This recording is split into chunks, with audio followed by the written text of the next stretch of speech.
Erica. Good morning. Recognizing your quorum, I'm calling this public hearing of the Cannabis Control Commission to order at 10:01 a.m. on November 13th, 2020. This meeting is being recorded. Given that we have a large number of people that have signed up to speak, I'm going to keep my opening comments brief. First, I want to thank Erica Spelli for organizing all the logistics behind this. Appreciate it, Erica, and for your management of the meeting as well. The purpose of this hearing is to allow the public to offer testimony on our proposed policies with respect to adult use marijuana delivery, which were discussed and approved by a vote of the Commission at our public meeting on October 20th. It is important to note that prior to that public meeting, we held an initial public comment period on all of our draft regulations, including a public hearing on August 3rd and a public meeting with the Cannabis Advisory Board on August 17th. On September 24th, we approved amended delivery policies again at a public meeting. Because we made substantive changes to delivery policies, we conducted another public comment period leading up to the aforementioned vote on October 20th. Immediately after that vote, we heard from many constituents that wanted to have a chance to be heard by the Commission, and we decided to hold today's public hearing to accommodate that desire. I recognize this is an important and contentious topic. Including today, the Commission has gone far beyond statutory requirements in soliciting public comment and testimony. It is our intent to consider all the testimony that we received today, as well as all of the input that we've received this entire process, and to discuss and vote on all final regulations on November 30th. There will be no further extensions. A few housekeeping notes. As I mentioned, we have a large number of people that have expressed a desire to speak today. I want to thank all of them. Your input is important and is given serious consideration. To try to accommodate as many of the speakers as possible, a few ground rules, 3 minutes per speaker.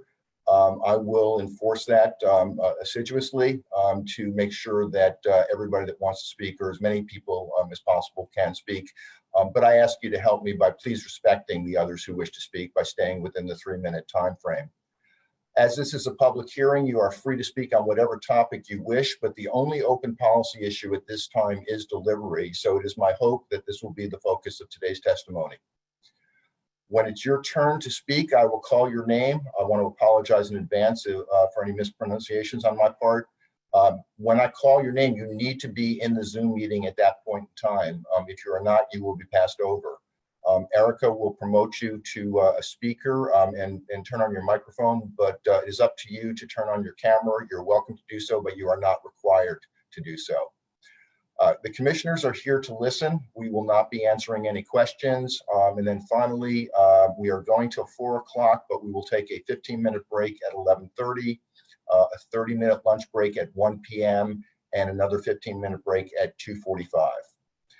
Thank you very much. And with that, let's go to the first speaker. The first speaker is Grant Ellis.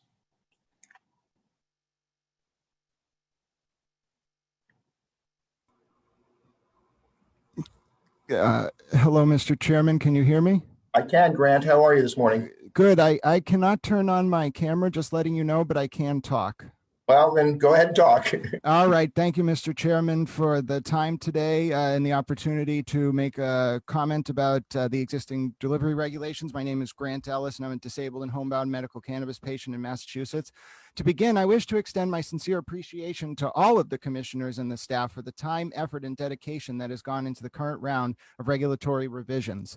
On the issue of adult use delivery, I also wanted to thank the Commission for reaching the end of what has been a comprehensive, thoughtful, and intentional 3-year process related to the rollout of those delivery regulations. I fully support the creation of both the delivery operator model and the cannabis courier model, along with the 3-year equity priority period for those delivery licenses that does not begin until the first commence operation order is issued to a delivery operator licensee. The current proposal for adult use delivery that was shepherded to completion by Commissioner McBride and her working group and subsequently provisionally approved by the Commission last month reflects a commitment to equity, market fairness, and public safety in a way that is comprehensive and intentional. Sadly, though, Mr. Chairman, there is a small group of corporate cannabis operators who have attacked the delivery operator model with lies and distortions, seemingly to protect their own profits. It's telling in some ways that they had to use such lies, as clearly they are too ashamed to demand that equity delivery companies should be forced to serve as Uber Eats couriers for brick and mortar dispensaries. Some corporate dispensaries even demanded 9.9% ownership of those equity delivery companies as a condition of their contract when only the courier delivery licenses were available. Those lies, such as when local cities and towns were apparently told that cannabis delivery operators would be able to deliver adult use cannabis to towns with a retail ban, were quite insidious. Mr. Chairman, as both you and I know, 935 CMR 500-145 Section L, subsection 1 through 3 does not allow deliveries to towns with an adult use ban unless those towns specifically opt in. Further to that, some lawmakers were even brazen enough to tell the commission that MGL 94G would only allow the Uber Eats courier model to exist in the regulations, thus creating a mandatory middleman status for a small group of brick and mortar dispensary owners.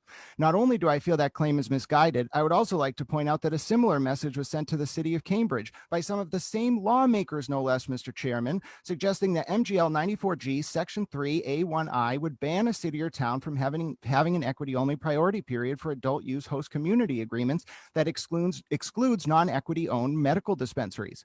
Those lawmakers were proven wrong in Cambridge when 3 different judges ruled that such an equity priority period would be legal, and I have no doubt they will be proven wrong again when the delivery operator model is upheld as well. Shame on those corporate dispensaries and their allies for making those bad faith attacks to undermine equity in a fair market structure simply to protect their own artificially inflated bottom lines. No one is entitled to a de facto, although by no means de jure, market monopoly. And as such, I implore you to go forward with both the delivery operator and the cannabis courier model. The harm caused by a decades-long racist war on drugs in minority communities is a scar on the face of this republic, and the proposed delivery model and corresponding equity priority period should not be delayed any longer. Thank you for the time today, Mr. Chairman, and thank you to all the commissioners and staff for your dedication to an equitable cannabis market in Massachusetts, and I wish you the best. Thank you very much, Grant. Appreciate that. Next speaker is Morris Partey. Morris? All right, I think I'm unmuted. Okay, I can hear you, Morris. Please go ahead.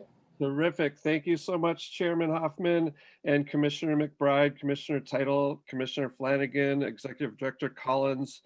Thank you for being so thoughtful in your approach to not only the delivery license, but to all your work to bring the cannabis industry to Massachusetts. I know it's very difficult to weigh the very different competing interests in this entire topic. So my name is Morris Partey. I'm the founder of Emerald River, and we have been seeking a license in Massachusetts for quite a while. They are all ready to go, except for the most difficult part, which is the host community agreements. And therefore, as much as I would love for our first store to be in my home state, our first store is actually going to be in Lewiston, Maine.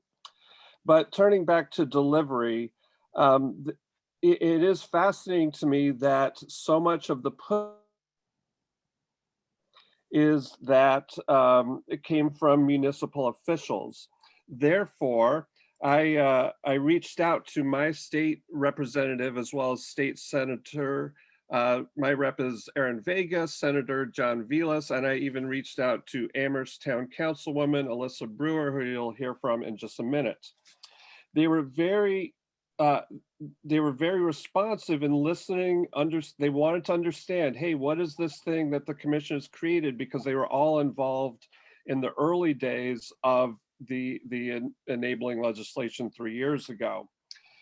And so I outlined it to the best of my ability. And one question that Senator Vilas asked me, what I thought was really, really spot on. These are very sharp people, as you all are as well. He said, what is the impact of this new delivery model on the consumer? And it's like, oh, you know, I hadn't really thought about that exactly before. This hadn't come up in our various discussions, but without a doubt, in my mind, the impact is to benefit the consumer, the Massachusetts residents, through lower, potentially not lower prices per se, but not inflated prices above what can be got in the retail store right now.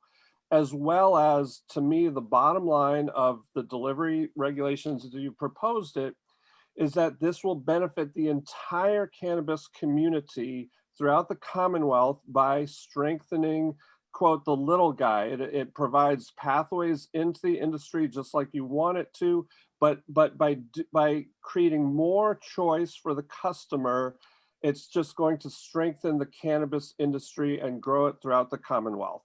So thank you very much, and I have a terrific day, as you're going to hear a lot of people. So thank you for all that you do. Thank you very much, Morris. Next speaker is Averill Andrade. Hello, can you hear me? Hi, I can hear you. How are you, Averill? Good, how are you? I'm well, thanks. Go ahead. Good morning, Mr. Chairman and members of the commission. My name is Averill Andrade, and I am an economic empowerment applicant and farmer in Massachusetts. I wanted to take the opportunity to thank the commission for putting almost 3 years of work into developing the current proposed adult use delivery options. Your efforts have not gone unnoticed, and your willingness to be responsive to community feedback, even in the face of bad faith corporate cannabis attacks, is a testament to your integrity. To be very clear, Mr. Chairman, I fully support both the cannabis delivery operator license and the cannabis courier license. Furthermore, I very much support the 3-year equity priority period for those licenses. And I believe it is crucial that the priority period not begin until the first commence operation order is issued to a delivery operator license. By virtue of the creation of both of these delivery licenses, along with the priority period, you have taken a step towards ensuring that equity is more than simply a word on paper waved around by corporate cultivators in vain while attempting to protect their own profits. As I am sure you will hear from many speakers today, I was disgusted to see how corporate cannabis dispensaries attacking the equity delivery operator proposal simply to protect their own unjust de facto market monopoly. This is behavior I've seen time and time again by some of big cannabis dispensaries. When equity comes up against their profits, it is always equity that they will seek to attack. I saw that happen in Cambridge when the corporate medical dispensaries was brazen enough to sue that city when they were not given access to an equity priority period for host community agreement, and I'm seeing it happen again now with delivery. I was left speechless when I read 1 or 2 public comments from dispensaries suggesting that equity delivery companies should only be able to serve as Uber Eats style couriers for brick and mortar dispensaries. Equity does not mean working as a courier while handing all profits over to a brick and mortar retailer. Real equity means delivery companies being able to purchase products at wholesale from cultivators and manufacturers, micro businesses, and cooperatives. Store that product in a vault and then deliver that product directly to consumers. That is what you have done with the creation of the delivery operator model, Mr. Chairman, and anyone who opposes that model simply to protect their own profits should feel ashamed. Equity is not a privilege bestowed upon individuals like myself and my husband or any other equity applicant, but instead a reflection of the very real harm that so many individuals have suffered at the hands of the bigoted, racist, and profit-driven war on drugs. Thank you, Mr. Chairman, and all of the members of this commission for your time, and please vote to approve these regulations as proposed at the end of November. Thank you. Thank you, Averill. Next speaker is Devin Alexander. Devin, are you here?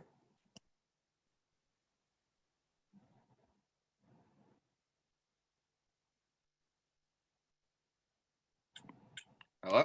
Hi, Devin, I can hear you. How are you? I can see you as well. All right, let's get this on the road. Okay, sure. Thank you very much, Devin. Please go ahead. No problem. Good morning, commissioners. My name is Devin Alexander. I'm a graduate of the first cohort of the state's social equity program. I'm the vice president of the Massachusetts Cannabis Association for Delivery, and I'm the co-founder and the CEO of Rolling Relief. But above everything else, I'm fed up. I'm fed up we are here today. We already had this testimony back on August 3rd, and here we are on November 13th. The final regulations were supposed to be voted on September 24th, and they got pushed back to October 29th. Now they pushed back again to November 30th. I do not blame you. I know this is by no design your fault whatsoever. It is the greedy corporate cannabis that roams the state that in person, they're all for equity, but when it's time to give public comment and send emails in, they are not for equity. And I want to applaud you for posting their emails and making them public knowledge. That was a big help to determine who's really on our side. It was very shameful to see most of these people who we thought were on our side are in fact actually not on our side.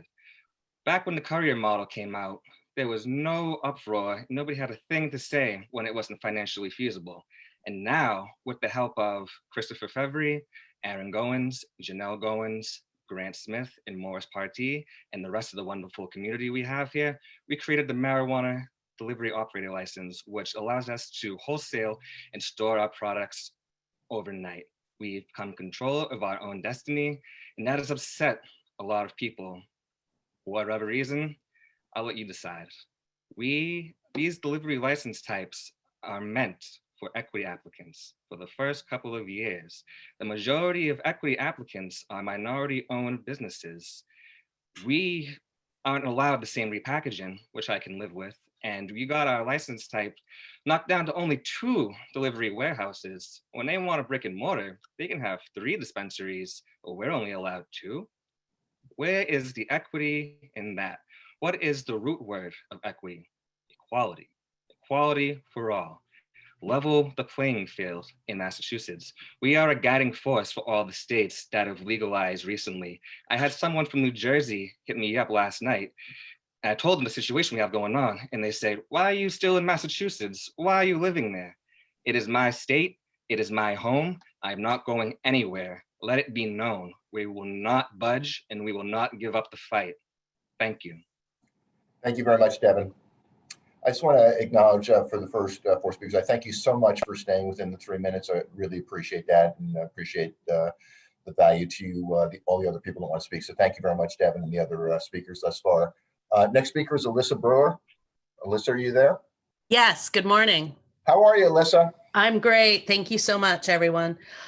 Go ahead, please. Great. As many of you know, I've been a part-time elected official in the town of Amherst since 1999. And while I've been fortunate to serve in various municipal leadership roles and on the Cannabis Control Commission Social Consumption Working Group, and currently serve as a town councilor at large in Amherst, I'm actually not speaking on behalf of any of those affiliations, as we've not voted that I should do so. As a part-time elected municipal official, I'm always looking for a win-win. When social equity and economic empowerment entrepreneurs tell me they need this newly developed wholesale/marijuana delivery operator option instead of just the courier license, I have to support that, because not only did 74% of Amherst voters support the original ballot question, but they did so for multiple practical reasons. We understood that the national war on drugs has left vast devastation in its wake, particularly to Black people and their families. And we knew decriminalization was not enough. And as one of 29 areas identified as an area of disproportionate impact, we recognize that we need to repair damage to our communities through substantial exclusivity periods, backed with economic empowerment and social justice programming and services. And we also want some money to fund the services our residents need.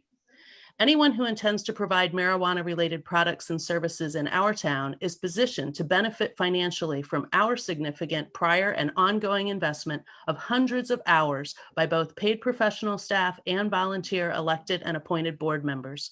We are indeed disappointed that so many years into this newly regulated industry, only 2 retailers have opened while we have a cap of 8. Note that prior to the very recent daylighting of the wholesale/marijuana delivery operator option, delivery has always been tied to the brick and mortar retailer that is paying the locally adopted 3% excise, as well as the agreed upon funds in the host community agreement. And I deeply understand the frustration over how the HCA instrument has been implemented across the Commonwealth, and we can certainly fight about that another time. But the tax excise 3% question is extremely relevant. My residents do not want me to leave money on the table when we need funds in times of dwindling federal and state investments to provide the services our residents need, both operationally and in terms of capital investments in schools and roads. The state's going to continue to get its tax cut, no matter how delivery licensing works. But municipalities that have all along embraced this regulated industry are going to get cut out of the picture under the current proposal, since not every community is well placed to provide the price of property that is appropriately zoned for an overnight storage facility. And while allowing the marijuana delivery operator to purchase products directly from various types of license holders is a good thing in terms of supporting numerous small businesses instead of just large multi-state operators, it is also a complicated thing in terms of how municipalities are impacted and who reaps the benefits of any locally adopted excise tax in any HCA. Please work with the DOR to protect the tax revenue envisioned by voters and in the statute. There's no reason we can't have a win-win here. Thank you. Thank you very much, Elissa. Next speaker is David Rubinovis. David, are you here?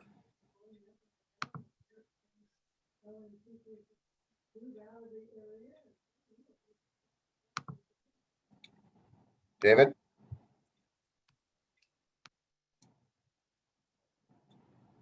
Erica, I see you're not able to see David? I am. You just have to give me a second to be able to promote folks to Okay. panelists. So should be all set now. Okay, thank you. David, are you there? Yes, I am. How are you, David? Welcome. Thank you. Thank you. Please I'll go get ahead. I'll get right to it. As to the second delivery agent and body cam, please embed directly into the regulations a sunset provision. Effective the first day of the month following federal decriminalization, which means marijuana establishments are no longer considered traffickers. No more body cams and only one agent per vehicle. That extra level of safety is understandable if we're dealing in a controlled substance, but once it's decriminalized, the extra security seems unnecessary and should automatically sunset. Delivery appears to be the only license singled out for a 2-location cap. I understand the need to keep a large operator from recruiting an SE or EE and controlling the market. However, please consider a hard provision that the 2-license cap lifts to the standard 3-license cap after 10 licensees have been operational for 12 months. That allows many operators to get a foothold, but does not limit delivery upside for the firms that have the right formula. As to third-party technology platform providers, they should not be allowed to own any part of a home delivery licensee. That will lead to quick monopolization. They should remain as independent third parties. The next item is to make a point. It has to do with the rumors about capping the number of delivery vehicles. As to delivery vehicles, they should not be caps.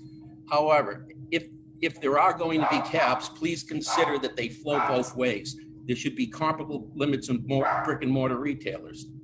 If we cap delivery vehicles, we should cap the number of bud tenders and limit the number of retail checkout stations. If a bud tender can service a single customer in 2.5 to 3 minutes, and a delivery driver can deliver an order every 20 to 30 minutes, then a home delivery operator would need about 7 to 10 times the number of delivery teams to have the same capacity as a store has bud tenders. If we cap one, let's cap the other for consistency and fairness. Home delivery operators have to stop serving customers by 9 p.m. If we're going to put caps on, we should cap the retailers to stop serving their customers by 9 p.m. Capping the number of vehicles and the number of customers that can be served in a single, if we were to do some math, we can determine how many customers a store can typically, or a home delivery operator should be able to service in a single day. Obvious, if the retailers are that forceful about instituting caps, the cap should be placed on the stores as well. Another final comment, in 2016, the citizens legalized adult use marijuana. Soon after, the RMDs retained lobbyists and urged the legislature to change the people's will. One of those changes was priority licensing status for RMDs ahead of the social equity candidates. It's ironic that those who benefited most from a head start now object to a similar program that does not flow in their direction. In closing, I urge the commission not to change the regulations or otherwise tip the competitive nature of the business. Thank you. Thank you very much, David. Next speaker is Jennifer Dudley. I think I saw you pop up a little bit. Yeah, there you are, Jennifer. There we go. Please go ahead. Thank you.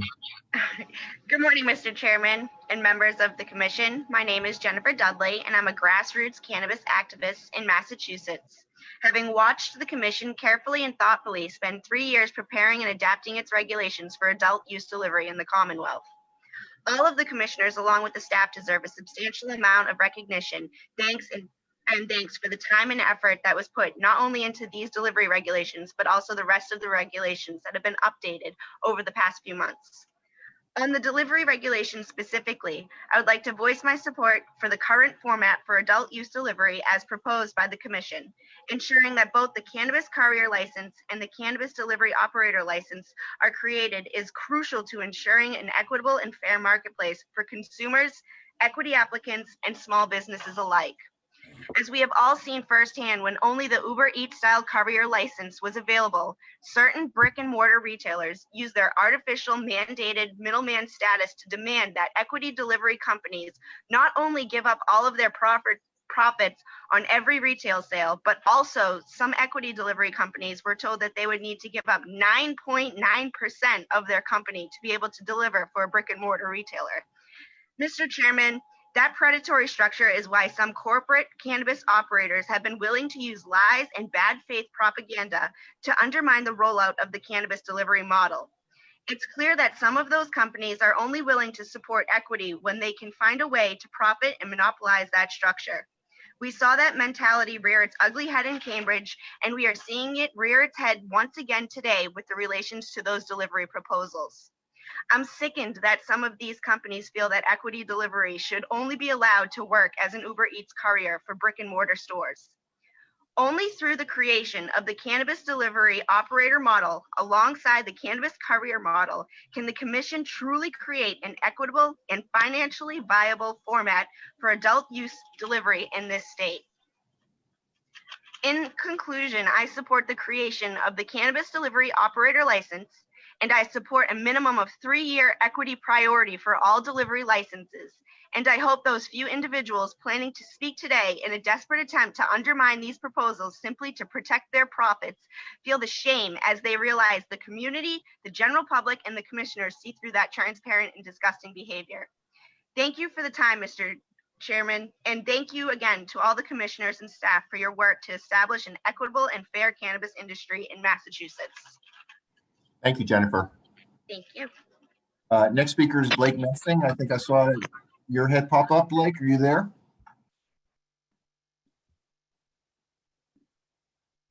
Yes. I'm trying here. Let's see. Well, I can hear you. I can't see you yet, but I know what you look like. So Okay, here I am. here you are, Blake. Excuse me, Erica, would you reset the clock, please? Go ahead, Blake. Thank you very much. Those of you that don't know me, I'm Blake Mensing. I'm a cannabis attorney and cannabis entrepreneur. And usually I'm on these things to give the commission guff. This is not the case today. The commission is doing the exact right thing in these circumstances. They have put a lot of thought into this license type, these 2 license types, and they're trying to meet their statutory mandate to try to undo some of the wrongs of the failed drug war by lowering the barriers of entry. So I applaud them, and you will get no criticism on this particular point from me today. Where I do have criticism is frankly for the people against this. From the state legislators, the MMA and the CDA, I'm flabbergasted. For the legislature, you got to create the statute that created the Cannabis Control Commission. That does not mean you get to tell them what to do. I'm sorry, you don't get extra points for having been a legislator. If you want to change the statute, do it. Don't weigh in now and say, wah, we don't have enough time, this is scary. The commission is thoughtful, professional, and they're doing this the exact right way. So those cries, from the legislature on the people's, ballot question are just so out of touch. And I'm sure the activist community is just sick of hearing from these prohibitionist legislators. Similarly, the municipalities that are, bemoaning lost revenues. What is the impact to you if a vehicle travels across your roads for a private delivery to a private residence? If you want revenue from this license type, allow operators to set up in your town. Problem solved. To the Commonwealth Dispensary Association, you're honestly embarrassing, shameful. And if you didn't have the foresight to understand that delivery would be a thing in 2020, that's on you. Don't be afraid of competition, especially when you've had an advantage for years. It's disgusting to say that you're somehow losing out on these dollars and that's somehow illegal. That's nonsensical. If you want to win, compete to win. So it's just outrageous to me that there's all these collateral attacks that this is somehow the commission exceeding its authority. This topic has been a subject for 3 years This is not a rush job. There have been many opportunities for public comment, both in writing and in person. I applaud the commission's, furnishment of this additional public comment period. And again, you got to take a look in the mirror. This isn't just about you. It's not just about profits. The state of Massachusetts wronged thousands and thousands of people by wielding the drug war against them disproportionately. The statistics show that. So this is an on-ramp to get people in to get a bite of this pie, which is enormous, that you shouldn't try to undercut. And again, if you're too afraid to compete, get out of the industry. Thank you very much. Thank you, Blake. I fully expect next time we hear from you, you'll be back in your critical mode. That's probably right. Thanks. Next speaker is Joanna Varner. Joanna, are you here?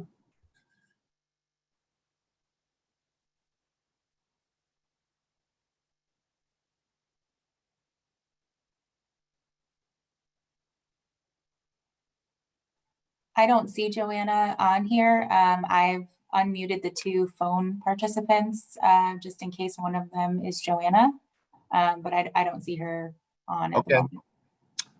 Okay, then let's move on. Next speaker is Edward De Souza. Big Ed, are you there, Big Ed?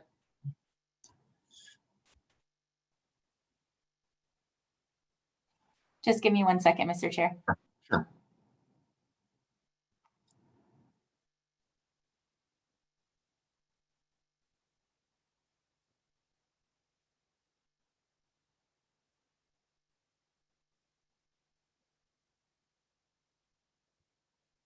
Should be all set now.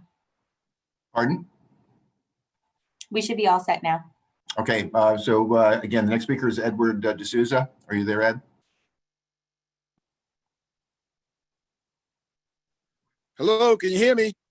We can. How are you today, Mr. De Souza? Pretty good, Mr. Commissioner. I want to thank the commissioners for giving me the opportunity to comment on the proposal. Excuse me, Erica, please reset the timer. Thanks. I'm sorry, Mr. De Souza, for the interruption. Please go ahead. Okay, I just want to thank the commissioners for giving me the opportunity to comment on the proposed regulations. First, I want to say this hearing and the delays in implementing these regulations seem like the presidential election. You already voted and you already approved them. Continue to argue their validity and delaying their implementation is idolizing the self-interested parties who oppose them. I will keep my comments short by stating I support the new delivery regulations as they are written. They are 100% accurate. You did a great job on them. Let's just get them approved and implemented. I also want to please look at my proposal for the employee quality control samples to obtain the same total amount as 28 grams per month, not just the 4 grams per strain. A lot of small companies like myself grow only a few limited strains, harvested at different times during the month. It's unfair for our employees to be able to only sample the first 2 weeks of harvest and not the last weeks of harvest. We're still going to accomplish a 28-gram limit, which is what your intention is. Just allow us the flexibility to divide that into 1 strain, 4 strains, 6 strains. So thank you very much. I appreciate your allowing me to speak, and I look forward to you approving getting these regulations passed. Thank you. Thank you very much. Next speaker is Chandra Batra. Chandra, are you there? All right, sorry about that. Hey, Ed De Souza, would you shut your camera off and your microphone now that you're done? Thanks. Erica, do we have Chandra? Yes, Chandra was just promoted to panelist, so she's at the computer. Good morning, Chandra. One sec, let me get. Good morning, guys. Good morning, commissioners. Can you hear me? I can hear you. Can we reset the clock, please, Erica? And please get started, Chandra. Thank you. I would like to come here congratulating you for a job well done. It's one of the very few times I've been able to do that in the last few years. And I am so proud of the direction we're going to on delivery. I find it really disturbing, though, that the CDA and the MMA think that every time a Black person wants to do more than just bud tend or scrub a floor in a dispensary, that we are somehow the enemy. I am sick of seeing corporate cannabis think it has the right to institute systemic racism over an industry and to hold people down, when we should be elevating and levitating all people who've had to live under the tyranny of the drug war. I, as a surviving family member to a person lost in the early days of the drug war in the 1970s, who was an underground grower, will tell you that I think that they're not only bad players, but their monopolization of this industry will do nothing but damage it. I ask you to implement the changes to delivery as soon as possible, and to also work on expanding delivery to include one more license type for each of the equity holders, and to also allow the repackaging of cannabis in the state so operators can be fully licensed, fully separate entities, and not depending on the dispensaries in any way, shape, or form. I also ask that these dispensary licenses be allowed to be employed by smaller cannabis companies, as well craft cannabis, as well as medical cannabis providers, so we can provide access to all patients in the state. The last thing I would like to implore you to do is to really enforce the 3-year start period, because we know all too well that people like Revolutionary Clinics and all the other members of the CDA would love to grave jump some people for no good reason other than the fact that they're rich. And I'm really sick of seeing our industry being held back by money and monopolization in the state. And I'd really like to see us come more to the table in favor of everything that equity should and will stand for, because we have a chance to define equity as something true and real instead of something that we have written on a piece of paper. I don't want to see us become California. I want to see us be a flagship and a model for equity. And I thank you so much for listening to me, and I can see the rest of my time. Thank you very much, Chandra. Next speaker is Kate Phillips.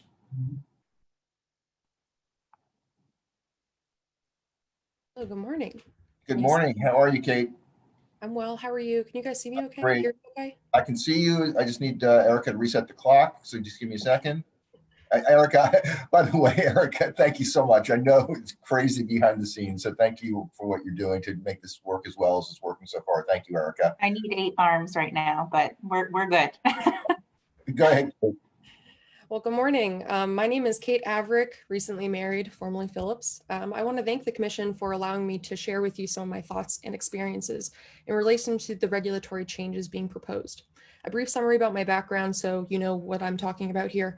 I have been heavily involved in cannabis activism for years in Massachusetts and had the opportunity about 5 years ago to work for one of the largest cannabis producers and retailers in the state.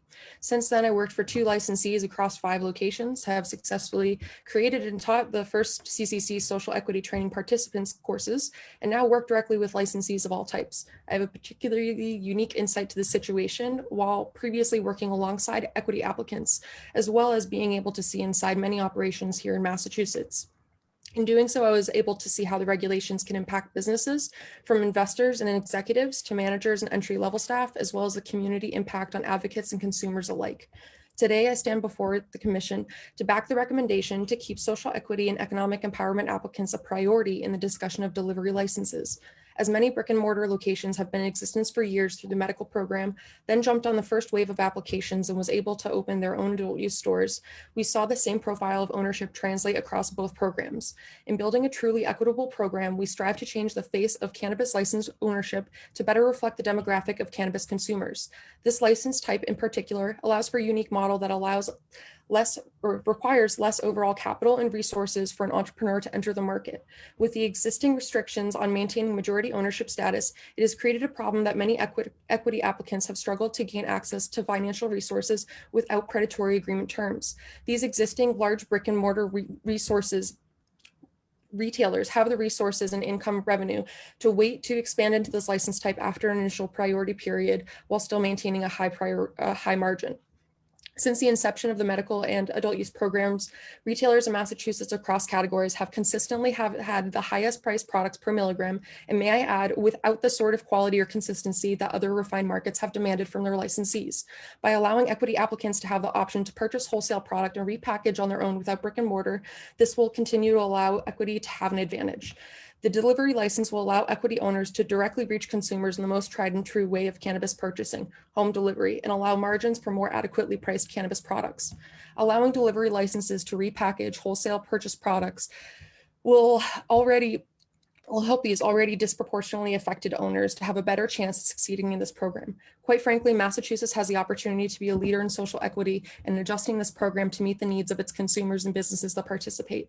By continuing to innovate and utilize options like the 3-year mandatory exclusivity period, moving to a one-person courier model that will help ensure the success of these struggling business models. In fact, it is time for common sense drug regulations, and you all see it as well. If you want to do the right thing by the constituents and consumers of the state, you will show that social equity is not a marketing ploy and give applicants exclusive rights to the delivery licenses. Thank you. Thank you very much, Kate. Next speaker is Jessica Angeline. Hi, Jessica. How are you? You're on mute. Jessica, you're on mute. There you go. Hi, how are you? I'm doing Good. How are you? Please go ahead.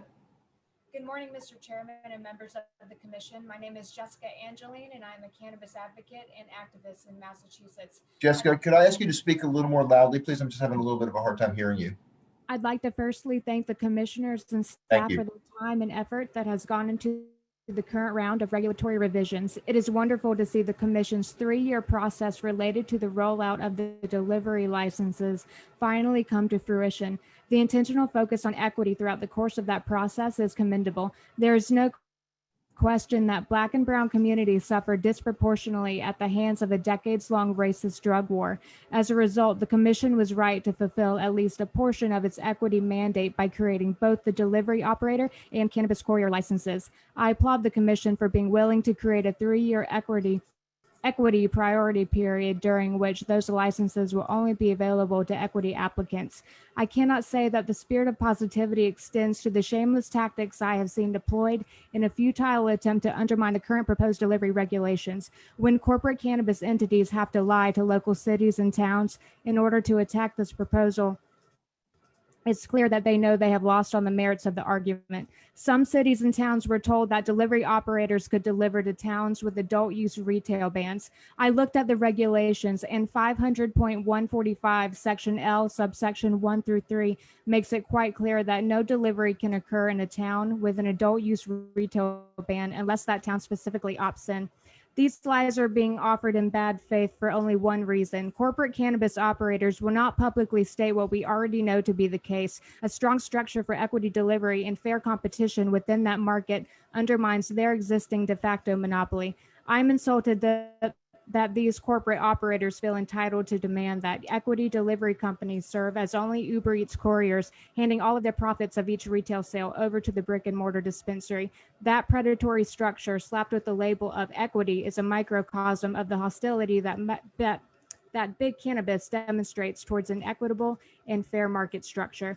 As my colleague Jennifer Dudley mentioned earlier, some equity delivery companies were told that they had to give up 9.9 of their company just to be able to work as an Uber Eats courier for a dispensary. It is clear that the opposition to the rollout of the delivery operator license is designed only to protect the corporate monopoly and to undermine equity in the pursuit of corporate profit, behavior which I find to be repulsive.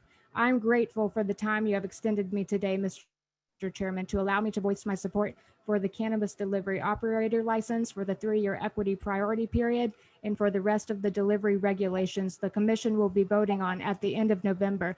Please do not delay these licenses any longer, and thank you for your commitment to equity and fairness. Thank you, Jessica. The next speaker is Arthur Gloomian. I apologize if I got that wrong. Arthur, are you there? Yes, sir, I am. Thank you for giving me the opportunity to speak. How are you? Great. Just excited about the program and excited to share my viewpoints on it. Let me just get the clock restarted. There we go. Go ahead, please, sir. Thank you for the opportunity. So I represent 3C Consulting. We're basically a leading global entity in cannabis consulting, and I'm here on behalf of my clients who are interested in applying as both economic empowerment and social equity applicants for the upcoming delivery licenses. So first and foremost, I'm really happy to note that the commission was able to actually establish this new type of license, which essentially took away the courier type of license and added this new operator license that essentially, turned the whole thing into a retailer. So that was very, very insightful and very, very good on behalf of the clients that I represent that actually occurred. My primary concern is the license cap of only 2 per owner. And the reason being is because I've worked across a dozen states, a dozen countries on that various applications. And it brings me back to Michigan. Michigan has I would want to say a similar license, but they do have a social equity program specifically for micro businesses, which are tailored to essentially work with small local businessmen and local couriers and whatnot. And they were limited to only a 150 plant count compared to the vast number of plants that a normal cultivator would be able to produce. So my primary concern would be that these same limitations are imposed on this delivery entity in Massachusetts. I'm not seeing a lot of room for expansion with only the 2 license caps. I understand that some people see it as a way to prevent big operators from coming in and actually preventing, a complete takeover if they were allowed to have more than 1 license. But at the very least, I would ask the commission to at least consider to separate out the delivery cap from the retailer cap, if that makes sense. So that way, at the very least, if someone is actually doing really well, they're not limited to just having 2 locations. They can actually have multiple.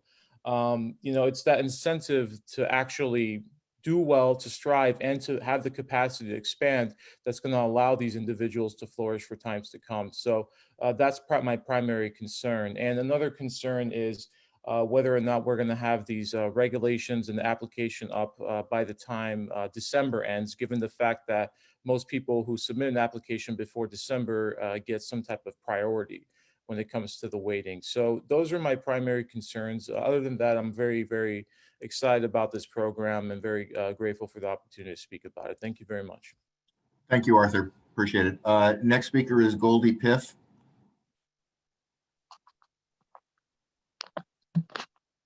Hi, guys.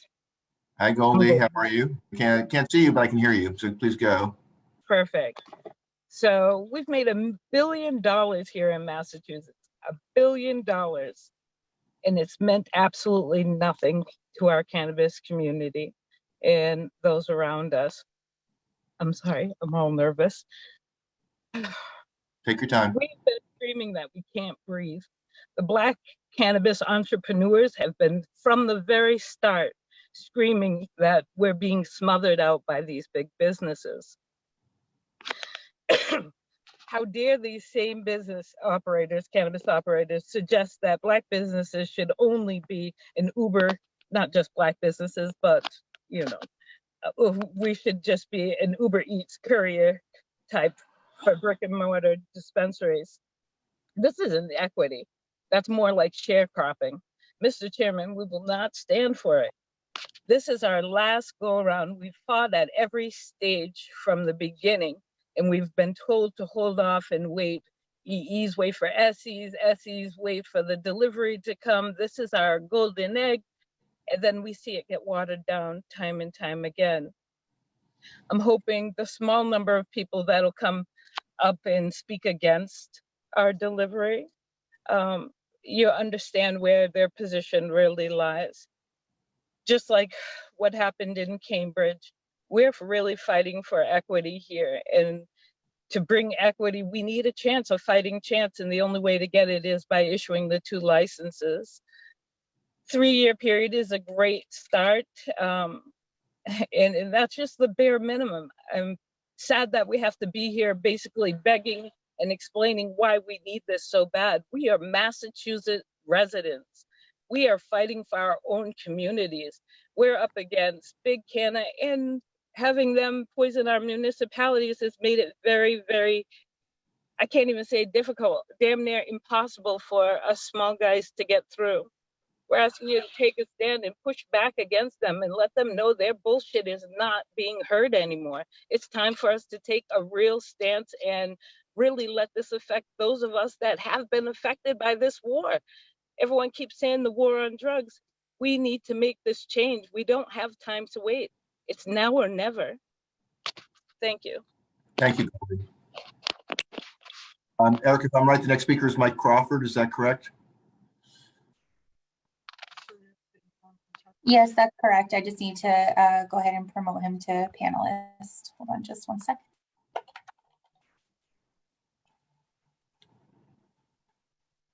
All set. Good morning, Mike.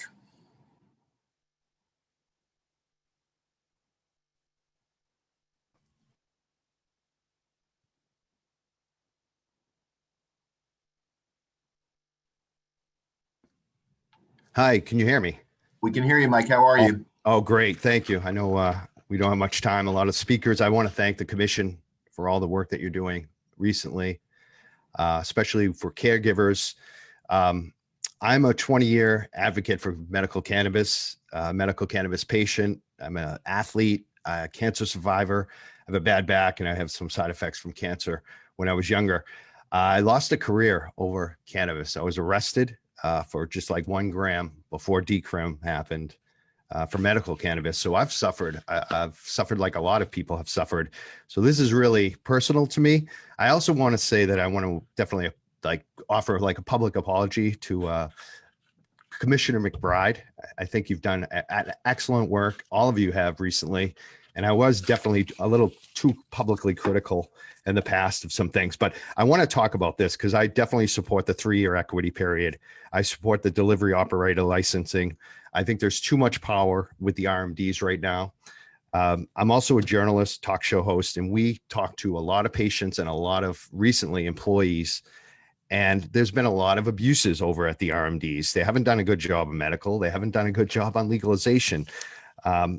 Spoken to over a dozen employees on the record with their names, using their names, talking about mold, black mold at New England Treatment Access. The workers over there are worried about getting sick. They get COPD.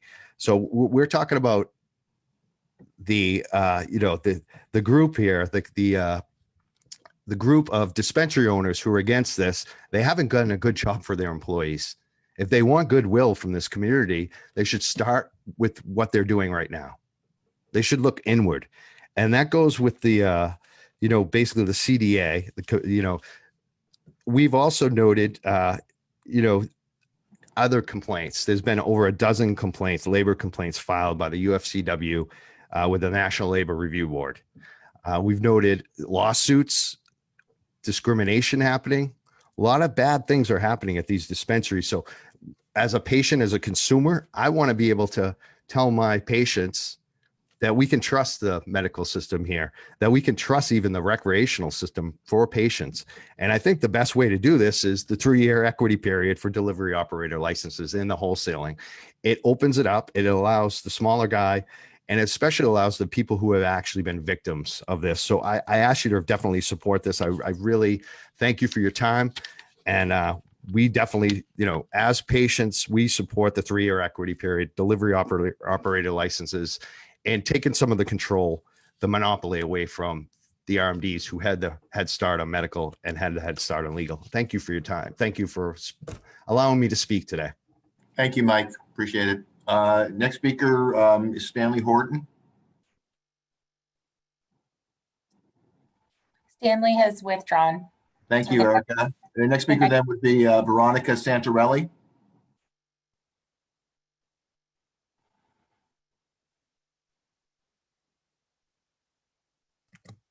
Okay, hi, can you hear me? I can, Veronica. How are you this morning?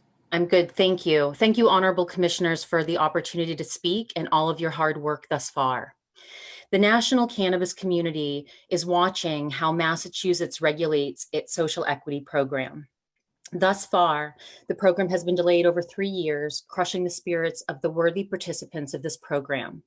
Just this week, an article was published that Massachusetts had recorded over $1 billion in sales in the legal cannabis industry, a further reminder of the inequity that persists with these continued delays. Besides the social injustice these delays cause, it's important to understand the public health concerns these delays cause as well. As COVID-19 continues to surge across our nation and to force consumers to stand in line at crowded dispensaries rather than have the option to receive a delivery safely at their home just doesn't make sense. Another unfortunate fact is that the consumers actually do have an option to receive a delivery at home. However, it will come from the black market, from the drug cartel and illicit services like Duber, who are defying law enforcement and regulators and serving the hole that the lack of regulation for this important service has caused. The unregulated cannabis being delivered to the Commonwealth at this very moment is often tainted with pesticides, mold, and heavy metals, causing a further public health and safety crisis. Make no mistake, many of these people who are using these illicit delivery services are not just trying to get high. Some of them are hospice patients who are bedbound, have no energy or time left to go through the rigmarole to get a medical card, and they are just trying to feel better in their last few days on earth. And so they use these illegal delivery services because it's their only option to get the relief that they need. In my last point, I want to commend the Commission on their thoughtful approach in constructing sensible delivery regulations.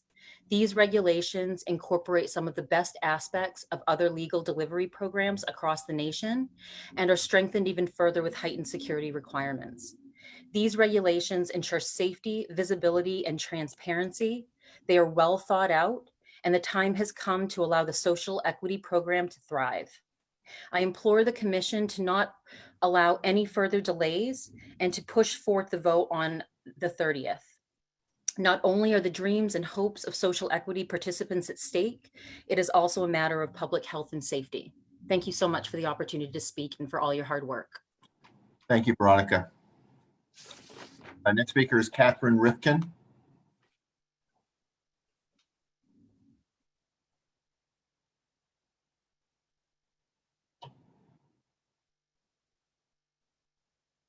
Okay, I get it. I'm unmuted, right? Can you, do you want to see me or I don't mind? That is totally at your discretion. I don't see the button. I thought I clicked the right button. There should be a video button at the lower left corner of your screen. Oh, I see it. Okay, here we go. Okay. There you go. Hi, Catherine. How are you? Very, very good. Thank you. And I hope you all are well. Thank you. Erica, can we get this clock? Excuse me, Catherine. Erica, get the clock started, please. Thank you. Go ahead, Catherine. Hello, commissioners and Chairman Hoffman. I'm Catherine Rifkin. I'm on the board of directors of MassCan, and I've been an activist for cannabis rights for a while. Thank you for the opportunity to speak again, and thank you very much for taking seriously our concerns about social justice, social equity, and economic empowerment. As you know, and I'll repeat it for emphasis, that the cannabis was prohibited for purely racial and political reasons. And this is just the latest iteration of slavery, from slaves in the fields to slave labor in jails. And we are freeing people and expunging their records for more than just the opportunity to be a wage slave in the corporations. So we want it to be our own boss, to build our own local and sustainable economy with craft grows and our own delivery service. We do not want big box corporate megaliths to moving in and extracting our time, money, and impoverishing us and our communities, leaving us dependent on entities that have no interest in our welfare. We need the time to build these craft industries, and we certainly appreciate your efforts to hold back big money so that we can get these, our industries, our craft industries up and running. So just to make it quite clear, I would like to emphasize that I fully support the creation of both the delivery operator license and the cannabis courier license. I also support the 3-year priority period for equity applicants looking for delivery licenses. And I cede the rest of my time. Thank you so much. Thank you very much, Catherine. The next speaker is Erica Kennedy. Good morning. Good morning, Erica. How are you? I'm doing good. Thank you for allowing me to speak today. Sure. Please go ahead, Erica. Start the clock, please. But go ahead, Erica. Absolutely. Again, my name is Erica Kennedy. As an economic empowerment applicant, I appreciate having the opportunity to speak to you today in support of the finalization of 935 CMR 500 adult use of marijuana draft delivery regulations. I am requesting that the commission not change or delay the approved draft delivery regulations, as these regulations will start the process of inclusive growth and participation among EE and SE businesses in the Massachusetts adult use marijuana industry. Enacting the draft delivery regulations will create a viable business model and a market that is ailing for inclusion and has been dominated by big dispensaries that do not reflect the Cannabis Control Commission's mission of supporting full and robust industry participation by minorities, women, and veterans. I call upon the commissioners to uphold the standard that has been set in their mission statement by approving the draft delivery regulations. The Massachusetts industry has repeatedly shown itself to be inaccessible for Black and Brown people, and it is time for a change. It is time to face the inequities in Massachusetts and stop asking EE and SEs to carry the burden of taking a back seat to big dispensaries that have positioned themselves to pander us while spewing delivery propaganda to municipalities. Meanwhile, they will continue to cash in on $1 billion market while making little to no positive impact in the communities across the Commonwealth that have been ravaged by the war on drugs.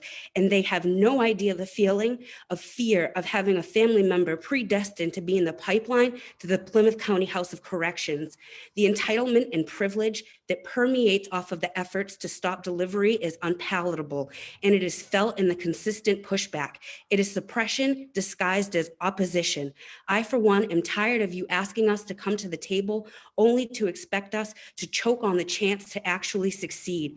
Please stop offering us a seat only to pull the chair out from under us when we go to sit down. Well, allow us to stand for what is right. Equality is right. Inclusion is right. The average wealth of a Black resident in the Commonwealth is $8 in comparison to $249,000 for a white resident. We can't even see the starting line. These numbers are directly tied to pre-existing systems and structures that have procedures or processes in place to disenfranchise Black and Brown people. Yet here we are today, going through the process to determine whether or not $1 billion industry should have to open its doors to disproportionately harmed groups. Make it make sense. I keep hearing, wait, wait, wait. Well, we are still here, still waiting for our great-grandparents, 40 acres and a mule. So how long do delivery opponents expect us to wait on delivery with the ability to warehouse and white label as a social equity tool? Thank you for your time today. Thank you, Erica. Next speaker, I think I saw him pop up. Next speaker is Brian Whalen.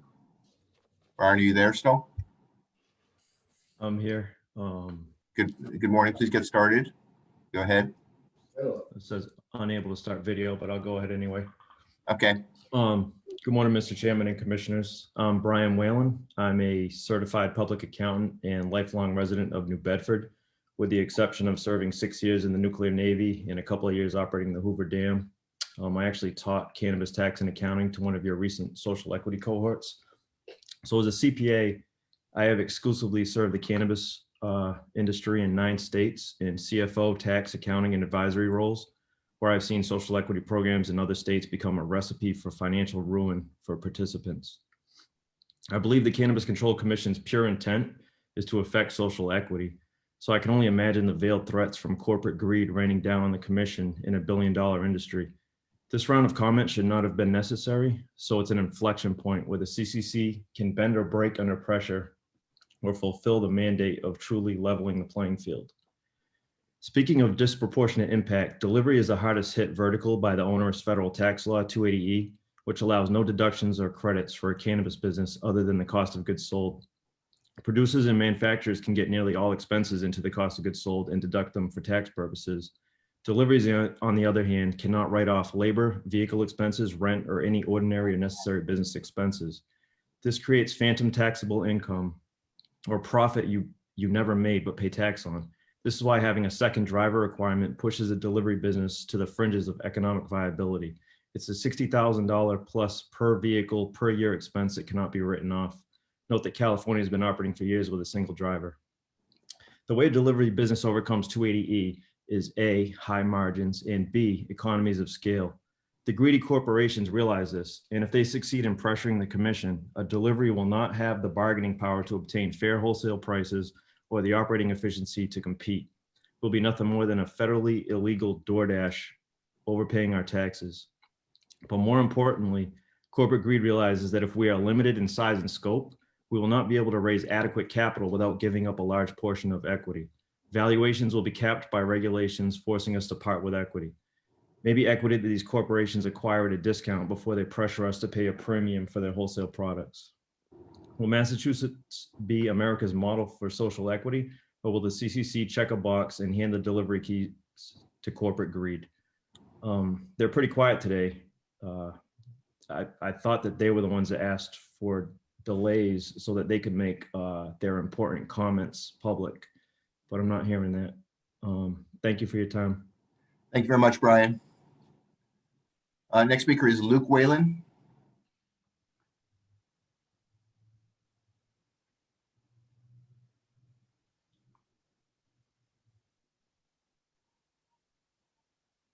Eric, is Luke on Zoom, on the meeting? He is, yes. Go ahead, Luke. Are you there?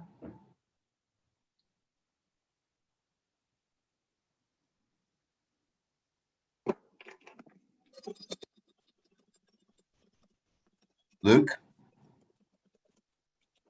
I've asked Luke to unmute himself. Okay. I do see him in the panelist format here, but Okay. I'm not sure what's going on in the background. If it's okay with everybody, I see Nicholas Gomez, who's the next speaker. Can I let Nicholas start and we'll go back to Luke? So Nicholas, if you would start, please, I'd appreciate it, Nicholas. Yes, this is Attorney Nicholas Gomes from New Bedford and Fall River. Luke Whalen is actually a colleague of mine, and he's on my phone now saying he's having some technological issues with the window. So respectfully, if I could have some of his time. The Social Equity Economic Empowerment Initiative is by its very design, not business as usual. And now the commission has the opportunity to right the past wrongs, and they must seize this with equitable delivery regulations. The commission should approve regulations that empower these companies, not restricts them. There should be minimal to no caps or restrictions on the delivery license, as the ones that are being proposed are not narrowly tailored to health or safety, but rather, by their very design, they will have the result of wrongful competition stifling and economic harm to these entities. Delivery is the last hope for social equity and economic empowerment, given the economic reality of the existing license types and then the future costs involved with an on-site consumption license. I commend the Control Commission for this equity program, but the reality is it's been thwarted by capitalism and corporate greed. Private and corporate wealth has snubbed their noses at the commissions and have essentially treated our companies as worthless and a hassle to deal with because of the regulations. This is exact quotes from individuals who have spoken to me. The state statistics indicate the Commonwealth has passed the $1 billion mark.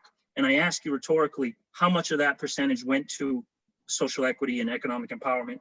With that fact in mind, I urge you to take hold of this heavy weight that's been bestowed upon you by the legislature in carving out social equity in the first place and approve regulations that increase market participation and sets those companies up for success in year 1, year 3, and beyond into the future.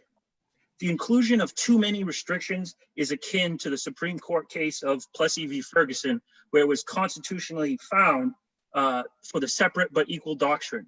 But rather than a racial segregation, we are looking at an economic segregation mandated by the color of law. These restrictions, such as the amount of licenses, the very distinction that there's a Courier license and a warehouse distinction rather than a single license with the ability to do both, the cap, a cap on vehicles, a cap on the amount of warehouses, and the requirement of how many employees are in a vehicle are a segregation or a cap that is reducing the earning potential of these companies. If we are seeking an equitable marketplace, then the last thing the Control Commission should be doing is restricting the disadvantage before they even start. The very idea of restricting these companies is a complete contradiction of the social equity program, and in the regulation's own words, is unreasonably impracticable. What I would like to see in regulations is starting with removing the caps. Having a cap on the warehouses, the licenses, the vehicles is only going to create inefficiencies, stifle competition. Competition is good between these companies, and it is going to result in a better experience for the consumer. Interfering with the consumer by limiting these caps is a major problem. We are up against the black market that is thriving right now, and we are the license type that is going to stop that.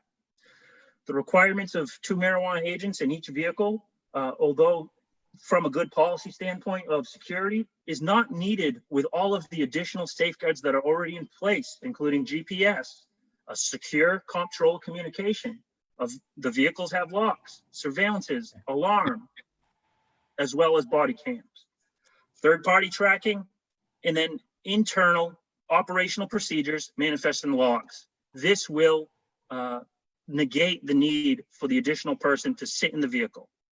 Nicholas, I know that you asked to speak a little bit in Luke Whalen's time, but I'm going to need to ask you to wind down, please. Yes, in closing, I would ask that the retail value be increased from the 10,000 upwards to 30,000, and consider starting the 3-year exclusivity, not after the first delivery license gets approved, but after a few of them do, 5 or 10, so that not just the corporate backed delivery licenses get the advantage of that 3-year term, but the majority do. Okay. Thank you, Nicholas. Appreciate it. Thank you, Chairman. Eric, if I'm correct, Kylie North is not going to speak. So we're going to Ominique Garner. Is that correct, Erica? That's correct. Okay, so next speaker is Ominique Garner. Hello, name Ominique Gardner, farmer, advocate, and patient. Good morning, guys. Thank you for letting me speak today. I just want to say I'm standing for thanking you guys for creating the 2 license types, but also just discuss it that we're here constantly on this fight for equity. And my community is suffering at this time. People, working class people, Black people, people living in poverty. And during COVID-19, we know cannabis came up with a $1 billion mark. We hit that. And what has that done for our community? We have a chance. You guys have a chance. Cannabis can change things. Like Massachusetts has the biggest disparities on all levels, talking housing, education, economic opportunities, health, food security, and we can make change. And this is all due to systemic racism and greed. And we can make the change with cannabis. I'm asking for you guys to keep both license types. I know that we went from having 3 locations to now, 3 licenses. Now we have to have 2. I think we need to stop bowing down to greed. We need opportunities for equity, and you guys created that by allowing us to have a full license, which we were supposed to have from the very jump. We need white labeling. We need support, municipal support. The CDA they are disgusting. For them to be pushing false narratives to our towns, telling them that there's going to be no tax revenue, that retail will fail due to delivery, which is just a lie. We need equity. I'm asking you guys to stand, to give us a liaison, someone to support us and actually educate these municipalities on equity, on the truth of cannabis, and on equity in this industry. This was supposed to be for our community. There's a pandemic, and the Black community hasn't seen this money. A lot of kids went without having notepads, without food. A lot of people are not housed right now. Why are we not seeing this money touch this community? I'm just asking you guys to stand for equity, stand for social justice, stand for racial justice. Stand for Black entrepreneurs. We only had 3 Black entrepreneurs open up, and how are we supporting them, and how are they supporting the community? We just need more. And I thank you guys, and I'm just asking you guys also to not put a cap on our cars. and really a liaison, someone to support. There's no accountability. There's no accountability for equity. I'm sick of using this word equity, and it's a checkbox, and we get, oh, hooray, first dispensary opened up. Okay. I still see people sleeping on the streets. $1 billion, and there's people sleeping on the streets. People unable to eat. This industry was supposed to be something that directly would lift up people that have been affected by the war on drugs. That's Black people, that's people with disabilities, that's veterans, and that's women. And I'm not seeing that. We have 3 Black businesses that opened up, and Massachusetts has the biggest disparities for economic opportunities, housing. Dominique, I'm going to ask you. Just brought it Dominique, more. thank you, Dominique. I appreciate your comments. We need to move on. The next speaker is Lucas Thayer. Hello, my name is Lucas Thayer. I thank the commission for hearing me today, and thank you so much, Chairman Hoffman. Sorry I couldn't bring you any apples today, but I look forward to the date when that's possible in the future, Lucas, but keep going. I too look forward to that day. So for the delivery model, I really do applaud the owner delivery operator model, especially in times like these where people are more nervous to leave their houses, understandably so. The delivery really needs to be a robust program, which is all inclusive for the social equity and economic empowerment applicants. And I advocate for that 3-year period where only they can have access to the program. And I've said this before, the programs that y'all are creating, it's your job to make them attractive to the people who are already doing these things. As we know, as we've said many times before, delivery is happening now.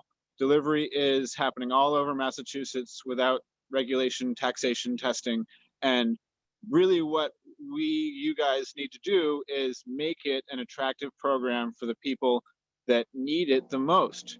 And part of that is make the regulations allow for these delivery operators to offer affordable pricing, competitive pricing. These delivery operators need to have competitive pricing as compared to the black market delivery services that operate currently. And in order to do that, make those hurdles for entry as low as possible. These barriers for entry should be the cost of a vehicle, whatever security systems need to be in place in that vehicle to keep the driver safe and to keep the product safe, and really not much else. So please just make the program attractive, make the program only available to social equity and economic empowerment applicants, and make that owner operator model be the focus of your delivery program. The corporate dispensaries that are making lots of money in profit right now don't need to make more money in profit. There are a lot of players that still want to play in this game, and please let them do that. Thank you. I cede the rest of my time. Thank you, Lucas. Next speaker is Justin Kennedy.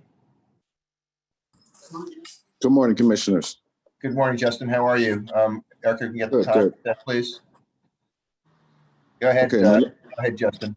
All right, thank you. My name is Justin Kennedy, and as an economic empowerment applicant, I appreciate having the opportunity to speak to you today. In support of the finalization of the marijuana draft delivery regulations, I am requesting that the commission not change or delay the approved draft of delivery regulations. If nothing else, these uncertain and unprecedented times have shown us that representation matters. The Massachusetts marijuana industry is in desperate need of inclusion. I am a sports guy, and just like the NBA, the NFL, and across the entertainment industry, as Black and brown business owners, we are expected to bow down to the current dispensary ownership, not ask questions, and be grateful for whatever position presents itself. And opposition to the delivery sounds a lot like shut up and dribble. We don't want to be a disposable business model that will disappear in 3 years when we are no longer needed, and we want to work for our families and with our families, and we want to build something for our own. Let's call a spade a spade. White collar cannabis business has come into the Commonwealth and attempted to corner $1 billion. Delivery with the ability to warehouse and white label will begin to level the playing field and give EEs and SEs applicants a shot at a viable business model. Delivery will not destroy dispensaries. Dispensaries will still have the opportunity to partner with carrier model applicants in order to participate in and profit from legal home delivery cannabis sales. The commission is tasked with ensuring inclusive industry participation, and thus far has not delivered on their mission for robust participation among disproportionately harmed communities. Representation, equity, and inclusion all count, and it's time that the commission stand in support of EEs and SEs applicants. Thank you for your time. Thank you very much, Justin. Next speaker is Tito Jackson. Morning, Tito. How are you? Morning. Thank you, Mr. Chair, and this august body, and thank you, commissioners, as well as staff. I will be brief. This issue of delivery should not be a surprise to anyone. For those individuals who are going forward and saying that this is something new, since I've actually been considering the cannabis industry, has been something that's been out there. I want to commend the commission for having the courage to listen to folks who are saying the courier model is not a sustainable model. People are only going to spend a certain amount of money on delivery, and that the more sustainable, more thoughtful model is this one of wholesale. But what I would challenge you guys to do is do something that's actually good for customers and the Commonwealth by rolling out an aggressive delivery program. One, because issues of COVID-19 not only affect the state as a whole, but as a Black person, I'm 2 times as likely, and I actually had COVID, to actually pass away from that disease state, which is absolutely critical. In addition, it is absolutely critical that you expand from that 2 licenses to 3 licenses. Don't give us the skim milk of a policy. We didn't do that with RMDs, and I actually do hold a RMD license, and we'll be going forward with other types of licenses. So the rule of 3 has been applied across the board. And so for it to not be applied in this case, I believe is subpar policy.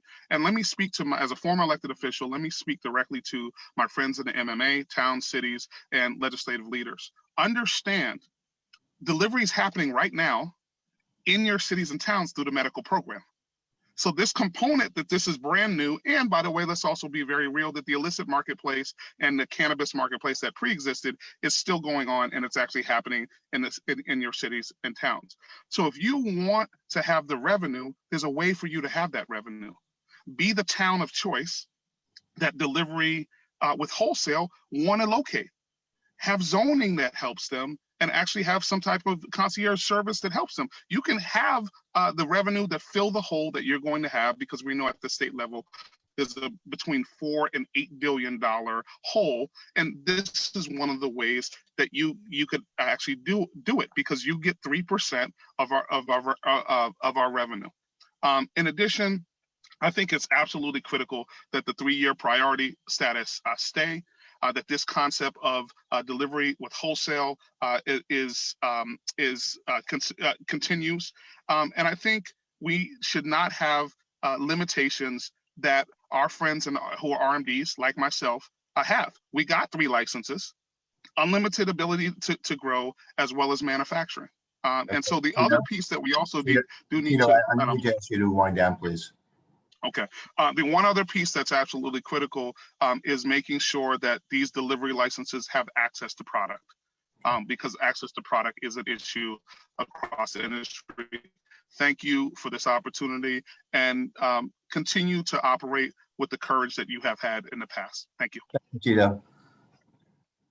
Next speaker is C. Samora. Are you there, Chief?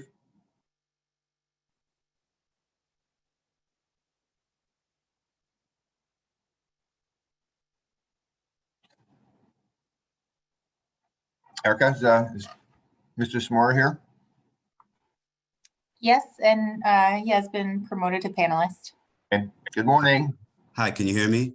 Yes, we can. Oh, great. Thanks. Thank you for that. Good morning. Erica, start the clock, please, and please get going, Mr. Samora. Thank you so much. Thanks for the opportunity to speak to the commissioners there. I'd also like to thank all the speakers that have come forward. My name's Sia Samora. Most people know me in the industry by the nickname of Chief. I'm an Iraq war veteran, patient, caregiver, and an economic empowerment applicant. I'd like to strongly echo the full comments of some of the previous speakers, Tito Jackson, Amani Garner, Erica Kennedy, Catherine Rifkin, and Blake Mensing, with emphasis on his comments on competition. I'm here to support the widest range of profitable models for delivery and the 3 years plus of exclusivity. That's both the operator and the courier. Early on, as you all know, an equitable market was not part of Department of Public Health's concern. Locals in the legacy market, people like myself, we were excluded and not allowed to be at the table or inform these markets. The MTCs or RMDs at the time were given control of these markets and the ear of the Cannabis Control Commission when the commission was created. Delivery and social consumption were held back due to these same old cultural fears kicked down the road while the market went on to make $1 billion. We want the rights and benefits that were promised by the voters and full access to the market. We want equal protection of the law and a healthy business environment that encourages the best actors and a healthy market. Black men like myself in the society and culture constantly are struggling in the society to be recognized, to be represented, and to receive that equal protection under the law. Full market participation, equity policy, delivery, and social consumption are not handouts, but they're compensation for what's clearly owed. And so please don't allow further kind of continued renegotiations on these things. We've been very patient and attentive. We really thank you all for your service and attention to these issues and the opportunity to speak. And so I'll release the rest of my time. Thank you very much. Thank you, Chief. Next speaker, and we're going to take our break right after the next speaker. Next speaker is Dawn Duncan. Hello. Hi, Dawn. How are you? I'm good, thank you. We get the clock started, Erica, please.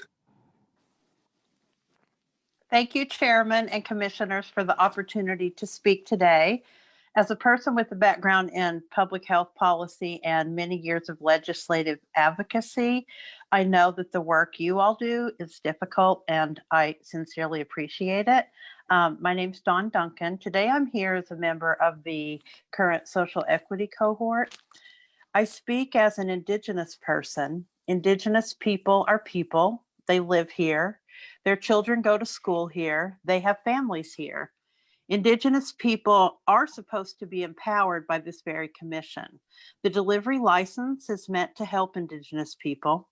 Indigenous people may have experienced life differently than you. Indigenous people may have experienced justice differently than you. We're here today to help our people. We're here today to create equity with this new license. I know because I know Indigenous people, and I know they've already been asked to sacrifice. MSOs want them to sacrifice. Towns want them to sacrifice. I'm here to fight for equity now. On your own website, you talk about equity as all of us getting a bike to ride. I asked for my bike. I'm tired of sacrifice. I'm tired of platitudes. If alcohol or the industry or the towns complain, we need only to look to the nightly news to see why we need justice, why we need equity. So I ask, will you build me a bike that fits me? I desire equity. I desire the rule of 3. I want the option of 3 stores and 3 delivery licenses. The bike you promised, that is equity. Please give us what we deserve. Aho. Thank you. Yeah, thank you very much, Dawn. I guess let's do one more before we take a break. So next speaker is Aaron Goins. I can see Aaron, you're there. If you could get yourself off mute, please, or Erica. How are you, Aaron? Wish I could do better. The fact of the matter that we even have to sit here and go through this, frankly, just bullshit is just absolutely ridiculous. Let's start off with the fact that there is a normal course and procedure to air grievances or any regulatory policies that are presented, and that is through lobbying to the commissioners. Now, when these certain corporate retail entities felt as if they were not getting any traction with the commissioners, they decided to take a corporate George Floydism type of approach to this, where that we're going to put our knee on the neck of every SC and squeeze the living oxygen and life out of them. How they're doing that? They are effectively going to each and every single town and filling them with disinformation with the purposeful intent of using these individuals as proxies to perpetuate their monopolistic tendencies. So that is really what the number one issue is right now. Frankly, the other issue is the fact that, let's just be honest, they're sticking a middle finger up to you, Commissioner Hoffman, to you, Commissioner Title, McBride, Executive Director Collins, and Commissioner Flanagan. They are essentially saying, listen, we are the five families of the corporate, retail, Illuminati, cabal, Bilderberg group, whatever entity you want to call it, the table. That's what they are. We decide on how this industry will operate, not this regulatory body that you guys have created. What we're going to do is we're going to circumvent you. We're going to go to town. I don't care what we have to say. We're going to feed them lies like, yeah, you can go and deliver it to this town. It's a no town. That's patently false. We all know that.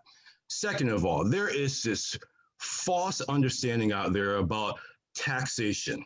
And the fact that these towns, being greedy as they are, I understand there is a budget gap, but you know good damn and well you are smart people, that you are not entitled to tax revenue. You are trying to establish taxation precedents.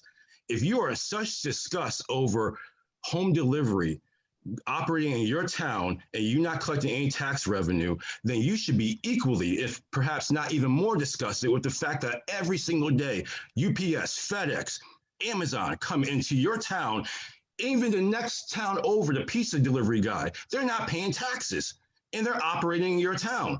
So it's disingenuous, it's a land grab, it's extortionist. You're using the SEs knowing good damn and well we could use your endorsement at this time. But you're going to use this as a negotiation tactic, a wish to say, listen, we know good damn and well we're not entitled to any tax revenue. However, they need us. So let's see what we can get out of this situation. Shame on you. Shame on Brockton. Shame on Amherst. Shame on all these towns who wrote out against us. Lastly, I never hear anyone complaining about retailers who are currently in the queue right now to get a courier license. By default, because they have a retail location, they purchase wholesale and can deliver that product retail with the courier license.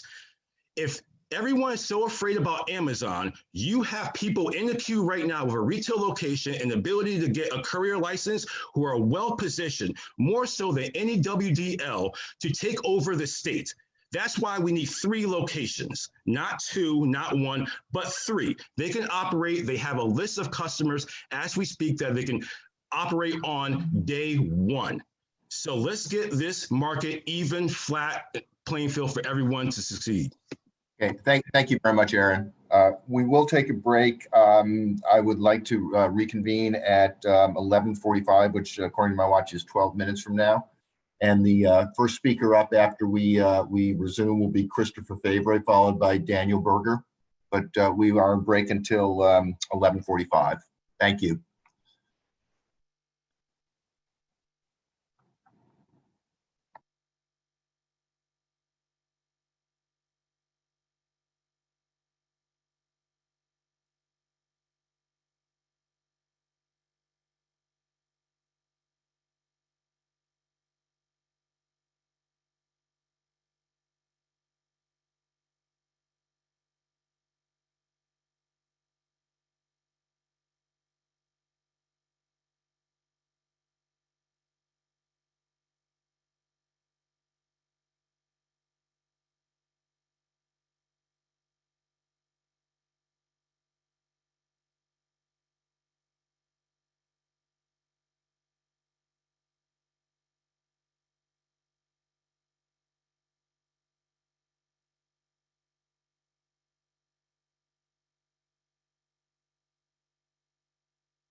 Okay, Erica, let's get started again. Thank you.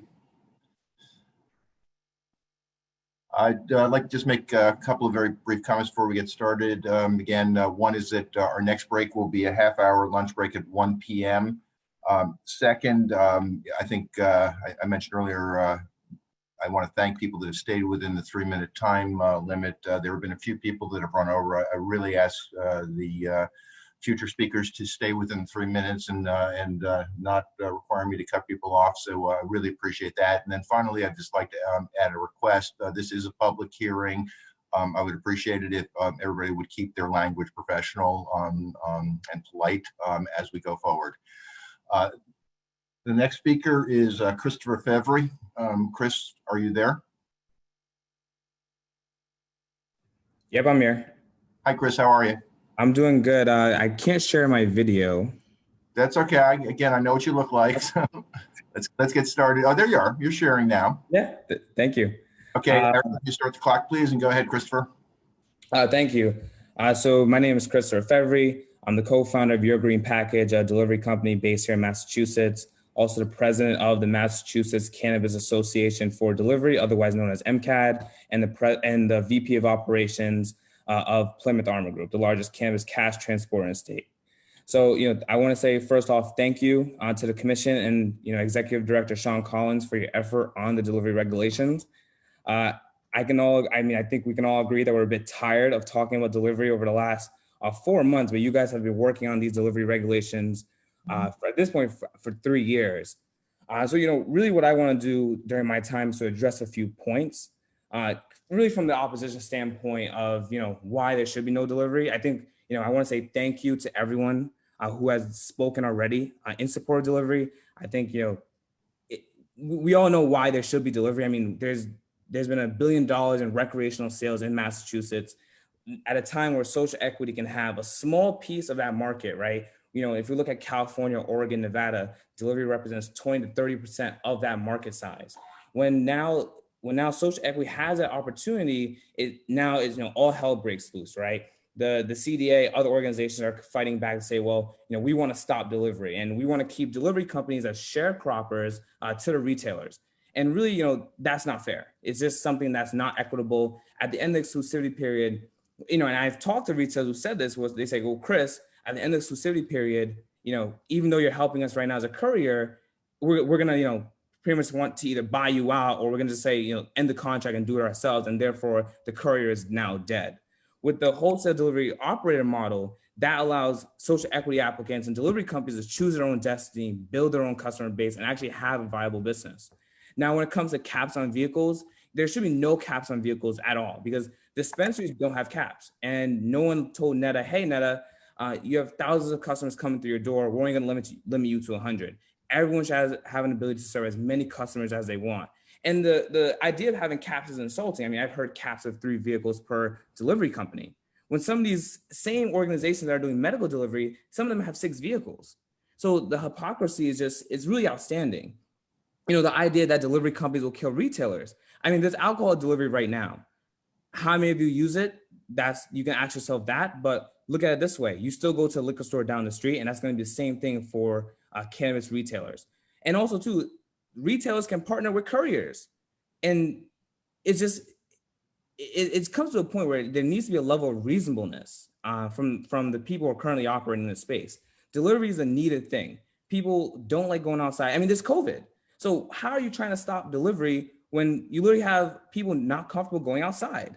So, really, and, there's another thing where people are saying, well, I need you to point down, please. All right. So really my main point to the commission is to say, hey, don't bow to the pressure of the CDA, really keep pushing forward for delivery. And this is the last chance to have equity in this space.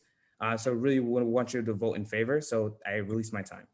Thank you, Christopher. Appreciate it. The next speaker is Daniel Berger. Morning, yes, Daniel. How are you? Good morning. Thank you to Christopher as well. Everyone in MCAD, thank you to the commission, the chairman, the commissioners, the staff, the chief of staff for producing this event today. I I am here today as a social equity program participant in cohort 2. I'm also a partner and owner of Grasp Ventures LLC, and we are seeking a delivery operator license here in the Commonwealth. First off, I'd like to address any concerns that municipalities may have. Marijuana delivery operators will only be able to deliver to municipalities that have opted into delivery. Marijuana delivery operators are non-retail establishments and will have little to no community impact compared to brick and mortar establishments. Tax revenue will go to the municipality hosting the marijuana delivery operator, which should be an incentive to host us. Delivery is essential in our new norm and will mitigate the public health concerns of the brick and mortar big box cannabis stores, where some folks from out of state are lining up around the block for 3 hours to purchase some cannabis. Speaking personally now, from my firm Grasp Ventures LLC, we were happy to see the commission move along with the policy agenda voted on October 20th, and we were eager for the vote on the 29th. The week of the 20th, we filed our delivery only pre-certification application and were approved. We were expecting a call actually on October 27th to receive a host community agreement, when unfortunately we received the email to extend the public comment period, and it completely derailed our process, unfortunately. So, just really my fellow social equity program participants and I, countless other advocates who have been on this call, and my partners, we have personally already invested thousands of dollars and countless hours into the existing framework set forth by the commission. We were able to work with the changes and lack of concessions on October 20th. I still think that the 2 cap on delivery operators is an onerous, unnecessary cap. I have lived from North Adams to Nantucket in the Commonwealth, so that alone, serving those 2 communities, would max out my delivery operator licenses. So I do think that is onerous. It is not fair, especially since brick and mortar is allowed to operate with 3. And, really, as a social equity program participant in the second cohort, speaking on behalf of myself and other social equity program participants, capital is one of our biggest obstacles. So right now, to add any further delays to the delivery model will kneecap this model before it even comes to fruition. So I really do implore the commission to vote on the policies as set forth on October 20th and to move forward without any more delay. And I do applaud the commission as well. I tell people all the time, I've spoken to folks across the world and across the country about this. Massachusetts really does have some of the most comprehensive regulations as far as cannabis goes. So we are a model, and like others have said, the nation and the world is watching right now. So I will cede the rest of my time. I thank the countless advocates who have come before me to get me where I am today. And thank you to the chairman and the staff again. Thank you, Daniel. Next speaker is David Garetti. Apologize if I mispronounced that. David, are you there? There you go. Hello, I'm here. Good morning. I think it's still good morning. How are you? I'm well, thank you. Please go ahead. Okay, yeah, my name is David Garetti, and I'm a local entrepreneur working on a third-party technology platform to help delivery operators meet the needs of cannabis regulations here in Massachusetts. For lack of a better brand name, I'm currently hosting a website at deliveryoperator.com. But that's not what I'm here to talk about. I'm here to advocate for the delivery regulations as they stand. Moving forward with these regulations is simply the right thing to do. This is a great opportunity for SEs and EEs to gain an equity stake and for the commission to test this model in a closely monitored fashion. As I approach the market from a technology standpoint, I think of the jobs to be done framework and how we can leverage technology to solve the needs of delivery operators. I think the current regulations do a great job of meeting concerns about safety and security. Our regulations call for an in-vehicle camera system, body cams, GPS tracking, physical security for products and cash.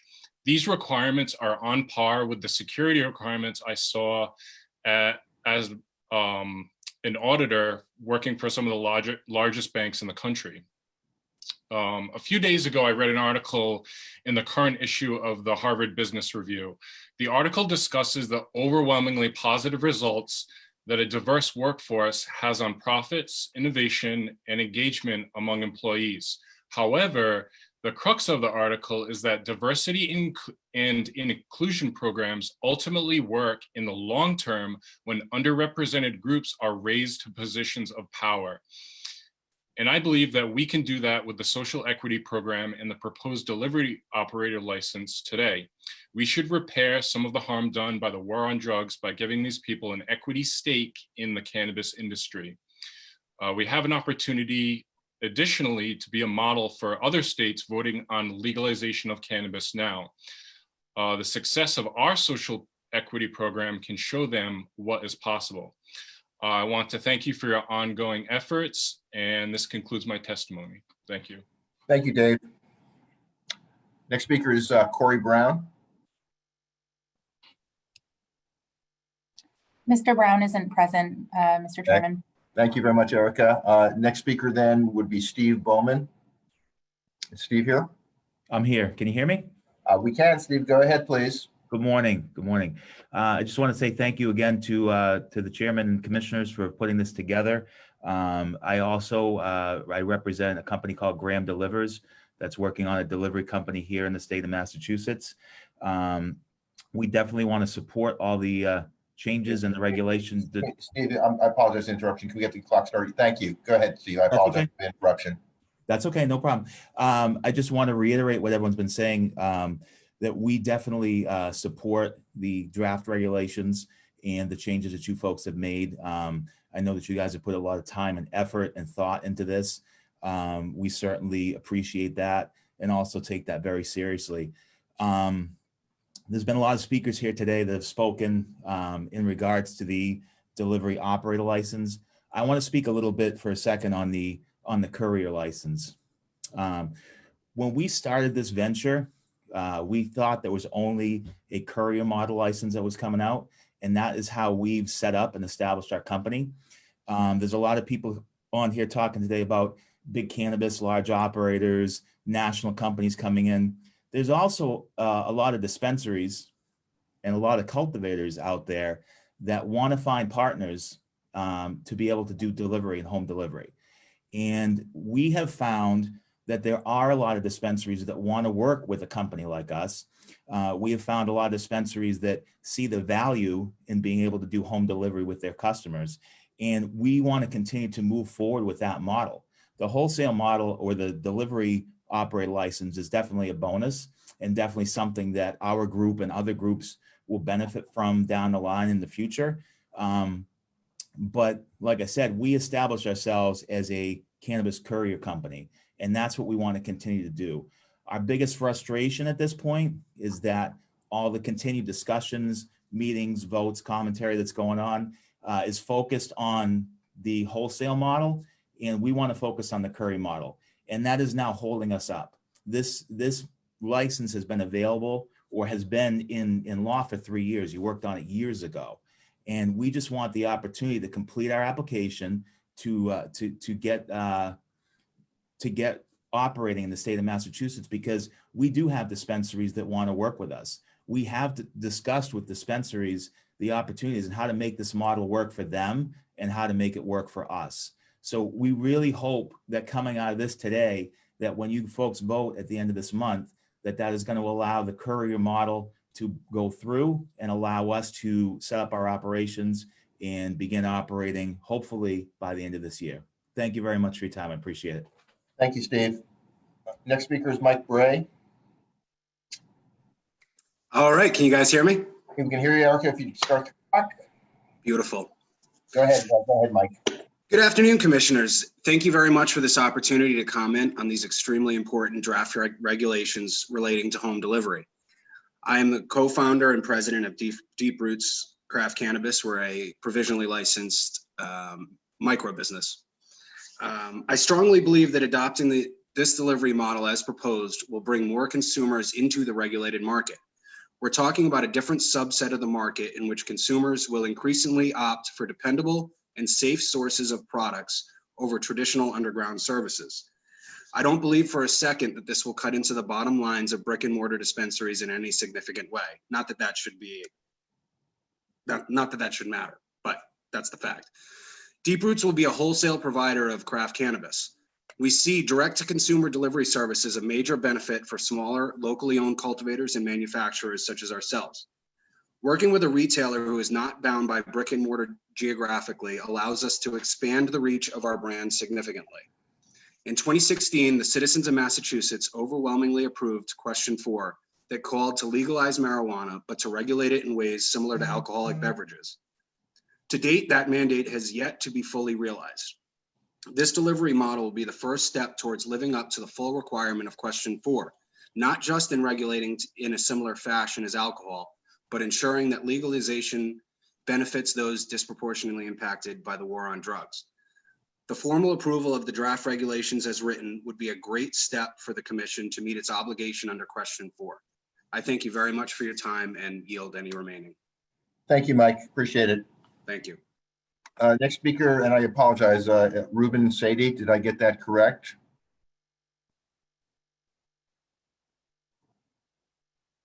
Is Ruben here? Yes, Commissioner, good morning. Can you hear me? Yeah, I can hear you. If we get the clock started, Erica, and Ruben, again, I apologize if I mangled your last name. You got it spot on, Commissioner, but thank you. Good morning, everyone. My name is Ruben. I'm a co-founder for Delivered Inc. And I just wanted to take a moment to thank all the commissioners and lawmakers for giving us the opportunity to be part of such a unique industry. Although there are still plenty of issues in the industry, we have to remember that it's a privilege to even have these conversations. So thank you. I also want to take a moment to congratulate Executive Director Sean Collins for his recent appointment to the Cannabis Regulators Association. I hope that he will use this new platform to keep pushing for equity on a much greater scale. I want to take a moment to applaud the CCC for taking such huge steps forward to fix the previous delivery model that was clearly broken. Delivery is one of the last frontiers where equity can be created in the cannabis industry, and as such, I am very glad to see all the push for equity. I want to express my support for the proposed delivery regulations, but I also want to point out some issues that can still be addressed. To begin with, the 2 location cap is absurd in my opinion. It places an unfair burden on us delivery operators that is not placed on any of the other license types. This significantly limits the places where we can operate, and it restricts the amount of clientele that we're able to work with. I don't see this type of restrictions being placed on retailers, so I don't see the need to place them on a delivery operator. I also think that the cap on vehicles is pretty much useless. Just as it's been mentioned before, there's no cap on bud tenders, there's no cap on how much dispensaries can sell, so why are delivery operators being limited to how much we can do? I think that the repackaging stance is something that also places an unfair burden on us. Dispensaries are able to purchase wholesale and repackage their material however they want to, but us delivery operators are going to be stuck having to white label, which is an excessive cost that we don't need. I've heard lots of pushback from towns and operators saying that delivery will undercut retailers, but that argument is a slap in our face. And it's further proof that this pushback isn't because of safety, but it's because of corporations being scared of losing their profits. And lastly, I hear a lot of towns and lawmakers asking for more time before we implement delivery regulations. I asked them, how much time do they really need? This law, cannabis has been legalized since 2016, and the delivery has been worked on for about a year or 2 now. The towns and lawmakers have had more than enough time to have conversations and start to get their things in order. So there's no need to keep making us sit on the sidelines while corporations keep profiting from this industry. Thank you for your time and have a good day, everyone. Thank you, Ruben. Next speaker is Sherry Tutkus. Hey everyone, Hi, Sherry, how are you? Can you hear me? I can hear you and see you, so please get started. Thank you. All right, very good. My name is Sherry Tutkus. I'm a registered nurse, cannabis nurse, patient, advocate, and activist. Thank you, Mr. Chairman and the Commission for allowing me the time to speak on behalf of 99.9% of the Massachusetts cannabis nurses, patients, and the adult use consumers that we as nurses educate in our communities. Nurses like to get right to the point, so I'm going to bottom line it. I support the creation of both the delivery operator license and the cannabis courier licenses. I also strongly support the creation of a 3-year equity priority period for those delivery licenses. With that being said, I am extremely disappointed and dislike the attacks being made on the delivery operator licenses from corporate cannabis operators that are being made to protect their profits and monopoly. When corporate cannabis has to make up stories to lie to local cities and towns in order to attack this proposal, it is evident that they know they have lost on the merits of this argument. The untruths that are being told are misleading and are being offered in bad faith because corporate cannabis operators know that a strong structure for equity delivery and a fair competition undermines their existing monopoly. It is insulting that these corporate cannabis operators feel entitled to demand that equity delivery companies serve as Uber Eats style couriers, handling all profits on retail sale over to the brick and mortar dispensaries. As mentioned in previous comments, when only the Uber Eats model was available, some equity delivery companies were even told that they had to give up 9.9% of their company simply to be able to work as an Uber Eats courier for a dispensary. And thus, I think the rollout of the delivery operator model is crucial to avoiding that predatory behavior. I think we would all agree that the opposition to the rollout of the delivery operator license is designed to only protect those corporate monopolies and to undermine equity in the pursuit of corporate profit and greed. I felt very compelled to make my comments today because I am saddened of the behavior of these corporate operators who serve and have sought to put their profits ahead of equity, ahead of fair market structure, and ahead of the communities that we serve.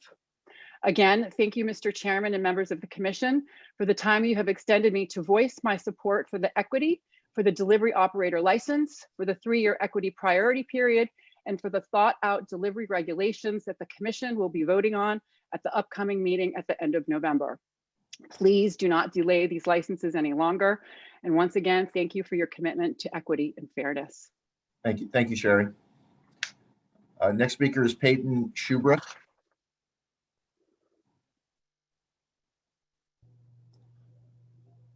Hi, Peyton. Hello, how are you today? Good. Just hold on. Can we get the clock reset, please, Erica? Thank you. Go ahead, please, Peyton. Okay. Good afternoon. Thank you, commissioners, for this opportunity to speak today. And thank you for your due diligence and being committed to a transparent process. Also, thank you, Erica, for working your magic behind the scenes. It's no easy feat to work the logistics of Zoom. Yeah, let's just pause there one more time, Erica. Thank you so much. I know this is incredibly complicated, but you're doing a great job, so I really appreciate it. By way of introduction, I won't take that away from your time, Peyton, so keep going. No worries. By way of introduction, my name is Peyton Schubrook. I'm CEO and founder of Six Bricks LLC, an adult use cannabis shop in Springfield, Massachusetts. But more importantly, I'm an advocate for cannabis entrepreneurs. I support the new delivery license and would humbly suggest no caps on vehicles and that the exclusivity period start after a minimum of 5 licenses have been issued. This is a true opportunity to provide equity in an industry that does not have an equitable marketplace today. The cannabis industry is just that, an entire industry. It is unfair that those currently in the industry are attempting to dictate in a way that does not require healthy, innovative, and natural marketplace competition. The delivery license type creates a pathway to more minority ownership in the Massachusetts cannabis industry. I think it is concerning that people view me as an outlier in the industry, as opposed to acknowledging the sad reality that the industry has not been able to uplift Black and brown people, those that have been most impacted by the war on drugs. Delivery license holders deserve a license type that allows them to have a viable business. Representation matters now more than ever. Those that oppose this license type are not thinking about the customer or the communities. At a time when a pandemic has created real financial hardships, delivery licenses can help and support in a meaningful way. By creating this license type and allowing it to move forward, you are not handing anything to those who are applying. Instead, you are attempting to level the playing field and allowing the many who have worked hard and continue to work at this every day entry. I would like to see an industry with diverse owners and collaboration that is not predatory. I ask for no more delays and that we continue to move forward, because as someone who's going through and continues to go through the process to open an establishment, it is capitally intensive and requires a resiliency that few know. Thank you to MCAT for all that you do, and thank you today, commissioners, for allowing me the opportunity to speak. I release the remaining time I have. Thank you. Thank you, Peyton. Next speaker is Andrew Muddy.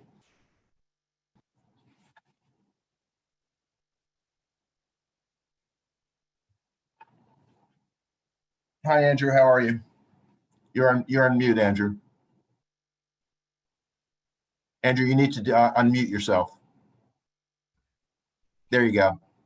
And Erica, could you start the clock, please? Oh, I'm doing great, Chairman. Thank you very much. I just wanted to show this because I think this is what everybody's really talking about. It's a plant, right? But I'm a caregiver, and giving care to people in need is what's most important. And the people that are in need are social equity and economic empowerment applicants right now. I'm also a micro business owner, pushing for the micro business delivery endorsement. I'm a graduate of the first social equity cohort. I put my time in, I put my energy in to make myself and the businesses around me and my friends and everybody give it more opportunity. So we stand up as advocates and we support. I showed you guys this a couple years ago, and this has ravaged the internet. Hashtag more weed, less greed is about exactly what we're talking about. It's this, it's not this. This is what everybody's fighting over. It's a piece of paper. What makes delivery better? You need to help deliveries have opportunities. The delivery operators license, the courier license, and the delivery endorsements for micro business is a big step in the right direction. That 3-year exclusivity period is good, but it's not enough. I'd say give it 5. And the caps on vehicles. You don't cap the amount of registers and bud tenders that are in your regular dispensary. You just can't do it. So you're going to hinder a business based upon the number of cars they have. Not only the cap on that, but the cap on the amount of money and product in the vehicle. I could be out on the road and run out and have to come back. It's a delay in our business opportunity. On top of that, David Rubinovis even talked about the sunset. When this sets on federal prohibition, how do we get away from the 2 drivers? Having an extra driver there is just sitting there twiddling his thumbs, playing on his phone. Is there really safety there? We're safe as it is. The regulations have been built in, bulletproof. It's unbelievable. So the other thing is these cities and towns. I'm going to drive over 2 or 3 towns when I leave my facility that don't allow it, but that's their fault. It's their problem. They want to opt out. That's fine, but they can opt in. They can opt in to allow it to happen. Where are the people like the CDA that are actually fighting this? They're not fighting it here. We haven't heard from one of them. They're in back pockets. They're shoveling money down people's throats trying to make things move. They're ashamed of themselves. They won't even show their face online. This is what is happening. I applaud you guys for keeping us involved and for making this a community-based forum so that we can talk about the issues. These are the issues. And competition is going to drive price down. It's going to put more of this and more of this in everybody's pockets. And it's going to help. Keep the regulations as they are, push them through, and provide Kleenex for all those dispensaries that are going to cry. Thank you. Thank you, Andrew. The next speaker is Chirag Patel. Yes, how you doing, Commissioner? Good morning, or I guess good afternoon. How are you?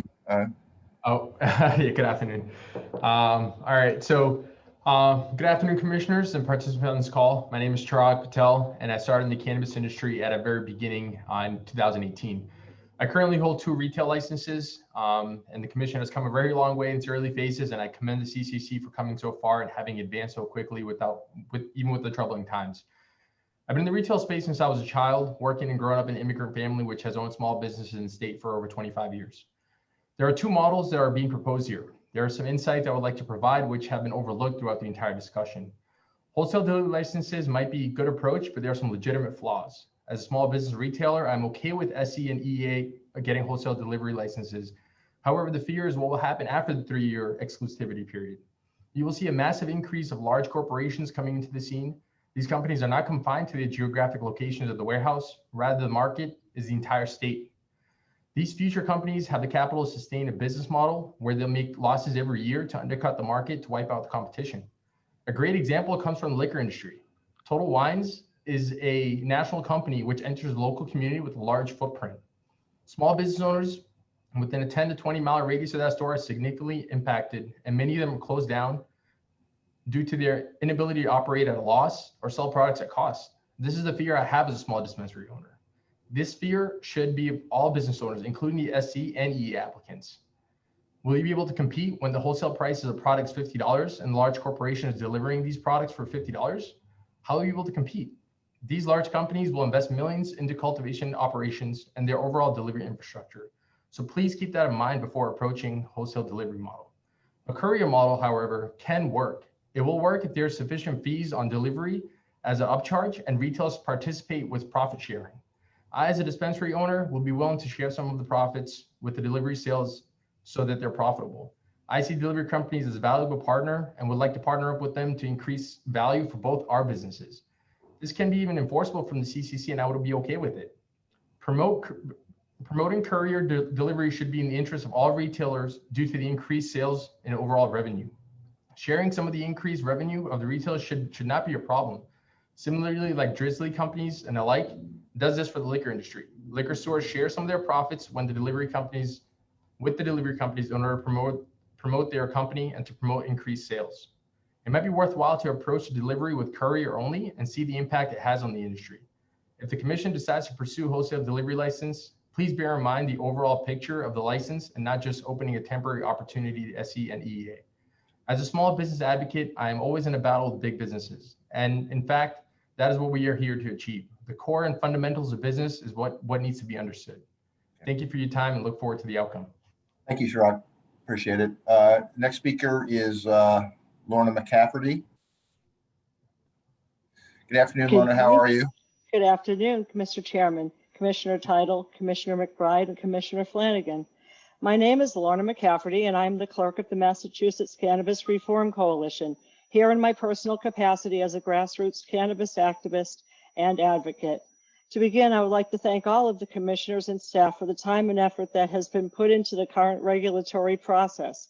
In particular, related to adult use delivery, I applaud the Commission's willingness to be intentional about equity by virtue of the creation of the cannabis delivery operator model.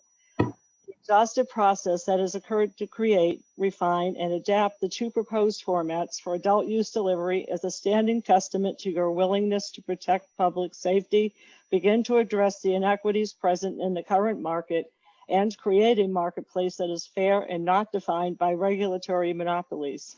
There is no doubt in my mind that corporate cannabis operators are seeking to attack the delivery license operator because it would threaten their profits.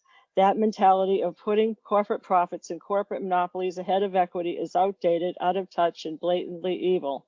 I have heard firsthand from equity companies who have said that when only the Uber Eats model was available, they were being preyed upon by brick and mortar dispensaries while attempting to negotiate courier contracts. Not only did these brick and mortar dispensaries want to keep the profits from each retail sale that was delivered, they were also so disgusting as to require those equity companies to give up 9.9% of the ownership of that company simply to be able to provide Uber Eats style courier services for a single dispensary. As a result of those testimonials, that is why I am so strongly in support of both the cannabis courier license and the cannabis delivery operator license. By creating both license types, the Commission will ensure that brick and mortar retailers are not given an artificial middleman status in all adult use deliveries. Ensuring competition, equity, and a fair market should be the main goal of the Commission's regulations, and I feel those objectives have been accomplished through the current proposed regulations for adult use delivery. Therefore, I ask that you do not change or delay the courier license and delivery operator license types as proposed. Please support the economic empowerment and social equity license priority for those licenses and do not make delivery more difficult for those companies. The decade-long war on drugs has caused a devastating proportionate impact to minority communities, and those delivery licenses are but a first step on the path towards remedying that unjust harm. Thank you very much for listening to the community and for allowing the 3-year exclusivity period for economic empowerment and social equity delivery license types. I am grateful for the time you have given me today, and I wish you all the best going forward. Thank you, Lorna. Thank you. Next speaker, and I apologize if I get pronunciation wrong, Alethea Amponsa. How did I do, Alethea? Badly? Very close. I'm very proud of you. It's Alethea Amponsa. Okay, thank you. I'm sorry about that. No worries. Erica, please get the clock reset. Go ahead, please. Thank you. Well, I'd like to start by thanking you, Commissioner Hoffman, the entire CCC, and my colleagues for your time and commitment to addressing this ongoing war on social equity and that plagues our nation. Your efforts are unmatched for trying to close this prominent gap in access that affects people like me on a national landscape. So I really do appreciate that. My name again is Alethea Amponsa. I am a graduate of the inaugural cohort of the Social Equity Program and founder and co-owner of AK Elevates, a 100% female minority-owned cannabis company that's seeking a wholesale delivery operator, co-located brick and mortar and social consumption license. I'd like to begin by stating our full support as an entity for the regulations as they stand and implore the Commission to uphold and maintain the minimal 3-year exclusivity period and also consider removing the 9 p.m. restriction on delivery time. I'm going to keep this kind of unstructured in the sense that we know all the statistics. We've been hearing the stories of the facts, but I'm going to tell you what it looks like from my perspective. Upon applying for entry to the Social Equity Program, we were asked what it meant to us, what social equity actually meant. I felt the easiest way was to define it through demonstrating its impact on my own life and experiences at the margin of its opportunities. I'm a first-generation college student who received my undergraduate degree from Tufts University in Medford, Mass, and completed my master's at the Harvard Graduate School of Education in 2017. My business partner, Lakeisha Jones, was born and raised in Boston, Mass, graduated from Wentworth Institute with 2 degrees and is a retired local 7-9 worker. Under normal circumstances, backgrounds like these propel the average individual to the forefront of the winning side of life, or game, I say. Instead, we are still fighting for simple entry into the game. In Massachusetts alone, clear barriers, including access to capital, are still some of our biggest obstacles. My colleague, Ms. Kennedy, already provided the stark contrast in the household median net worth, which stands at $250K for whites and $8 for blacks. We're not going to discuss those types of facts because we're sticking with delivery right now, and these are human rights as far as access to medicine for some and recreational access for others. I'll give you a further illustration of what reality looks like for many of us in this space. The November 3rd elections brought with it the legalization of adult use cannabis in new states, but also a clear demonstration of why programs like social equity, like the Sexual Equity Program, must exist. MSOs or multi-state operators who are already very well positioned will dominate in adult use cannabis markets in namely Arizona, New Jersey, and with their close proximity, New York and Pennsylvania will be close to follow suit. Massachusetts-based Curaleaf, who already exists as the leader in New Jersey's medical market, number 2 in Arizona, and among the top 3 spots in Pennsylvania, will automatically gain 8 retail locations in Arizona, 2 in New Jersey, 4 in New York, and 9 in Pennsylvania. This means they'll receive a total of 25 retail licenses in 4 states alone before any small business has an opportunity to apply. Furthermore, picture this. You place a call to an advertised commercial property that you've watched and vetted for months because ironically it's located across the street from where you live. After leaving several messages, you recall from a block number and ask to view the property. You're told. I'm sorry, I'm gonna need you to wind down, please. I'm sorry. Sorry, no worries. You're told that please call back when you have a man that they can speak to. This is my reality. I can't get a warehouse without a man. I don't have one. It's a female company. And these are only one of the few demonstrations of what equity would mean if it actually existed for people like myself. Please note that we fully support the current regulations as they stand and implore the Commission to continue its efforts to revolutionize the reality for those already at the margins of opportunity. Thank you. Thank you very much. Next speaker is Sean Sheridan. Thank you. Hi, Sean. How are you? Good. Thank you. I'm honored to be an applicant. Excuse me. Can we get the clock started, Erica, please? Go ahead, Sean. I apologize. I'm honored to be an applicant in the second cohort of the Social Equity Program. I believe delivery should be a separate class of license. I speak for equity applicants. Equity applicants are people. They live here. Their children go to school here. They have families here. Equity applicants are meant to be empowered by this very commission. The delivery license is meant to help equity applicants. Equity applicants may have experienced life a little differently than you. Equity applicants may have experienced justice differently than you. We are here today to help these people. We are here today to create equity with this new license. I know because I am an equity applicant. And I know I have already been asked to sacrifice. MSOs want me to sacrifice. Towns want me to sacrifice. Sometimes you seem to want me to sacrifice. Well, I'm here to ask you to stop. I'm here to demand equity now. On your own website, you talk about equity as all of us getting a bike to ride. I want my bike. I'm tired of sacrifice. I am tired of platitudes. If alcohol or the industry or the towns or associations complain, we need only look to the nightly news to see why we need justice, why we need equity. So I ask, can you build me a bike just for me? I want equity. I want the rule of 3. I want 3 stores and 3 delivery just for me. The bike you promised me, that is equity. Give me what I need. I am a person. I have sacrificed. Use your power. Stop my pain today. Make the license a separate class just for me today.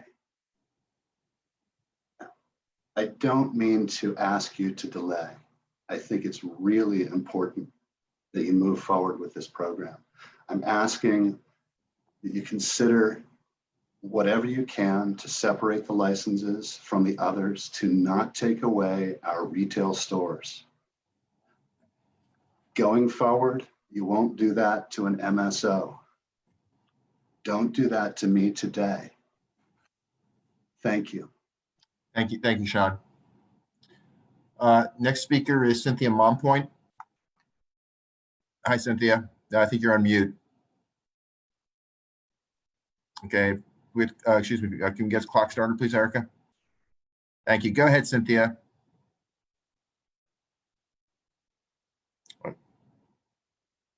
I'm sorry, Cynthia, hold on. I can't hear you, so I'm not sure. It looks like you're off mute. Erica, is there an issue? No issue on my end. Cynthia, is your computer microphone on? Because I'm not able to hear you.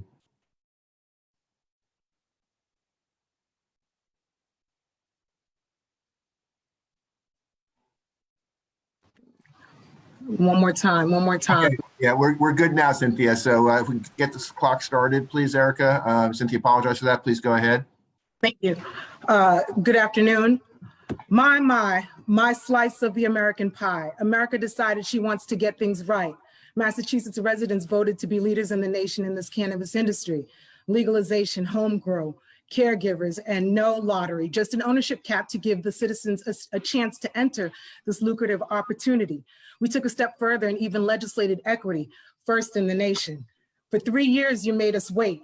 Didn't matter the impact that delay had on our pockets or ability to participate in our own legal industry. You knew we'd have delivery. Municipalities, brick and mortar businesses, associations knew we'd have exclusivity. So I hope this public comment period is a formality to alleviate your hands, CCC, of the pressure and responsibility of having to deal with longstanding white influencers and some disgruntled players as you roll out a viable, more equitable, and progressively bold delivery program. Any argument to thwart the efforts made for such a business opportunity would show that that entity is diabolically opposed to Massachusetts' charge for any form of equity. For myself and my husband, we've identified the barriers, as everyone else has, and proposed the PIES program that addressed every one of those barriers. But much to the disgruntlement of those in power, that program was rejected and is now being demonized, as with so many things that so many Black people propose or do to address the harms and injustices experienced simply because of skin color and society's conscious and unconscious bias. That program is being demonized by some of our very vendors, equity vendors here as a handout, and by the voices you have traditionally given credence to both publicly and professionally. So here we are with the delivery opportunity. Many intelligent and passionate speakers have come out and already, hold on a second, my screen has cleared out, have and will reiterate what has been said in the past about the need for a viable model for Massachusetts residents to enter this cannabis industry. Based on the commission's last meeting and McBride's lead on drafting revised regulations, that message seems to be coming through in some areas. Today, many have and will point out the more recent pushback from current industry leaders are unfounded for numerous reasons. What I would like the Cannabis Commission to think about is how will you frame the regulations to ensure that, one, key industry leaders, particularly those who have a position powerful enough to impact our industry, do not thwart the efforts and progress of what we are looking to achieve with the two delivery licenses. And secondly, how will you address the local or the connection at the local level for the barrier, at the local level? Perhaps extending the exclusivity period to perpetuity with an option of review exclusivity in 5 years, or perhaps starting the timeline for exclusivity on a per municipality basis so that we don't have towns drag their process to issue HCAs, exhausting the state exclusivity period and allowing the door for their certain businesses or major operators who likely are leveraging some connection to enter in and dominate delivery. Yeah, I need you to wind down, please. You're over the 3 minutes. Okay, thank you. In general, the social equity program structure has some fundamental flaws that will not alleviate the inequitable participation issue we face. Let's not have a poor delivery model exacerbate that problem. It's time to release the demographic data for the second social equity cohort. Thank you, Cynthia. Appreciate it. The next speaker is Gabriel Vieira.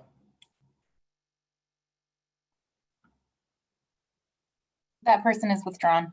Okay, thank you, Erica. Next person that I have is Nathan Pierre. Good afternoon. Hey, how are you? Let's just get the clock started, please, before you. Absolutely. I'm just going to use my time to touch on a point that we have not yet discussed. First and foremost, I appreciate the CCC allowing us to speak at this public forum. Everything that you're doing is much appreciated. So moving forward, I would ask that the commission consider not capping vehicles and not capping licenses. The rule of 3 and more than 5 cars will be needed to make this model viable. And as a part of the team with Bean Collective LLC, social equity candidate Donald Rodriguez, I also would like to point out the fact that these MSOs that are doing all of this work to try and stifle this license class are also the ones who stand to benefit the most from a new model called the wholesale model. They are the ones with all the money, power, and product. So they will be the sole providers of wholesale product to every single one of these delivery license holders. So with that being said, all of their resistance is really just to protect their bottom line. So there's one word I have to describe this behavior. It's greed. They want all the retail money. They want all of the wholesale money, and they're going to get it if you cap and make it harder for us to succeed as delivery operators. That's really the only point that I wanted to make.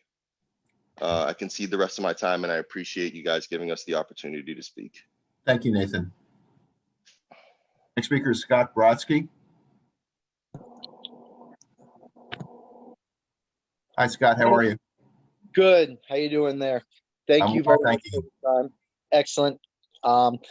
Thank you for this time, Chairman and Commissioners. I think this is a very important topic. My name is Scott Brodsky. I am a consumer patient advocate for cannabis. Also the director of sales. All right, I'm off the hot seat now. Can people please mute themselves?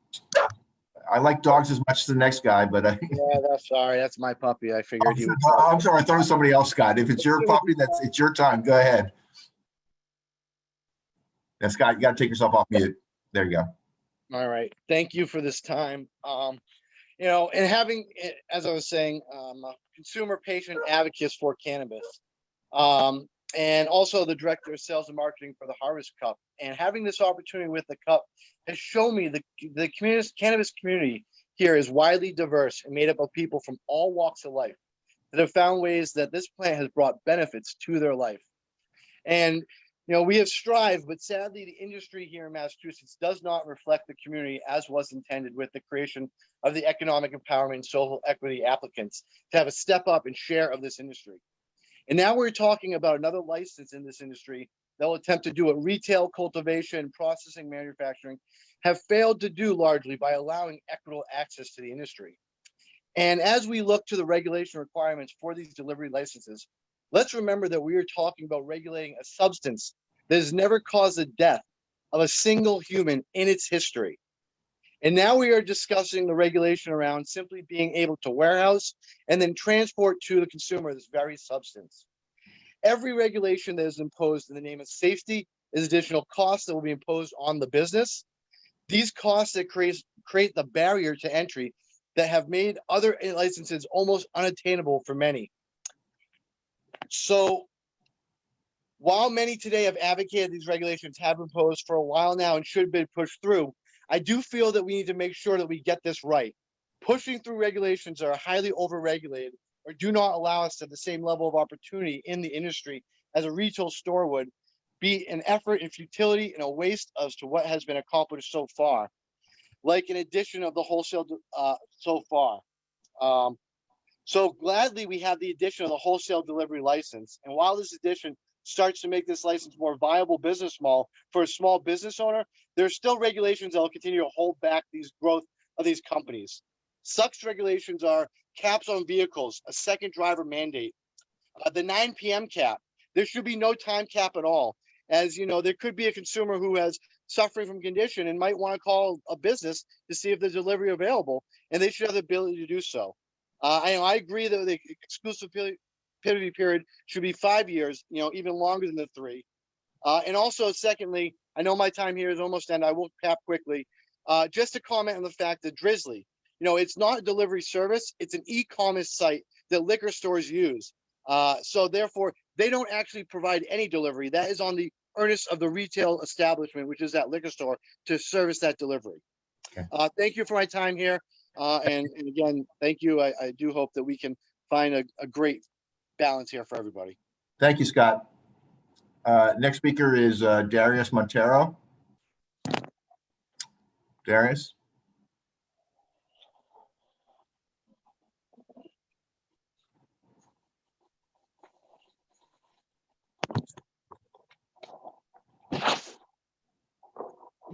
Darius here? Sorry, can you guys hear me? You can, Darius. If you can start the clock, Erica, please, and then Darius. Just, you know, I'm still at work here. Okay, go ahead, Darius, please. All right, so I want to just thank you guys for having me. Thank you, CCC, for letting our voices be heard about delivery. Sorry, just trying to share video. Oh, thank you very much. So again, just wanted to thank the CCC for having our voices heard today about delivery. It's been an uphill battle, to say the least, even on my end. I'm a social equity applicant, owner and founder of Blaze and D's Delivery. So what I want to say is that we shouldn't be pandering to the monopoly that these large white-owned businesses have created. And they're saying that they're afraid of this and that Amazon delivery models are coming out of this model and that, and I just don't understand where that's coming from, because as a minority, we work hard for everything that we have in this life, and I don't think we'd be willing to just separate with part of our business to a large white-owned business that doesn't even necessarily want to see us operate. I think it's condescending to have the thought that we can't run a wholesale delivery business for whatever reasons, too much in startup capital, that should be something handled on our end. It shouldn't be seen as fear on theirs or whatever monopoly they have on their money situation. I don't think the CCC should take into consideration the misinformation being put out there. I definitely wouldn't be willing to sell out to anyone who is not necessarily on my side for, say, social justice, and social equity. I feel they do not care for us so long as they have a hold on how money flows coming in and coming out. When it was, say, the courier model, it was no problem. They were totally acceptance in us having just a delivery fee. And if these groups or organizations are on our side saying that delivery should be put on pause because it might hurt us internally because of startup revenues or whatever in that matter, where were these same voices when we were about to start a delivery company for just a delivery fee, courier model that was essentially doomed to fail from the start? I think the CCC has put in a lot of thought over the last 3 years on coming out with the social equity program and these new license types. And again, I think it's condescending to say that they feel the work that the CCC has put out there to stop social injustice and to further social equity, to say that it is wrong, that you guys, the CCC, are not doing it right. Darius, I need you to wind down, please. What was that? I need you to wind down. Your time is up. So can you just honestly, that was pretty much it. I'd like to thank you again for hearing our voices, and I too got to get back to work myself. Okay. So thank you. Thank you, Darius. Next speaker is Mao Stringer. If we get the clock started, Erica, go ahead, Mao. How are you? Again, I can't hear you. Is your microphone on your computer?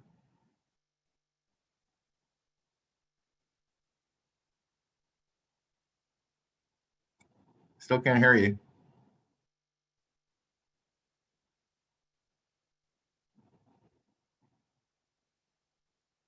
Now, okay, go ahead, Mao.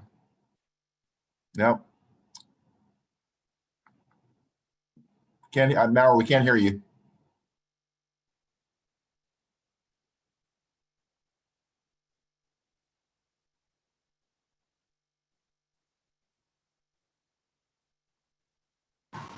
There we go. Yeah, hello.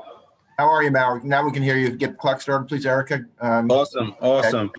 Go ahead, Mao. So like I said, my name is Maurice Stringer. If you're looking for me in the equity program, it's Maurice Stringer. I go by More Stringer. But my wife, she had a few more things to say, so I wanted her to finish saying what she needed to say. Thank you.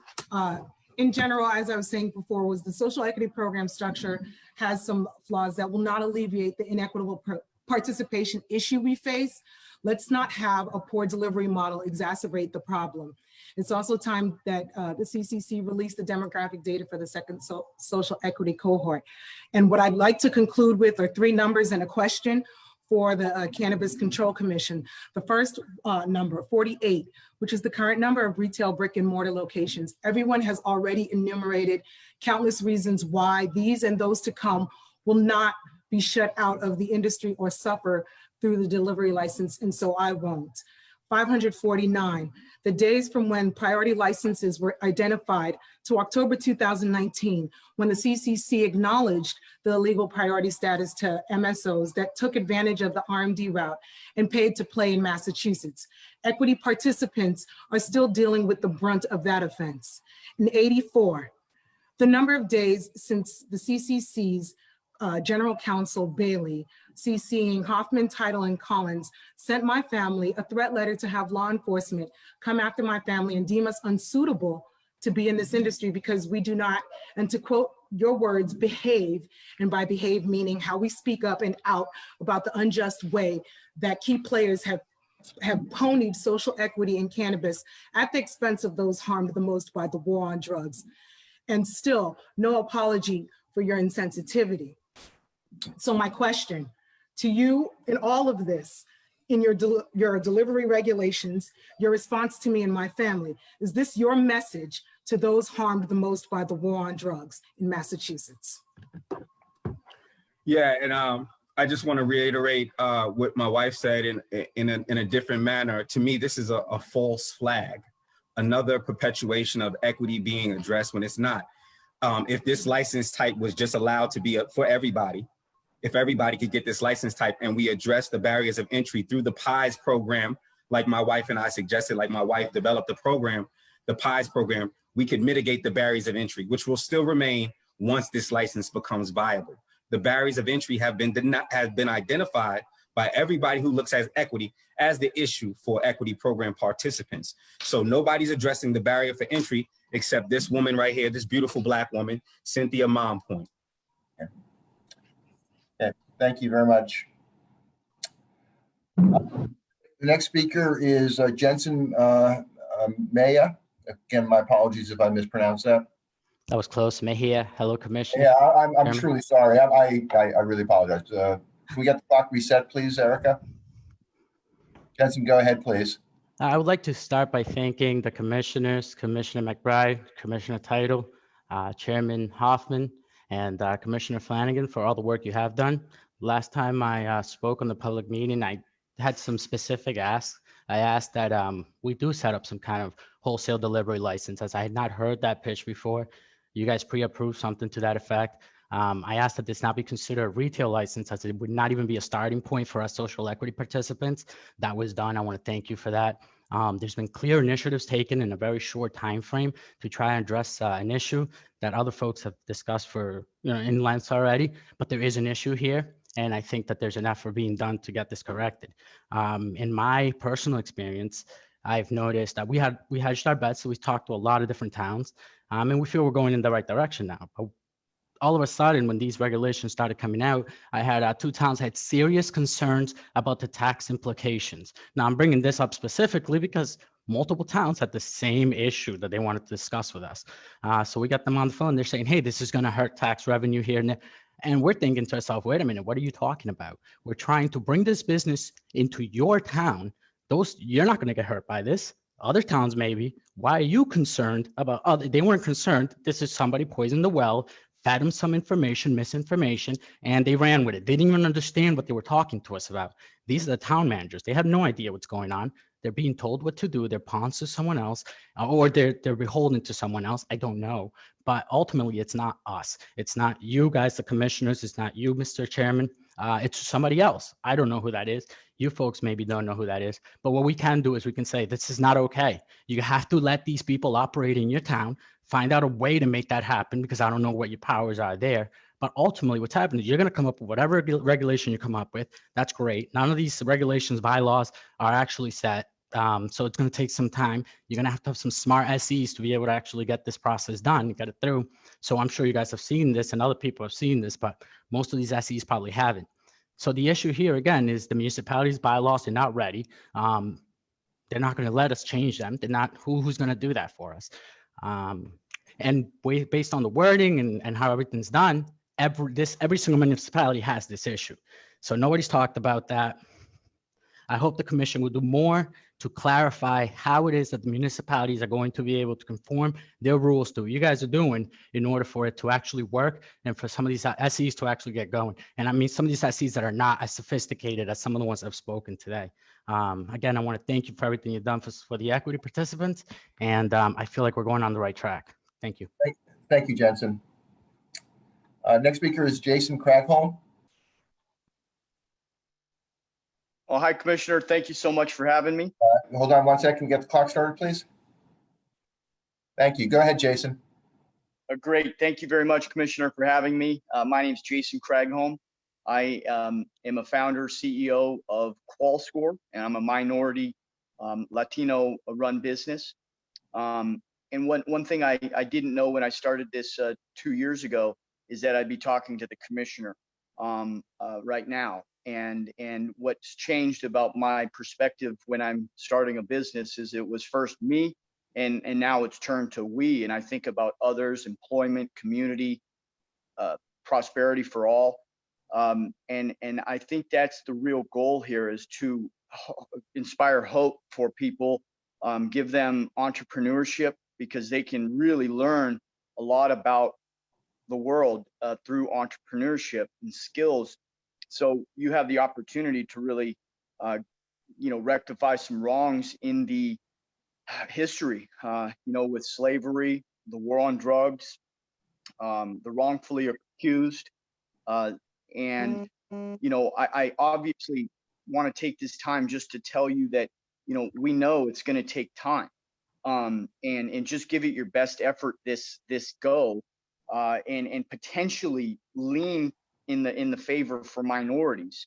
And then over time, we need to keep this commitment going in 2020, 21, 22, 23, and beyond. And so we got to just, leaders need to keep this top of mind. And so there is some things that you could potentially participate in coming up. There's an organization called National Association of Cannabis Businesses, and they have a For Liberty and Justice for All a an event on November 16th that is really going to shed a lot of light on potential guidelines for social equity programs for states. So maybe eavesdrop in on that and work with a person named Mark Gorman, who comes from the alcohol industry, really knows a lot. And so this organization is trying to set standards and guidelines and push this forward. I'm a real big supporter of them. I'm also a Minority Cannabis Business Association member, an NCIA Retail Committee member. And that's what happens when you allow minorities to start businesses and be successful. And they really want to give back and do it the right way. And here's an opportunity to really do that for us and potentially just lean it in a favor for minorities. So thank you for my time. I just suggest whatever you do decide, double it. Okay. Thank you, Jason. Next speaker is Stephen Mandley. Steve, is Sid going to present, or are you going to present? I'll be presenting. Sid's napping, of course. That's what Sid does best. Yep. Please start the clock, Erica. Go ahead, Steve. Hello, Mr. Chairman, Commissioner Title, Commissioner McBride, and Executive Director Collins. I'm in favor of the delivery operator model that would allow those companies to purchase products at wholesale from cultivation manufacturers and store that product in a secure vault and then deliver those orders directly to consumers. I ask that you keep the at least 3-year exclusivity period for economic empowerment and social equity period, and that there be no delay to this model. One of the main reasons that I was a spokesperson for the SM4 campaign in 2016 was because of the focus on creating a program that brought some justice and a path to ownership for those disproportionately hurt by the criminalization of cannabis and the war on drugs.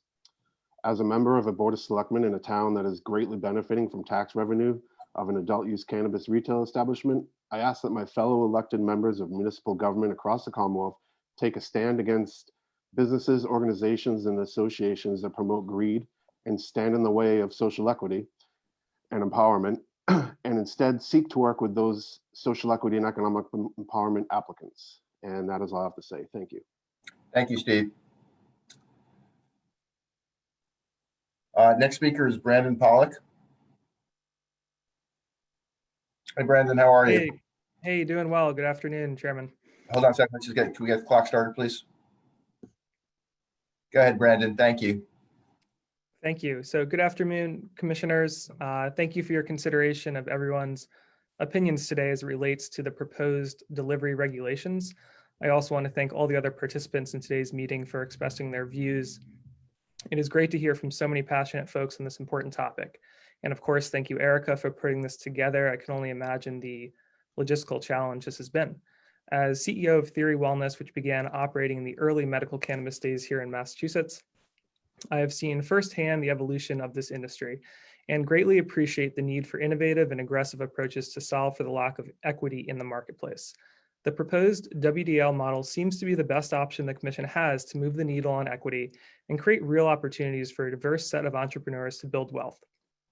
And if modified in a way which I will detail now, I fully support WDL and the proposed exclusivity period. My concern is specific to the limitless nature of the proposed model.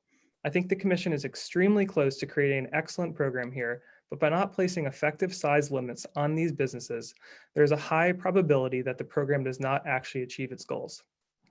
As vehicles are free to move about the entire state, a limit of 2 distribution warehouses is not actually a limit at all on the size of a proposed cannabis delivery business.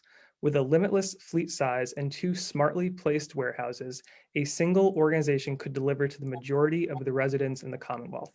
At scale, that sort of enterprise would undercut the very entrepreneurs the commission wishes to provide real opportunities to. More than ever, there is a terrific amount of capital, frightening even, being deployed into cannabis. The proposed limitless WDL model creates a very attractive target for the exact kind of investment and operating model the commission is trying to create alternatives to. Simply, the combination of a limitless logistics license, which heavily favors economies of scale, coupled with the ability for a non-social equity firm to own 49% of a WDL license holder and debt finance all of its capital needs, creates an opportunity and likelihood for a small number of firms to aggressively invest and expand to quickly take over this market. This will in effect make it hard, if not impossible, for most entrepreneurs to compete. As was astutely pointed out in the last meeting on this topic, the commission can and will examine and refine the rules surrounding WDL in the future. Why not put in place a modest fleet size restriction at the onset of this new license type to ensure that in the beginning there will be a meaningful number of successful businesses and see how things go that way, instead of leaving the door open from day one for a massive enterprise to run away with the market. If the commission thinks this restriction is not necessary because you feel it is unlikely that a large takeover would occur, what harm is done then by having an insurance policy in place to make sure you are correct? Thank you for your consideration, and I hope everyone has a great weekend. Thank you, Brandon. Next speaker is David Teresi. Good afternoon. My name is David Teresi, and I am president of the Commonwealth Dispensary Association, the largest cannabis trade group in the state, representing 48 members who hold more than 100 CCC licenses. Frankly, I'm not happy to be here today, and it's more than likely you will not be happy after you hear what I have to say. I cannot express enough my profound disappointment in the actions of you commissioners that you have taken in recent weeks over the subject matter of today's hearing. Your complete disregard for a thorough and transparent process is a travesty of which I have not seen in my more than 25 years of public service. Your failure to meaningfully engage all stakeholders impacted by this regulatory change is a slap in the face to state legislators, municipal officials, and all cannabis license holders. If you believe today's skewed, one-sided marathon hearing corrects the deficiencies in your process, you are sadly mistaken. The CDA submitted 8 pages of public comment to you last month, clearly stating our point of view on your delivery regulations. There is no need to restate our position, as it is already a matter of public record and time is limited. I will simply reiterate that the creation of a new online retail license represents a major policy change that neither the voters nor the state legislature contemplated when adult use marijuana was legalized. Make no mistake about it, you can dress it up as a marijuana delivery operator or MDO, but if it walks like a duck and quacks like a duck, guess what? It's a duck. This license class holder will be able to buy directly from wholesalers and sell directly to consumers. That's a retailer. All your regulatory gymnastics to get around calling it a retailer doesn't change what it is. So let's try being honest about that, not only with the public, but with yourselves. Furthermore, you have made this problem infinitely worse by making this issue about race. You've represented this as a cure-all to the fact that social equity and economic empowerment applicants have not been able to get a foothold in the cannabis market, and that anyone who opposes the creation of this license is thus anti-social equity, anti-social justice, and basically a racist. My name, as well as the CDA's, have been dragged through the mud because we believe online retailers will have a devastating impact on the cannabis marketplace. I'm disappointed, but not surprised by this characterization, because we have tried to bring more SE and E applicants into our association and have been successful in getting a few such license holders to join us. We continue to support an exclusivity period for marijuana career license, and will continue to lend our advice, knowledge, and experience to those trying to get started in the regulated cannabis marketplace. You're happy to come out as heroes to those advocates who believe they will finally succeed if this comes to pass, and yet you're happy to ignore municipal leaders who will lose out on tax revenue and business folks who invested life savings to get their businesses off the ground. The state made promises and commitments to these people, and you so cavalierly brushed them off.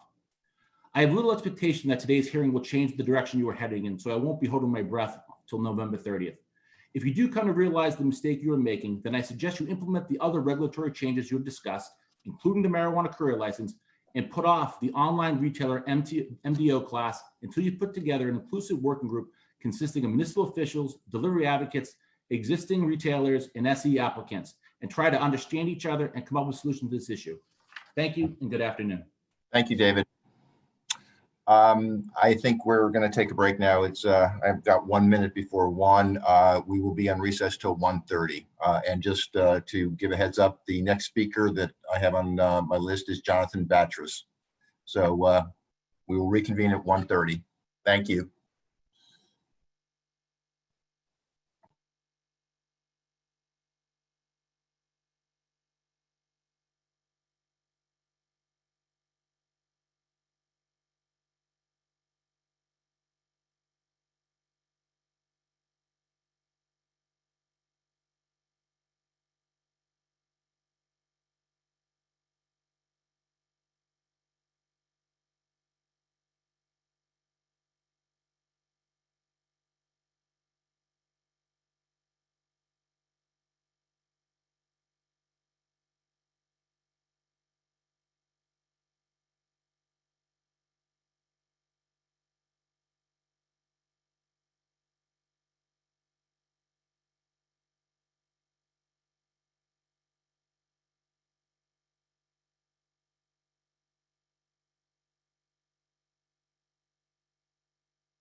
You're about to be on camera.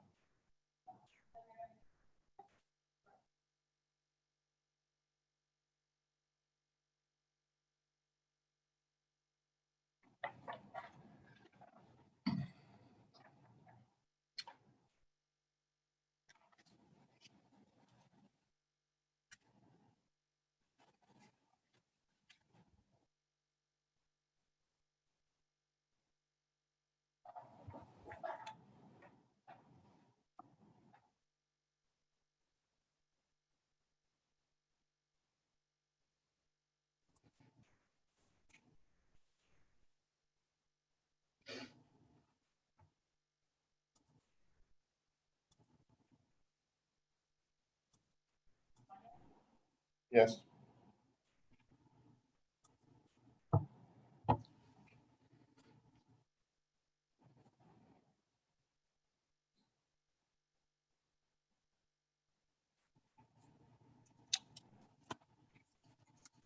Okay, Erica, we're ready to go? Mr. Chairman, Yes.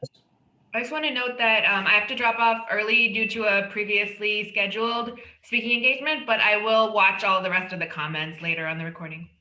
Okay, thank you, Commissioner Title. Okay, let's get back in session. Just a couple of comments.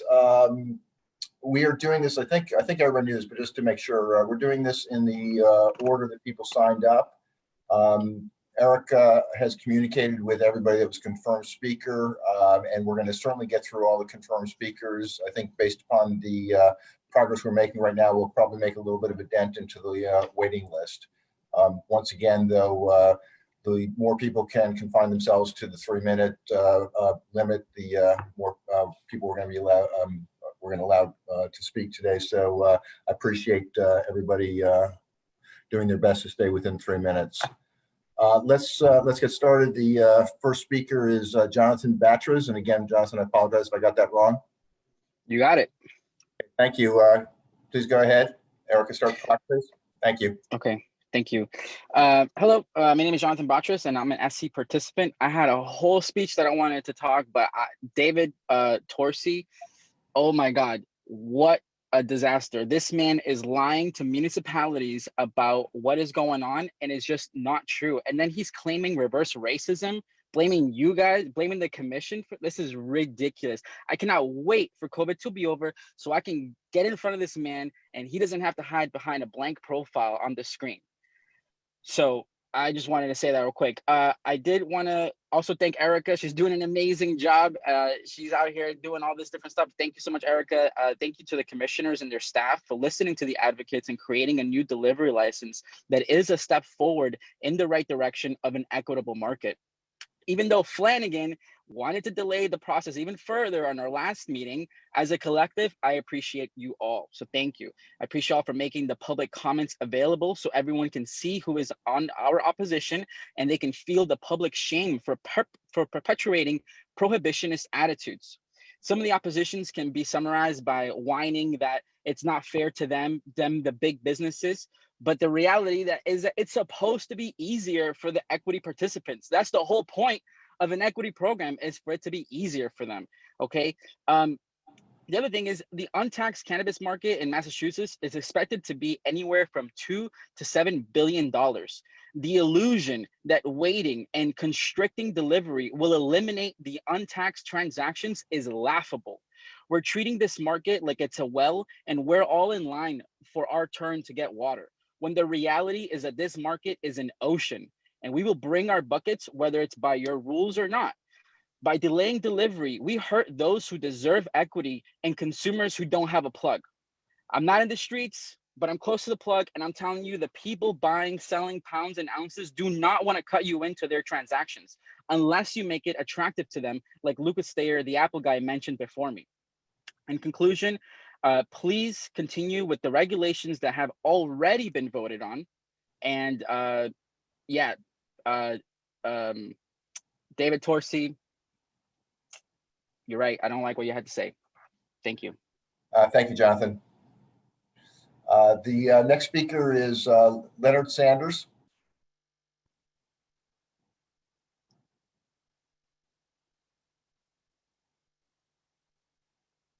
Erica, is Leonard online? I don't believe so. Let me just double check. Sure, thank you.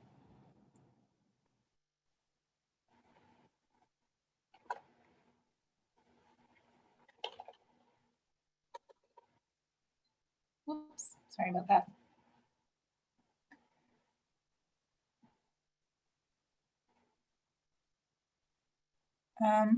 I've unmuted both the phone-in callers just to see if either one of those are Leonard. I don't believe that they are, but Leonard Sanders, are you online on the phone?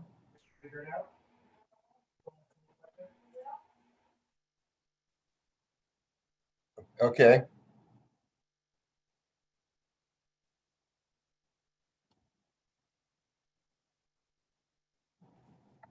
okay, let me see. So the next person I have. It's Paul Young is next on my list. Is that correct? I'm not seeing Paul either. The next person I have up is Mayor Rivera. Okay. And I do have Mayor Rivera here. Okay. So Mayor Rivera.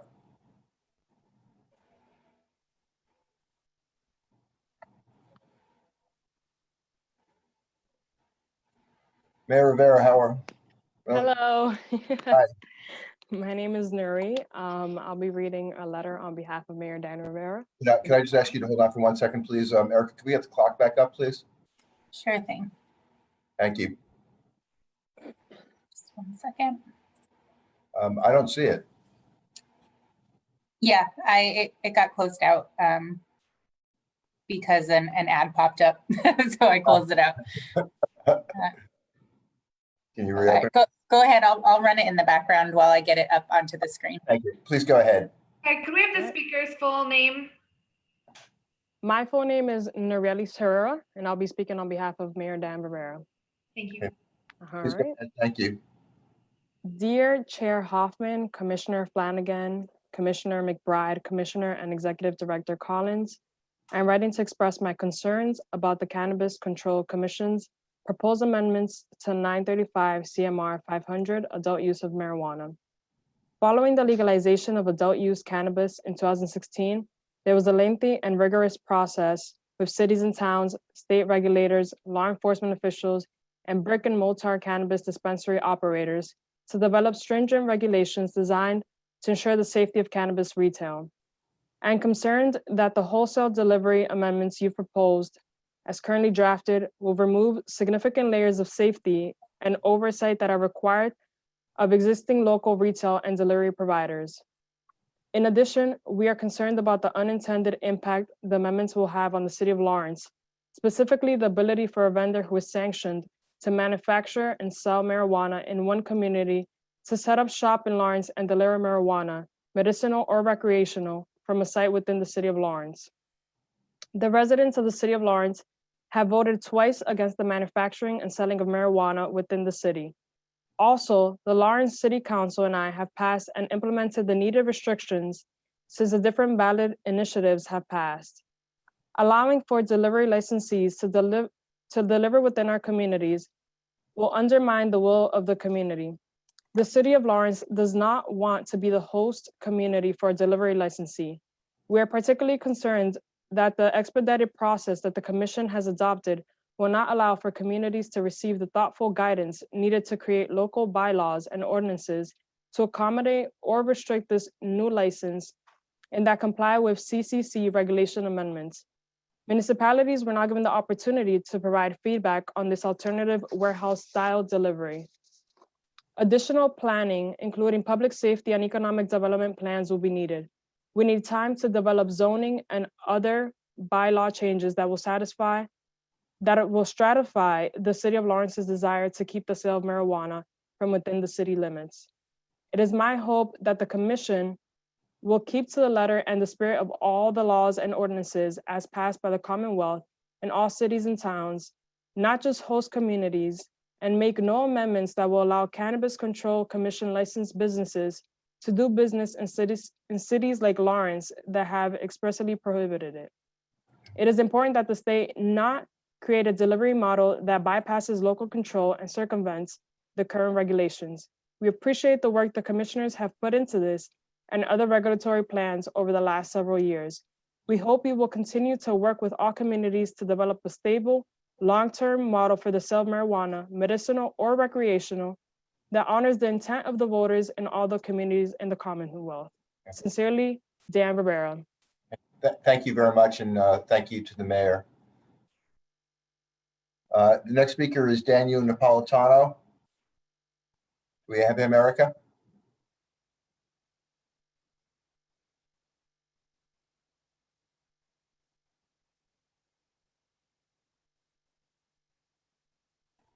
Should be all set. Okay, Daniel, are you there? Yep, There I'm you here. go. Thank you. Okay, if we start the clock, please, Erica. And welcome, Daniel. How are you? Thank you. How are you today, Mr. Chairman? I'm fine, thank you. Please go ahead. Thank you to you and the rest of the commissioners. I just want to piggyback on Mayor Rivera's comments. I'm a member of the Salem Planning Board. I'm not speaking on behalf of the Planning Board, but just in some of the work that I've seen. I'm concerned around the lack of regulation or guidance on zoning and where in cities these can go. Here in Salem, we are working, working hard to rezone certain areas of our city to allow for more affordable housing, and having a license like this without the input from cities or towns. I know my mayor, Mayor Driscoll, will be speaking later. I saw her name on the list.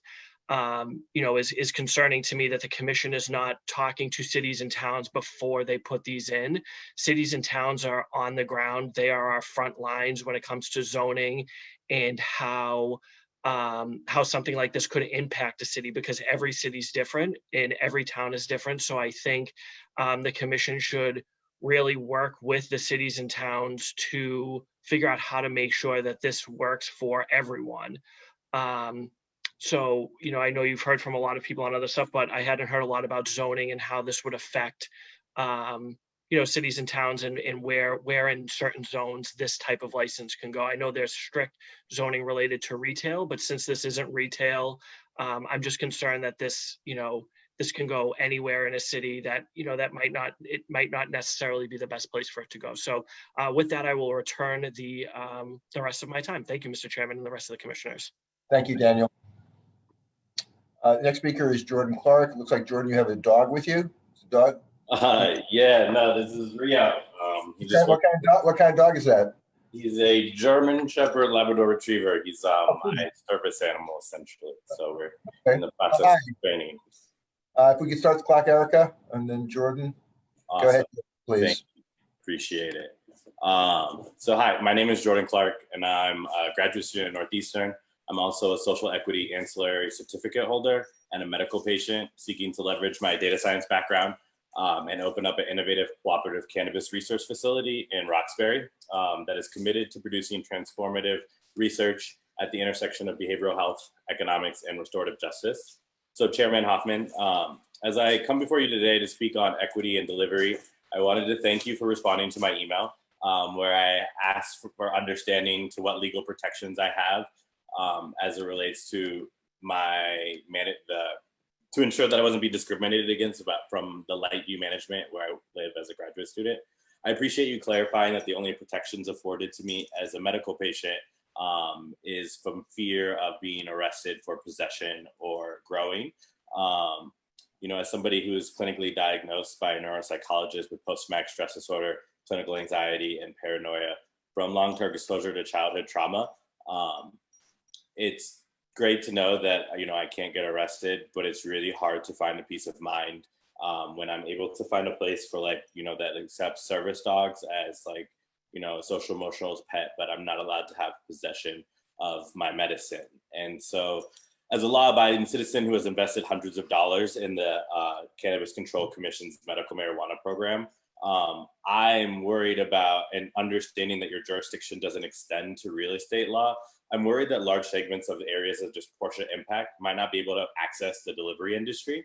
As somebody who's in a position of privilege at Northeastern, I'm able to engage in the ADA interactive process to have Section 31 of my light view lease amended so that I can have possession of my marijuana as it relates to my mental health. So my lawyer is awaiting their lawyer's response, but I'm not sure if we can wait 55 more days for another reply. So I was curious on your thoughts, and I want to make sure that I leave some time to give you to respond about provisions in delivery that could protect patients from having their landlord's war on drugs them. My fear is that I might be able to live here and be able to possess it in the state, but because it's still federally illegal and because you don't have jurisdiction, if I were to become depressed and need to, say, order my medicine to be delivered, would my landlord be able to use that against me to have me evicted? And if so, like, are there innovative ways and approaches that the Cannabis Control Commission can take to make sure that they're, issuing licenses that everybody can access? So I'll go ahead and maybe also leave 14 Yeah, seconds. Jordan, my objective today is to give as many people as possible time to state their opinion on this topic. So I stated up front that the commissioners were not going to be answering questions. That being said, I'm happy to talk to you, and I commit to reach out to you on Monday outside of the context of a public hearing to try to address your concerns. But I want to, as I said, give as many people as possible a chance to speak today and be heard. Is that all right? Absolutely. My end goal is to set precedent where you all can't. So if you can't, I have your contact information. I promise you I will reach out to you on Monday, okay? All right. I look forward to it. Thank you, Jordan. Bye.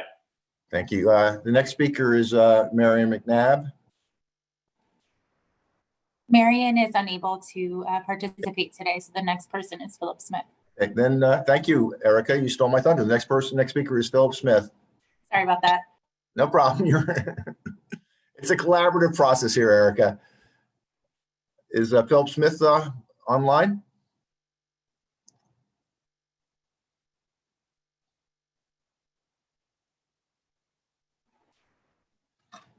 Hello, can you hear me? Yes, Philip, we can. Erica, could you start the clock, please? Go ahead, Philip. How are you? Hi, how are you doing, Commissioner? It's fine, thank you. Please go ahead. For those who don't know me, my name is Philip Smith. I'm a disabled Iraq War combat veteran. I was also a participant in the first social equity cohort.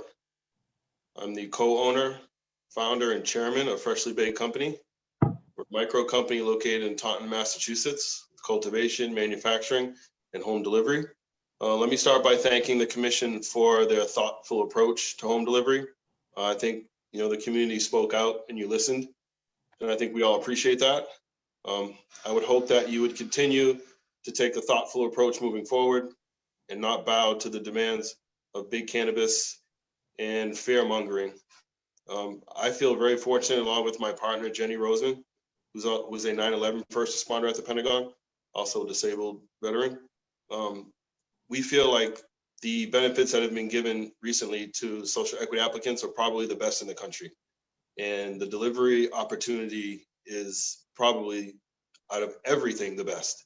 It gives the little guy a chance to get some of this big money and a little bit of time ahead of big folks before they jump in and try to take over.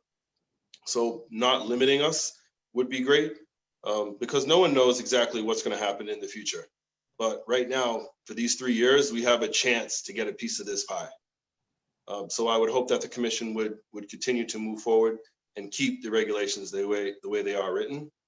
There are towns that are willing to work with us. I know the great city of Taunton has really educated themselves, the city council, the mayor, on the regulations, and they're open to talk to people. There are locations here as well. And there's plenty of other towns that will work with you too. And, I'm not a big fan of big cannabis, but I know that we're all in this and we need to work together. And when I was first looking into delivery regulations and talking to folks outside of the micro company, I talked to plenty of dispensaries that were very willing to set up fair deals with courier companies. So don't think that it's something that you can't do. I think it's possible. The wholesale model is great, but that courier license with good partners can work just as well. I think I'll concede the rest of my time. Thank you, Chairman Hoffman, and thank you, Commission. Thank you, Philip, and thank you very much for your service. Thank you. The next speaker is Brian Belts. Hey, can you guys hear me? Erica, could you reset the clock, please? Can you guys hear me okay? Yeah, go ahead, Brian. Please start. Okay, perfect. Yeah, thank you to the commission for putting this whole thing together. I think it's going to allow opportunity for equity in the industry. And I want to thank a lot of people that have spoken so far, because a lot of them have already touched on my points, which is that this delivery license is great, and it's going to allow people who might struggle at the city level, who the cities don't care about social equity or economic empowerment, to actually attain a license. I agree with getting rid of the 9 p.m. limit. I agree with getting rid of the car limit, and I agree with making it so that you don't have to have somebody else in the car. These are unnecessary burdens. We already know that marijuana isn't any more harmful than alcohol, and we don't put these burdens on alcohol delivery. I think it's kind of interesting where some of the feedback is coming from that's against it. I see that Kim Driscoll, the mayor of Salem, is scheduled to speak, and it sounded like she was against it. She was requiring 4% donations to the city, and also the group managed by Chip Tuttle gave donations to her campaign. His family gave donations to her campaign. They were the first ones to get an HCA almost immediately, and they were one of the later ones to apply. So I'm not sure that what the intentions are there behind not wanting delivery. But I know Salem voted overwhelmingly in favor of marijuana, and I collected thousands of signatures out of that city. So I would just want to question the motives of why some of these people don't want to expand marijuana delivery when cities absolutely have control. I mean, there's cities right now that are just basically zoning it out of existence to where there is a monopoly. No one's talking about that. They're saying if two delivery licenses could basically take over the whole state, and we know that's not true, because no one's going to drive an hour in rush hour traffic to deliver to 2 towns over for $40 to $100. It's just not going to be cost efficient. There's going to be a natural cap, because people can only deliver so far, and there's only so many social equity applicants. So I mean, I think that this is just fear mongering, and not even being against marijuana, but trying to keep the big businesses and their monopolies in place, and not sharing this industry with people like myself and others who have been in jail for drugs, whose parents have been in jail for drugs, and now we're trying to build these companies from scratch. And that's what the American dream is supposed to be. It's not supposed to be about making wealthier people wealthy. It's supposed to be starting with nothing and creating something. So Thank you very much, Brian. Next speaker is Michael Honeywell. Hi, Michael. You're on mute. Hi, can you hear me? We can hear you. Get the clock started, please, Erica. And yeah, go ahead, please, Michael. Absolutely. Thank you, Commission. So I am a small business owner hoping to eventually open a marijuana store. So just real quick, I want to say that I am all for helping the economic empowerment applicants. And I also agree that we should have a career license set up. What I just don't understand at this point is the wholesale agreement. And so I'll go into that really quick. The wholesale licenses. So a little bit about me. I've been trying to get a store open for about 2 years. There's a big misconception that all the marijuana recreational store operators are just rolling in money. So I actually had to take out a loan from my mother, who's a 4th grade school teacher, to just get my first HCA. And then I had to finance, I had to give up most of the business just to get the financing, to get through all the red tape to even get us through the hurdles of the CCC and opening a store. And even then, I am still waiting to open my business while some of these multi-state operators have been operating for several years, collecting large amounts of money. And that's what everyone's really talking about when they talk about all this money that they've been collecting. I want to say I am not one of those persons. And so we can all agree that the lack of competition in the market is a huge problem. We have high prices because there's not enough cultivation. We have long lines because there's not enough stores open. So my question is, why would we create a wholesale license that can only help further these large multi-state operators by vertically grabbing the last piece of vertical integration.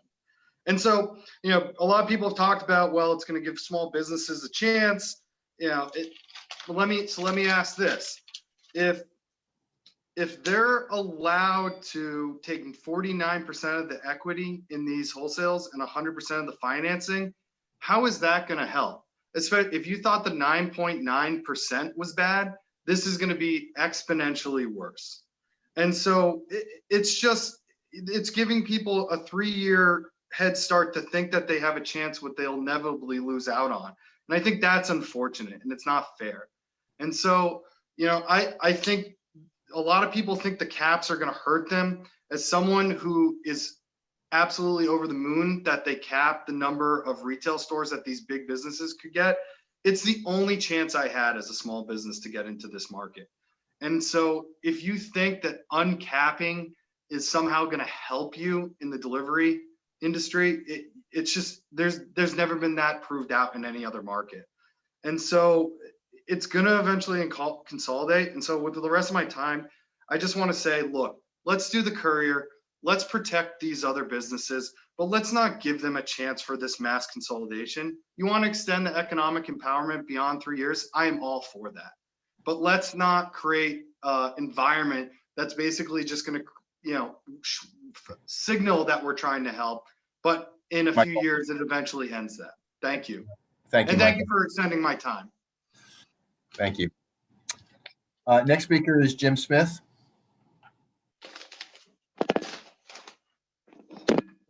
Are you there, Jim?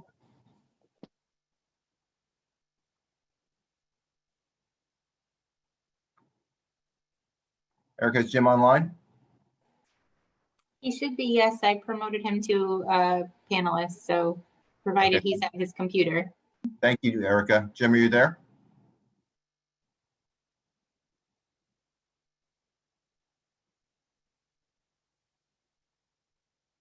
Okay. Let's keep going. Next speaker is Dr. Karen Munkasey. Dr. Munkasey, are you there? I haven't added her yet, so just give me Oh, there's one Jim. second. Okay, you just made it under the deadline, Jim. Erica, if you could start the clock, please. Sure. Thank you. Thanks. How are you, Jim? Oh, God. You ready, Jim? Yes, I am. Go ahead. How are you? Good, thank you. Look, I hear a number of arguments in support of this proposal. Unfortunately, too many phrased as a tax. I hear this, it's the monopolists who oppose this. Like the last speaker, that's simply not true. We work with many people who put financing together through friends and family. Is nearing the opening of a store and is now selling his personal assets to get that store opened. Another is tapping his pension funds. These people are not monopolists. They're citizens of Massachusetts who played by the rules and expected the rules to be fair. Now, other advocates point out that delivery has been discussed for 3 years. Hey, this current model is a radical departure from what was discussed. There's been no data, no analysis, and no dialogue with local officials. And that's why you had legislators, the Massachusetts Municipal Association, and mayors like Mayor Driscoll of Salem, Mayor Perry of Worcester, and Mayor Di Natale of Fitchburg all objecting. Mayor Di Natale is a city, by the way, all 3 of those mayors represent our industry, welcome our industry into their community. And that's been very important, obviously. The statute not only encourages social equity, it also encourages and mandates local control. The regulation ignores local oversight. I've gone into cities and towns advocating for clients, promising that if we are allowed to open, we can bring foot traffic to the downtown areas, which are first hauled out by malls and then hauled out by delivery vans. Our industry represents an opportunity to bring shoppers back to the downtowns and gateway cities. This regulation only brings more vans. Now, another argument I hear is that hey, these cities and towns have not been open to social equity candidates. You know, Holyoke, Brockton, Worcester, Boston, Cambridge, Somerville, Athol, that list goes on and on and on. They've all awarded licenses to affirmative action candidates. And I can personally confirm, though, that local communities are challenging. They most certainly are.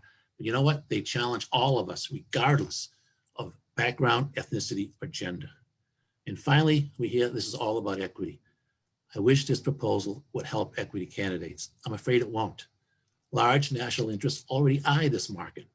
One company has raised tens of millions of dollars intending to provide cannabis delivery in our state.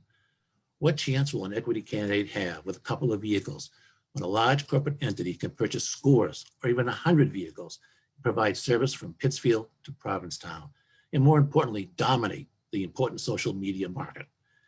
A large corporate entity can own 49% of this license. After a 3-year period expires, the social equity candidate will be gone. There will be a handful of distribution companies left, but what there won't be is neighborhood types or social equity types. You are inadvertently creating a license that invites in large corporate interests at the expense of those who have risked their financial fortune on bricks and mortar. And tragically, social equity license delivery holders will be steamrolled by these national delivery companies. Steve, for so many reasons, this policy is wrong. I hope we can all work together to get delivery policy right as soon as possible. Thank you. Next speaker, as I mentioned, is Dr. Karen McCasey. Is she online, Erica? Yes. Dr. McCasey?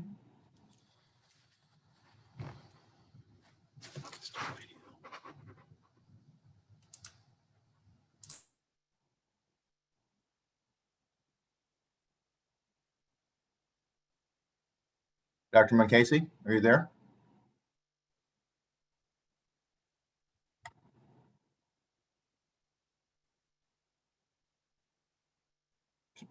Dr. McCasey, you're on mute and your camera's not working, but if you could unmute yourself, please. Hello, can you hear me? Yes, Dr. McCasey, how are you? Very well. Mr. Chairman, can you hear me now? We can hear you now. If you get started, the clock is going, so go ahead, please. Okay. Mr. Chairman and members of the Cannabis Control Commission, thank you for this opportunity to speak. My name is Dr. Karen McCasey. I'm the founder and the CEO of Garden Remedies. We are the only physician-led cannabis company in Massachusetts and one of the few female-led companies. In 2013, after winning a terrible battle with breast cancer, I founded Garden Remedies. I did so because I believe in marijuana and its benefits to patients, and I've worked extremely hard to create the company we are all very proud of. I first want to applaud everyone that decides to take the risk I did. Becoming an entrepreneur in the cannabis industry has been one of the most difficult and rewarding endeavors of my life. Massachusetts is special because the Cannabis Control Commission has always desired to create a fair business environment where people who have been impacted unfairly by prejudice can benefit and create cannabis businesses. We totally agree with this desire and have supported this mission ourselves, first through the Catalyst program that we created and currently through a program called Cultivated. I, along with my employees, believe it's absolutely essential that this mission is carried out to the fullest extent possible. And that is why I have requested the opportunity to speak today. I want to make it clear that Garden Remedies is very supportive of the concepts included in the delivery regulations. I totally agree that these businesses should only be owned by people who have suffered because of previous injustices. We do believe, however, that the current delivery regulations would not diminish injustice. The proposed regulations would create a monopoly for a few large companies that can afford to spend tens of millions of dollars and then dominate and crush all other delivery businesses, just as Amazon is already doing. If the regulations are finalized as proposed, Amazon-type businesses will come in and crush all the competition because they can afford to do this. The proposed regulations do not restrict the number of delivery vehicles per business. Therefore, 1 or 2 businesses will dominate. Smaller business will not be able to compete with the Amazons who offer free hour 2 delivery throughout the state with their 500 vehicle fleet. In closing, I ask the Commission to reevaluate the proposed delivery regulations and consider the long-term competitive balance of this industry. We have a limit on the number of marijuana stores per company in Massachusetts, and this prevents 1 or 2 companies from owning everything. We need to do the same for our delivery businesses. I thank you for your time, and I hope the regulations that are created allow numerous businesses to succeed, not just one or two Amazons. Thank you. Thank you, Dr. McCasey. Next speaker is Taylor Schlachter. Yes, can you hear me, Chairman? We can, Taylor. Did you get the clock started, please, Erica? Excellent. Thank you. Thank you very much. Thank you to you, sir, and also the rest of the counselors and also the CCC in general for facilitating this and everything else you do with the industry. Since its inception, the CCC is focused admirably on the inequalities from our country's failed war on cannabis, as we all know. They are commendable efforts, and I hope to see them, rolled out in the next series of states in their paths to legalization. Despite those intentions, however, as it's been brought up previously, these initiatives are not without their flaws in how they've been rolled out, which creates unintended negative consequences, which has affected those licensees that should have otherwise been benefiting from those initiatives. I see similar issues with these proposed license types to the extent that with this 3-year exclusionary period to what Dr. McCasey was just saying is after that point in time, there is no safeguards against the progress that has been made by the licensees that are operating therein.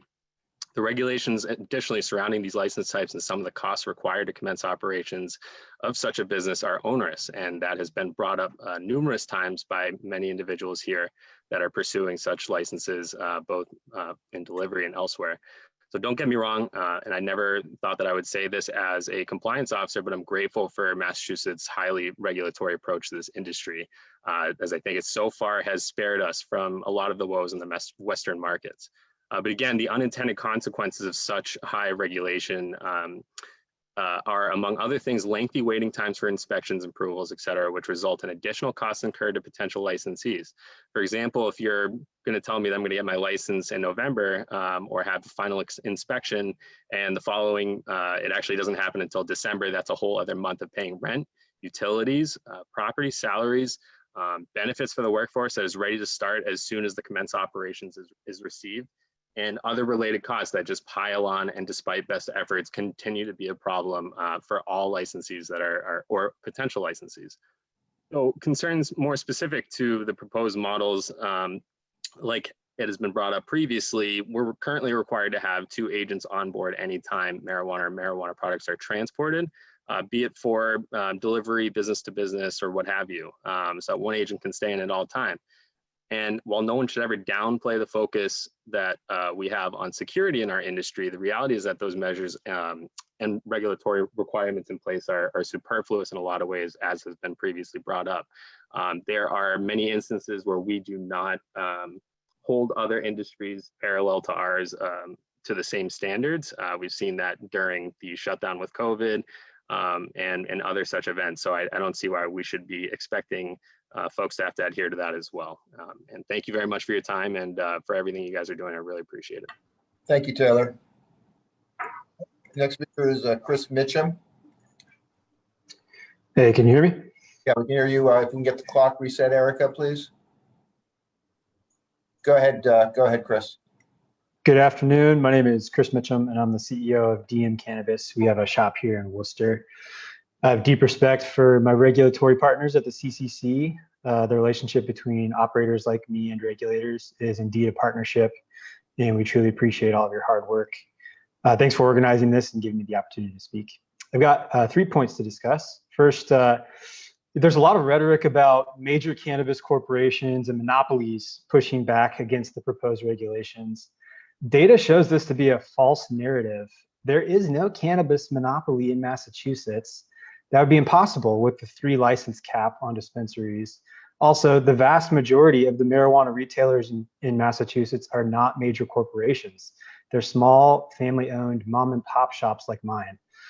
My story is common among dispensary owners. My wife, Janae, and I started our company. We own it along with our many employee shareholders. We are not wealthy. We're barely middle class. Opening our shop in Worcester was our dream, and it took everything we had and more. We almost didn't make it. We have 2 small kids at home. We burned through our savings. We made no money for 3 years. We took out a second mortgage on our house and basically begged friends and family to gather the funds we needed to open our shop. We're real people. We're not corporations, and we went through hell to open the shop. Second, it's not fair that dispensary owners like us are somehow being accused of racism during this discussion. Myself and my fellow shop owners are in no way racist or against social equity in cannabis in general. It's very much the opposite. Half my family members are minorities.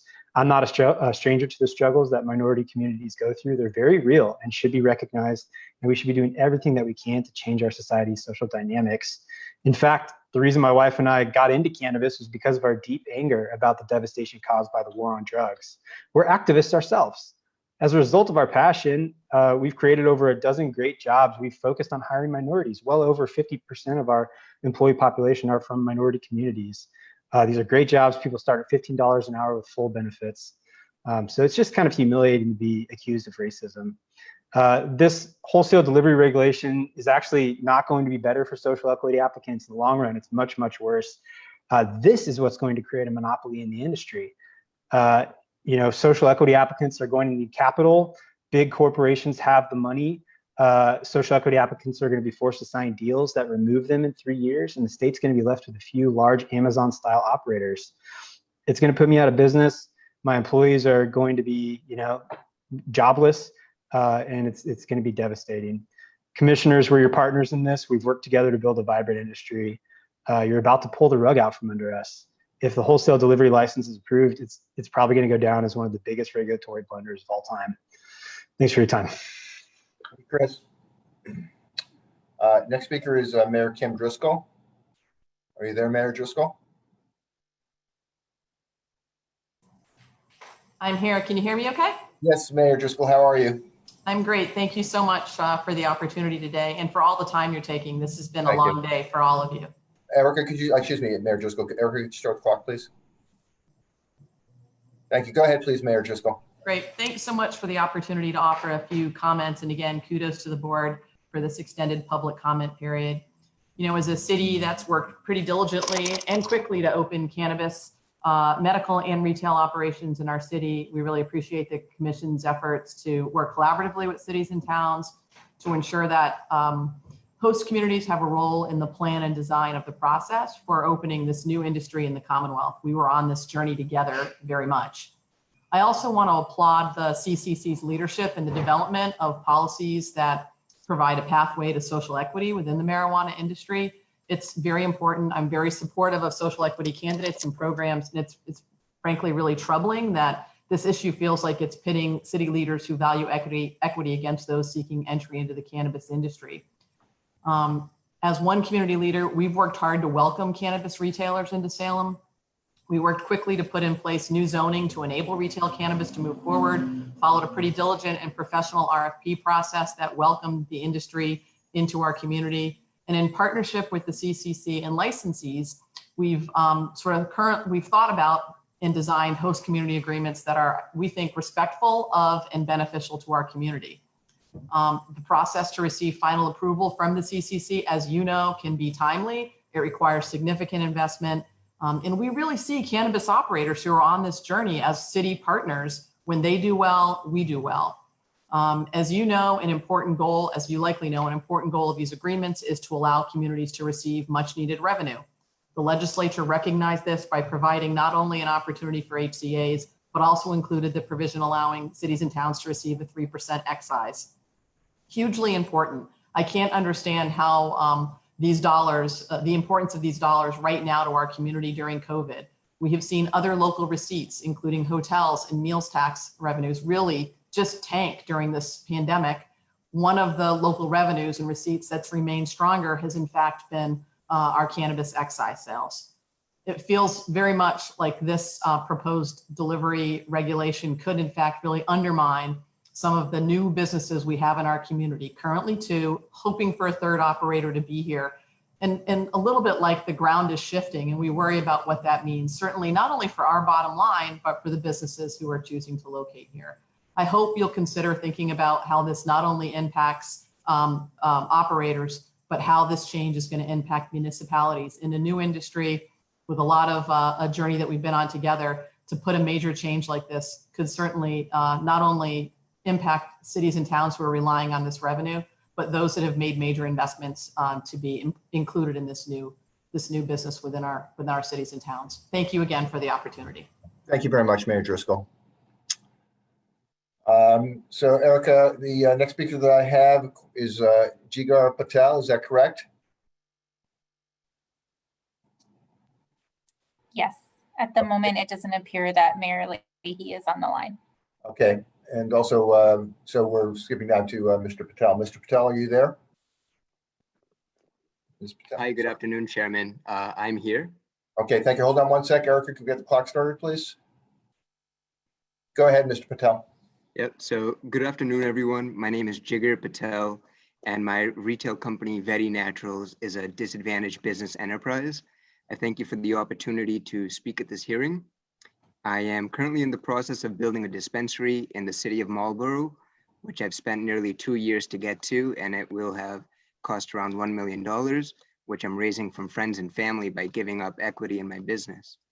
Given the current circumstances of consumer behavior being heavily influenced by the pandemic, people seek to stay in their homes, work from home, and get nearly anything they can delivered straight to their doorstep. So this outlook doesn't seem temporary, and it is a good idea to bring some type of delivery license for long-term consumer convenience and safety. I'm in the support of the courier delivery model, but we need to see how it would work operationally and financially.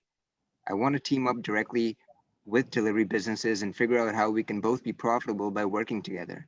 A courier model enhances the existing cannabis market, while wholesale delivery, as proposed, would cannibalize the market by taking away revenues from retail stores, and it would lose jobs.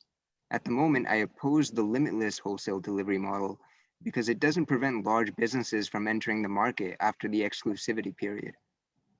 These large corporations will own the entire supply chain and undercut all retailers and delivery companies. I don't think social equity, economic empowerment, or disadvantaged business enterprises like myself will be able to come back if we go down that wholesale delivery route as proposed. So I would support 100% exclusivity for economic and social equity businesses to own all delivery licenses in the state, but they must own 100% of their business and be capped in the number of vehicles each owns. So there's no way for any large corporation to enter, even as a partner, and to prevent an Amazon fleet of couriers. The value can be spread amongst many small business couriers rather than a few dominant ones. Thank you for listening to my thoughts and opinions, and I hope I've added some value to the conversation. Thank you very much, Jigar. Next speaker, and I've seen it, you're there already, Ian Woods. If we could, Ian, I think you need to unmute yourself. There you go. And Erica, start the clock. Thank you. Go ahead, Mr. Woods. Good morning, Chairman. Good morning, Commission. I hate to break the news to you, Ian, but it's the afternoon. Oh, yeah, sorry. I've been here for a while. I'm a social equity applicant and founder of Terrasol LLC. The Commission set up a process that had great intentions of allowing the municipalities to handle HCAs and the licensing process with respect to the separate CCC license. From my firsthand experience in this industry, the entire process has failed the people of the Commonwealth in regards to wealth, economic empowerment, and social equity. The systems put in place by major lobbyists and multi-million-dollar conglomerates infiltrated and allowed for injustice, discriminatory practices, collusion, misrepresentation, as well as a blatant disrespect for the people of the Commonwealth. I urge you, members of the Cannabis Control Commission, to disregard all municipalities' concerns of delivery as the people have already voted in favor. It is a pitiful attempt by the municipalities and current retailers to control the marijuana profits that the municipalities have already colluded with. Let me ask you this question. Why would a municipality decline tax revenue for more businesses? My direct municipality wrote a letter addressing concerns of delivery, as if we don't already have marijuana on delivery in my city of Brockton. Many municipalities have already openly discriminated, colluded, and are currently allowing conglomerates and their subsidiaries to open more than the maximum amount of stores under corporate veils that look like mom and pop shops. I thank you, Commission, and commend you for your willingness to stand up against those injustices. I am a victim, and I support the wholesale delivery license. As the industry understands, the courier license is not profitable with respect to the industry. As an addition, I wish that you extended to a 5-year exclusivity period, as it takes 2 years to open an establishment. I am currently in Brockton, opening my establishment. I am in front of City Council. I will be in front of them this month coming up, and I have been chasing this as a long, ongoing dream, and I have been a victim of all of that. Any attempt from a municipality or current brick and mortar to stop wholesale delivery is a blatant and direct attack against the citizens looking to enter the cannabis industry and obtain wealth. I am a witness and a victim to the systems that were put in place by municipalities for the retail application process. You, Commission, have corrected and amended the opportunity by allowing for wholesale delivery, which the residents of the Commonwealth, as well as myself, thank you. I really do, seriously, from the bottom of my heart. Your reputation, your names, and your legacy will have an impact on generations to come. Represent the people of the Commonwealth. As of right now, I'm about to end, so I just want to thank you, all of the participants, for your testimonies, and Chairman, Commission, for your consideration. Have a lovely weekend. Thank you very much, Ian. Next speaker is Gabe Salazar. I can see you there, Gabe. If we can get the clock started, Erica. Go ahead, Mr. Salazar. No, sorry, can't hear you. Is the microphone on your computer on? Okay, you're still on mute. Can you hear me? There we go. All right. So I appreciate y'all. Yeah, I appreciate y'all. Thank y'all so much for y'all time. My name is Gabe Salazar. I'm the founder of We Can Deliver and We Can Deliver Boston. So I'm just going to talk on my experience. And I truly believe that the courier model style for limited delivery will work. I've been an ancillary courier company for liquor stores for 1.5 years. When done correctly, this opportunity does bring a lot of benefit to the community. You know, as of right now, we have 20 employees. We do about 1,000 deliveries a week. And when done correctly, this opportunity, again, it brings that to our community. I want to set the record straight and let anyone know who's doubting this limited delivery model and doubting if it works. It does. I've based my alcohol courier delivery model off of this limited delivery license. And it's been able to help me, my community, and it gives opportunity to 20 different people that work with me. There are a few things that I would like not to see happen, and one of them is not allowing delivery companies to not work with third-party companies. You know, I think that's a big problem, because these limited delivery companies and even these wholesale delivery companies will have issues working with third parties. They'd have, you know, we'd have to build everything from the ground up is pretty much what I'm saying. Like, we'd have to create our own GPS third-party platform tracking devices. We'd have to create our own everything. Like, it really, that's something in my mind that doesn't make sense. Now, I believe that wholesale delivery model will also work too. I'm not like trying to downplay that or anything. Again, I'm just speaking on my experience. And for the most part, I do think this will create true equity and allowing social equity or economic empowerment companies to be able to operate in the marijuana industry. This is a building block and an entry into us being able to build out further things in the future. My advice to my suggestion to any dispensaries out there that see wholesale delivery or limited delivery license as competition, do not see it that way. Limited delivery license, in my experience, are there to help support the business and build the businesses better by taking away the headache of having to do the transportation yourselves and having to do all the logistics on your own. And a cap on delivery vehicles should not exist. I hear plenty of everybody saying that there shouldn't be a cap on those deliveries. And on the cap on the how many warehouses or how many offices you can have for limited delivery wholesale, I don't think there should be a cap on that, because if you're able to deliver anywhere in the state of Massachusetts, it doesn't matter where your location is, as long as it's where consumers will be. Thank you. Thank you, Gabe. Appreciate it. Have a good day. Next speaker is Desmond Hyde. Hello. Hi, Desmond. Erica, will get the clock started, please. Thank you. Go ahead, Desmond. Good afternoon, everyone. My name is Desmond Hyde, and I'm a part of the second cohort of the social equity program. I am currently waiting to apply for a cannabis delivery operator license once the regulations are finalized. I just want to start off by saying that the social equity program has helped me in a number of ways, from training to the classes and the guidance with the licensing process. The program has given a real chance for its members to participate in the industry in a meaningful way through business ownership, and this license type is the first one exclusive for our cause. I believe that if we'd like to continue this path of restorative justice and the social equity program's goals, that the regulations should stay the way they are currently drafted. And I also support the approval of the courier license as well. The limitations placed on the warehouses or vehicle number restrictions would once again be taking away opportunities from the social equity and economic empowerment program members. The disenfranchised being sidelined once again. Some of the current market participants who are flourishing are trying to take away this opportunity. By limiting this license type, we are limiting how much the program members can succeed with this exclusivity period, and by extension, taking away from the true intent of the program as a whole.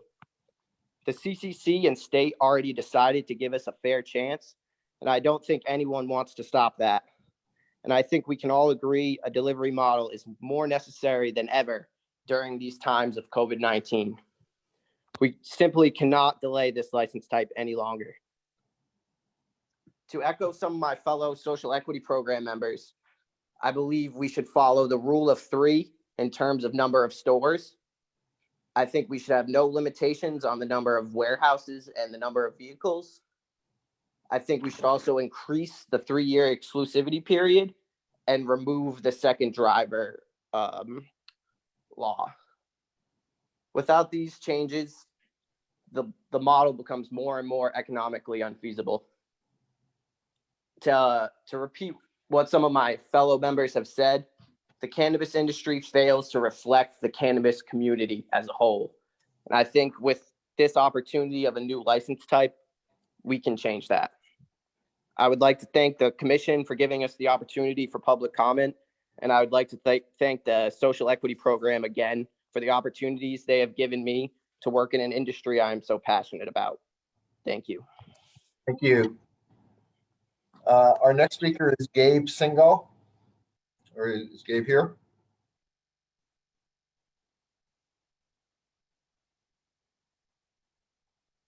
Erica, do you know if Gabe is online?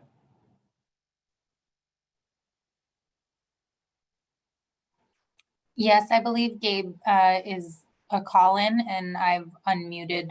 Okay, thank you. Gabe, are you on the phone?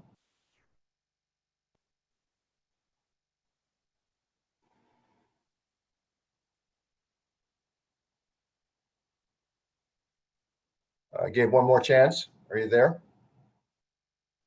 I'm here. Can you hear me? Yes, we can, Gabe. Hold on a second, Erica. Could you get the clock, please? Thank you. Go ahead, Gabe. How are you? Good, good. Thank you. So I'm a resident of Massachusetts and have been for the last 35 years, and I follow the cannabis industry here closely. Just want to take a moment to sincerely thank the chair and the commissioners, Erica, Elissa, some of the other folks at the CCC for all the hard work and dedication. These new delivery licenses, specifically the wholesale delivery operator license, is a really, really important step in establishing real equity in the Massachusetts cannabis industry. I also want to thank the many entrepreneurs, the supporters, Chris and the MCAD team, and really important piece of this puzzle are the state and local officials who have worked together to be a voice for the social equity and economic empowerment community, who have stayed committed to establishing equitable opportunities in the Massachusetts cannabis industry. On the other end of the spectrum, I just want to say, as a resident of Massachusetts, I think it's absurd that in the year 2020, there are elected state and local officials who would want to stand in the way and continue to create barriers for social equity and economic empowerment applicants, many of whom are minorities, from participating in this industry. I think it's either because they haven't necessarily taken the time to really understand these licenses and the regulations that support them, or maybe because their interests are more aligned with the large cannabis operators, many of whom have dominated this industry for many years now. Just a few comments on the regulations themselves. Simply put, any restriction on the number of vehicles would completely chip away at the very equity the CCC is trying to create here. The number of warehouses, as many other folks have mentioned, should be capped at 3, just like retail licenses, and not 2. The 2-driver requirement is also unnecessary and creates a huge barrier for these applicants to create and build successful businesses. Furthermore, I appreciate and support the restrictions that have been put on third-party technology companies from participating, and feel very strongly that necessary measures need to be put in place to prevent these companies from dominating this market. I also very strongly support the 3-year license exclusivity period for social equity and economic empowerment applicants. I look forward to the opening of the next social equity cohort so more applicants can pursue these new licenses and participate in this industry. And in closing, I just want to say that I've heard this from many folks, and I think it's utterly offensive that anyone who suggests that a social equity or economic empowerment applicant couldn't go out there, raise capital, and build a successful business and compete with larger players or folks that would quote unquote steamroll them is really a shame and just offensive in general. Thank you very much for the time. Thank you, Gabe. Next speaker is Vernon Jackson. Yeah, I'm here. How you doing, Okay, Steve? let's get the clock started. Hold on one sec. Sure. Okay, go ahead, please, Vernon. How are you? I'm great. Thank you for your time today, commissioners. My name is Vernon Jackson. I'm an EEA, SCP, registered agent in order of WDV Incorporated.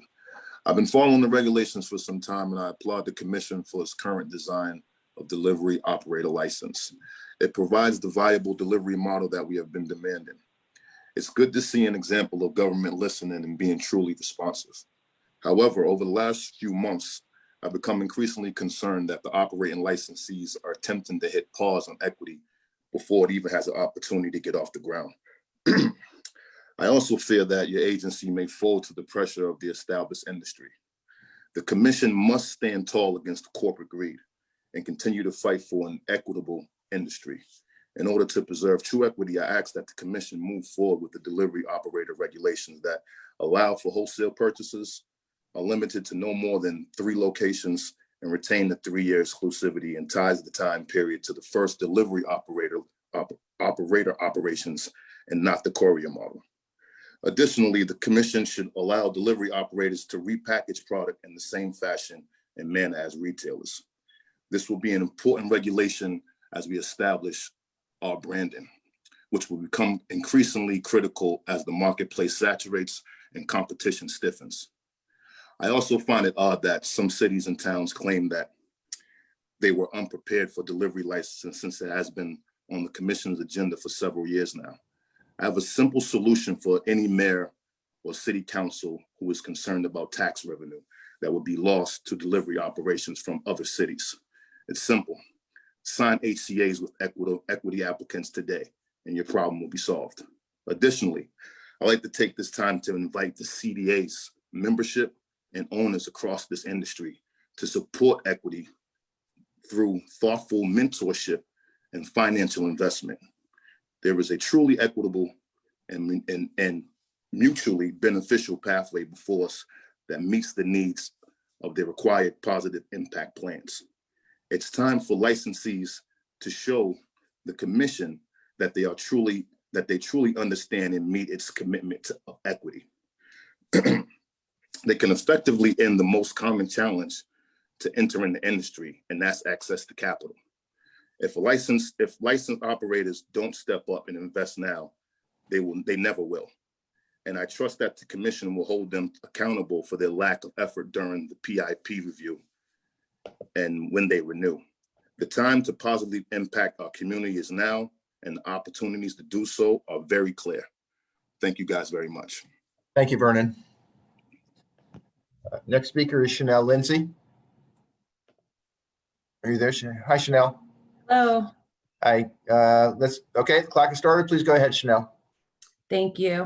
Just trying to get my notes up here. Hi, I'm Chanel Lindsay. I'm here today on behalf of Equitable Opportunities Now, also here individually as an attorney, one of the authors of Question 4, and as a member of the Cannabis Advisory Board and specifically the Market Participation Subcommittee. We're here debating a provision today that's required by the law. The equity mandate in our cannabis law is not optional, it's a requirement. And despite focused efforts by the CCC, activists, and the community over these last 4 years, this equity hasn't been achieved, not even by a long shot.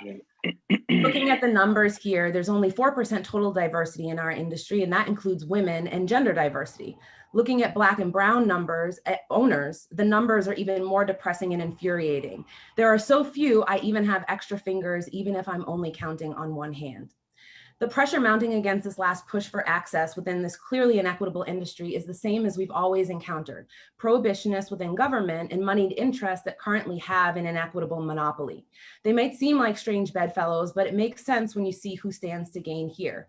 Because preventing equitable implementation of Question 4 while also protecting an unearned monopoly preserves both of their interests while continuing to harm the very community that this law was primarily passed to help. Understand that back in 2016, things weren't going well on our campaign to legalize when the focus was to regulate marijuana like alcohol. People weren't worried about creating an industry, especially one traditionally dominated by large corporate interests.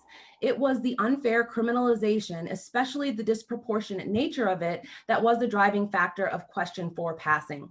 Yet here we are, 4 years later, an industry where equity and ownership and employment is almost non-existent, fighting to make the core impetus of legalization a reality, which is an industry that has even a small bit of equity. I applaud the CCC for staying the course and fulfilling a portion of the equity promise through these delivery licenses. We've all felt the stronghold of brick and mortar medical had from the beginning, that they then pushed into this law, and how recklessly they've wielded every influence to make their interests take precedence. But we also have the law on our side, not only the original provisions won in the law, but also the deep legal work we've been doing for the past 6 years now, privately and in partnership with Northeastern Law School, to show that these legal arguments and threats against delivery and other equity programs like that in Cambridge are absolutely baseless. Do I think that there are still too many restrictions on delivery, that the CCC has already in some ways capitulated to the thinly veiled racism that's driving these concerns with this new round of limitations?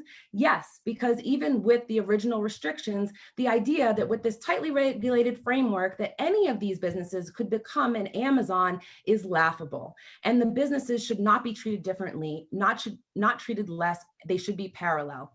Support for these licenses spans far and wide, with EON, the Black Economic Council of Massachusetts, and the Union of Minority Neighborhoods, not only supporting, but calling for these. This idea of exclusivity is not new or controversial. In fact, it was blessed by the highest levels of our government when 3 years ago, we were told to patiently wait and that this equity would come. Now is the time. You've been already made that move, so please just stay the course. Equity here in Mass depends on it. Thank you. Thank you, Chanel. Next speaker is Edward D'Souza. I see you there, Ed. If we get the clock started, please. Commissioner? I'm doing well. Let me just get the clock started and then I'll say hi. All right. Okay, how are you, Ed? You know, and I'm working every day ever since I got my license, and that's what I'm here for, is I want to see more people be able to get their license. As we all know, it's been a long, hard road to be able to get to where I'm at, and I want to see other people get to where they should be here too. I don't want to go ahead and echo what the community has preached today, but I would like to go ahead and remind everybody that we all jumped into this. We all jumped into this for various reasons. I mean, me personally, I jumped into it for the plant. Cannabis is a life-saving gift from Jah that has helped countless people throughout history. One of the things that people have to realize is that there are others who go into this like it was the gold rush or the green rush. There were countless people that went out west, but only a few succeeded. Being able to go ahead and listen to those who succeeded to put their foot down on others who try to get into the business, it's not beneficial. you guys have done a lot of hard work in putting these regulations in place. We've had meetings before where we're able to testify on our feelings. Obviously, question 4 passed. But let's look at the people who are opposing this. They say that they're struggling. They say that they're not racist. They're not so, and I don't want to put a label on anything. I just want to say, why isn't there a big enough piece of pie for everybody? Every industry has their regulations. And again, you're doing your hard work to go ahead and make sure that this is a fair market for everybody, especially with the rule of 3. But let's allow business to be conducted. I mean, we're a free enterprise. What this country was founded on. We should be able to say, if you're going to go into the cannabis sector, you have, basically put your cards on the table. You may succeed, you may lose. But to go ahead and put restrictions on people just because of fear of people who had prior got into the business prior, it's not right. I think everybody should have a chance. We've all taken out loans. We've all owe money. Some are making money, but let's give an opportunity to people to get into this industry and see what they can make of it. I mean, hard work pays dividends, and it's up to them to go ahead and put their best foot forward. Thank you for my time. Thank you, Ed. Next speaker is Joel Gonzalez. I'm here. Can you hear me? We can indeed. Erica, if you could start the clock, please. How you guys doing? Good afternoon, everyone.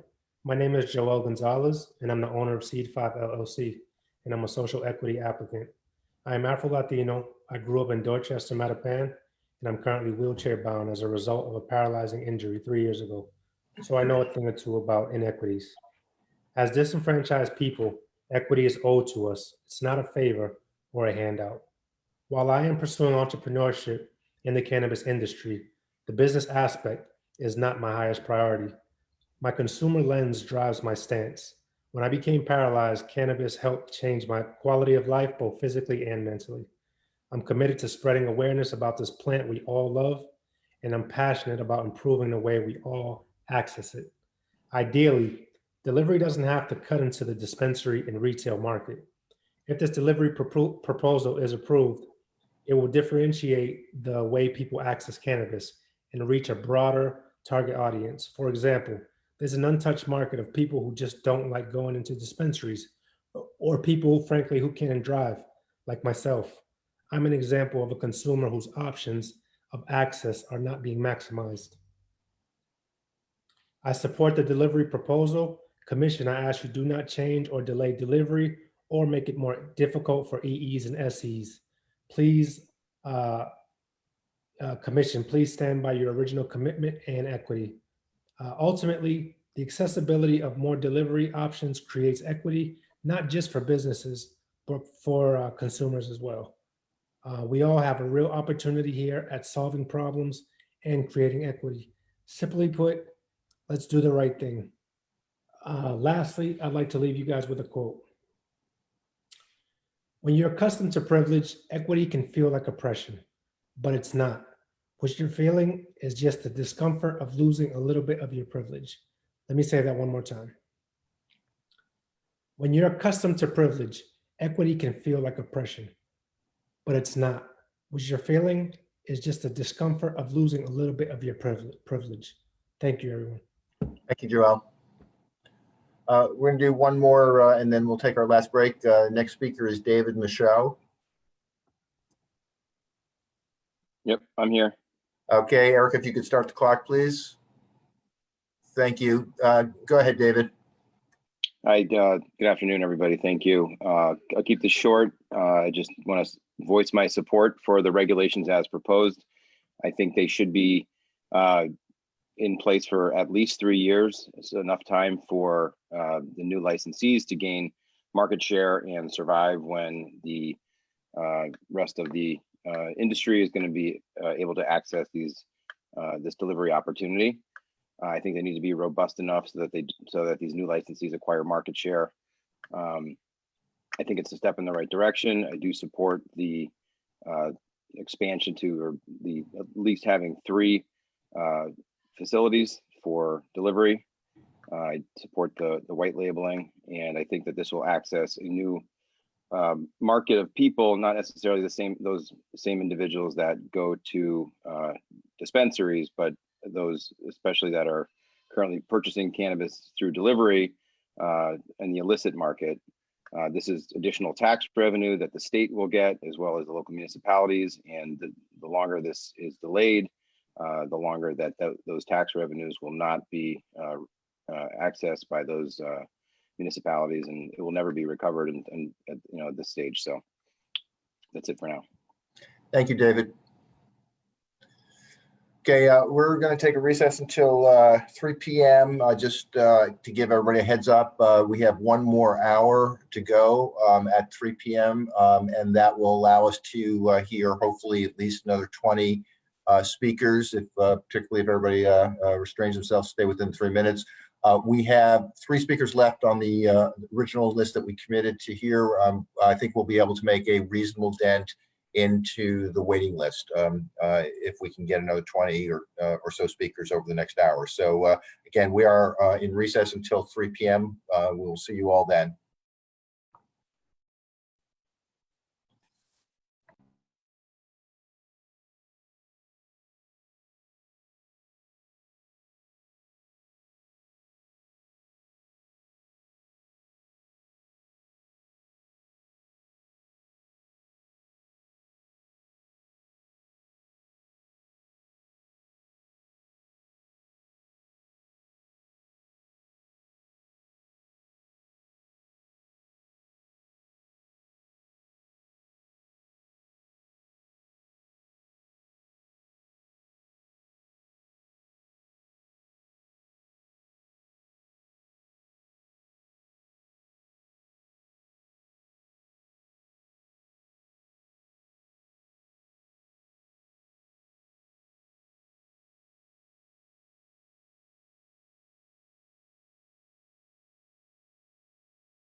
Okay, Erica, are we ready to go? Yes, Mr. Chair. Thank you very much. Okay, we've got another hour, so let's make the most of it. Next speaker is Eric Schwartz. Eric, are you there? I saw you before. I'm here, Chairman Hoffman. I don't know if my video is working. I don't see you, but I hear you. But why don't we get started, Eric? If you could start the clock, please. Sure. Thanks. Go ahead, Eric. Sure. My name is Eric Schwartz. I am a founding member of Farmbug Cooperative, Economic Empowerment and Social Equity Applicants. Sorry, starting my video now. Economic Empowerment and Social Equity Applicants must be prioritized for delivery licenses. I've been advocating since question 4 passed, and I'm familiar with the CCC's vote for equity in delivery. This body has already voted on this. Regarding my testimony today, I wanted to say that our cooperative plans to sell our flower wholesale directly to equitably licensed delivery companies.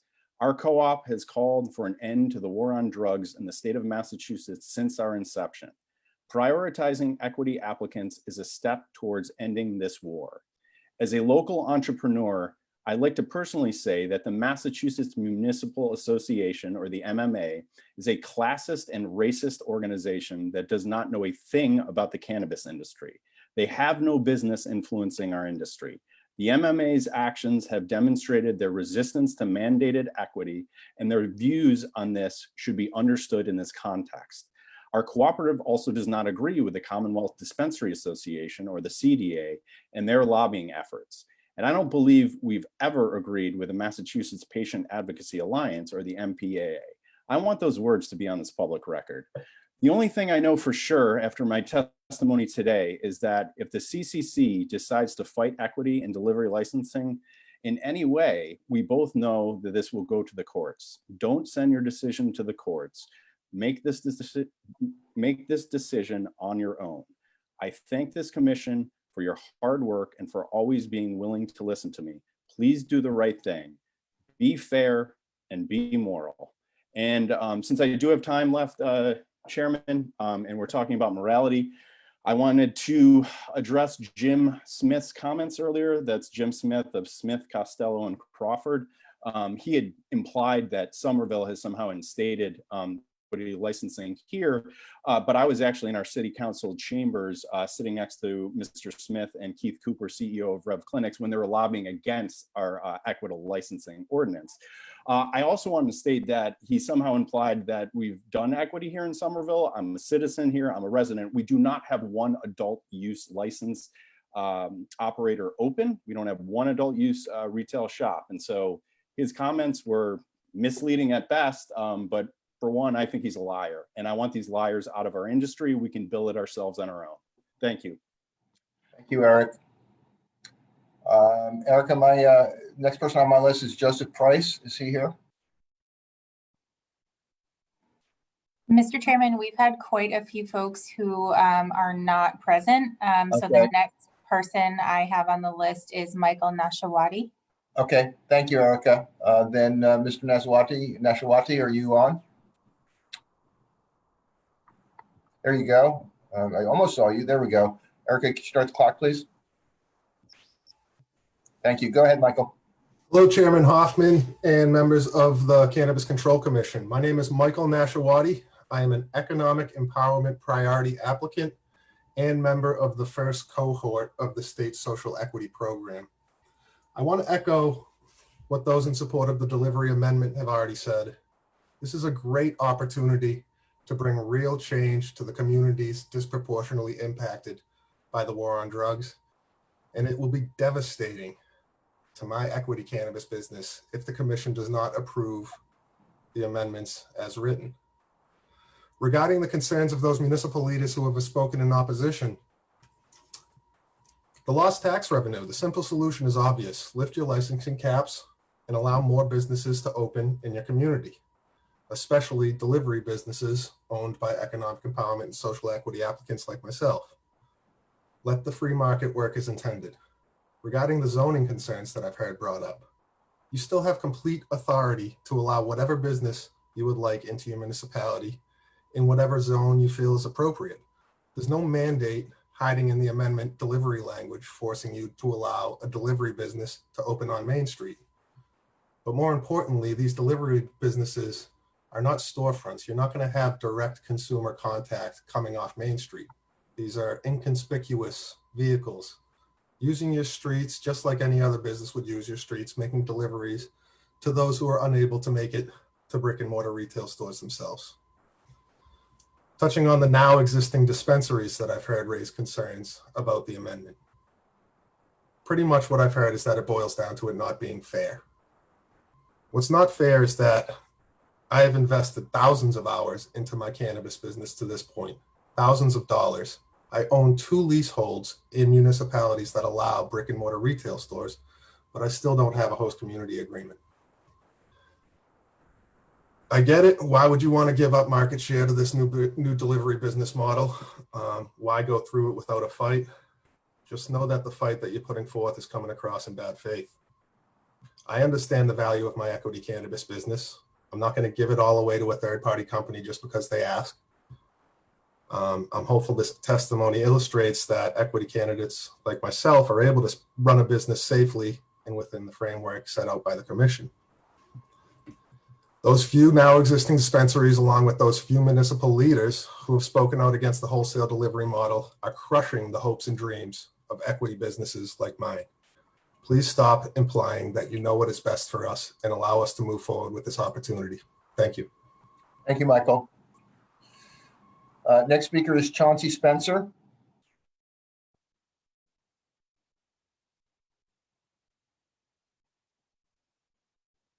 Erica, is Chauncey online? Yes, he is, Mr. Chair. I do see him here. Okay, thank you. Chauncey, can you hear me?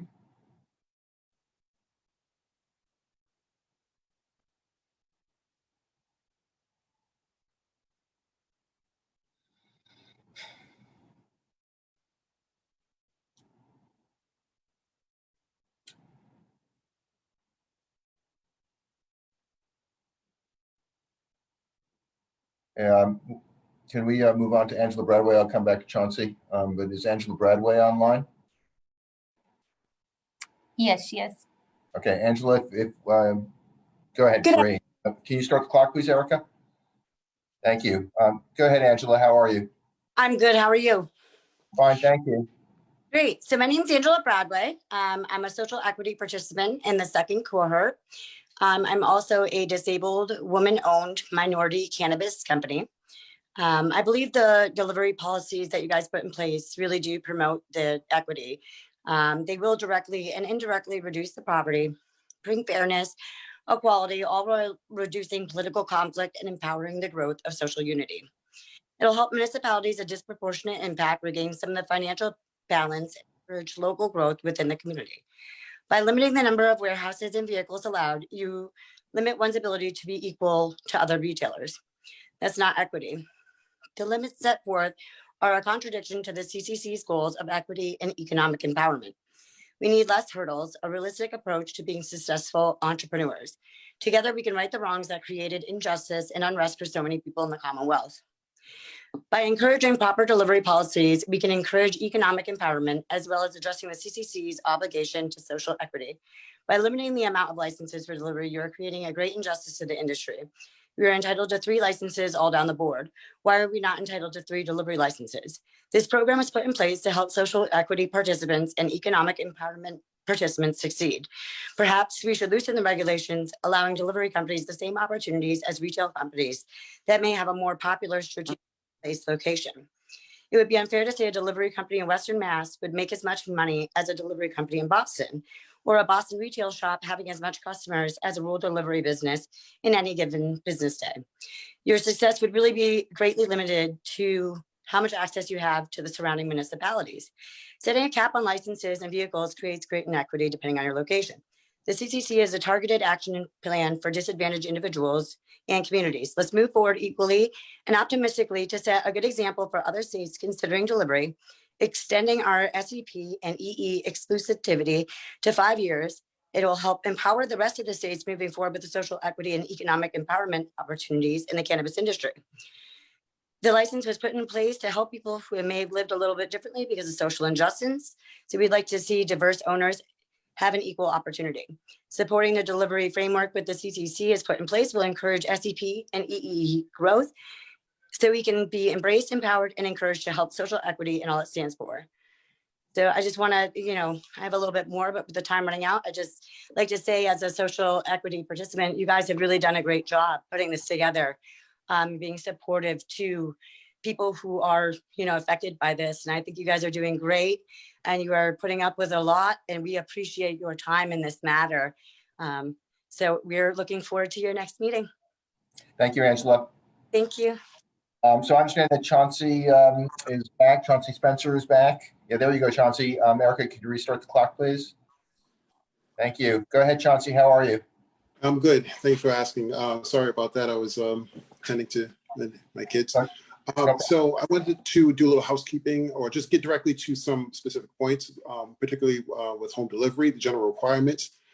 Section G, limitations on the time for delivery shall comply with all municipalities, bylaws, and ordinances provided. However, you know the language that they basically stop at 9, right? And they have to be explicitly stated within the municipality's bylaws or ordinance. Now, there may be some municipality that makes the city go back and go back and vote on this, and they may be willing, but how about it just be so that they write it into the HCA as opposed to not having to have them go back and vote on the issue. So because that may just cause problems. Now there may be municipalities that are willing, but they might not, they just don't have time to go ahead and vote. They might not take the time to go and vote, and we'll just be languishing in wait, in purgatory. The other issue is additional operational requirements for retail sales. The Section 9, advanced contactless order fulfillment. I want to express some concerns about that because I don't have any fully formed conclusions on the impacts of this regulation. But I ask that you scrutinize the introduction of automation, particularly automation that affects opportunities for wage earners. If vending machines, which they are going to replace workers, which they will, we have to look at that in multiple contexts. Multiple contexts. We're striving for employment of diverse groups with our efforts in our efforts in avoiding concentration of wealth. We have to be aware, because like even just yesterday, the Fed chief, he said that automation has dramatically shifted the economy during a pandemic. We need to be cognizant of those types of things moving forward. And I'm not a Luddite, so, I don't want to go there. But anyway, there's a lot of talk about the Amazon of weed. That's everyone's boogeyman, right? But we have Netta who can deliver from North Reading to Canton out of Brookline. Maybe, and they've been essentially a monopoly. Because they've been by default, not by any action of their own, but by default by in Metro Boston. We know that's not going to be the case. If they can't do it, if other operators haven't already done it, it's just not going to happen. So I ask you to carefully scrutinize anyone that makes that position. And I know my time's up, so I'm going to allow others to go ahead. Thank you. Next speaker is Judith Foster.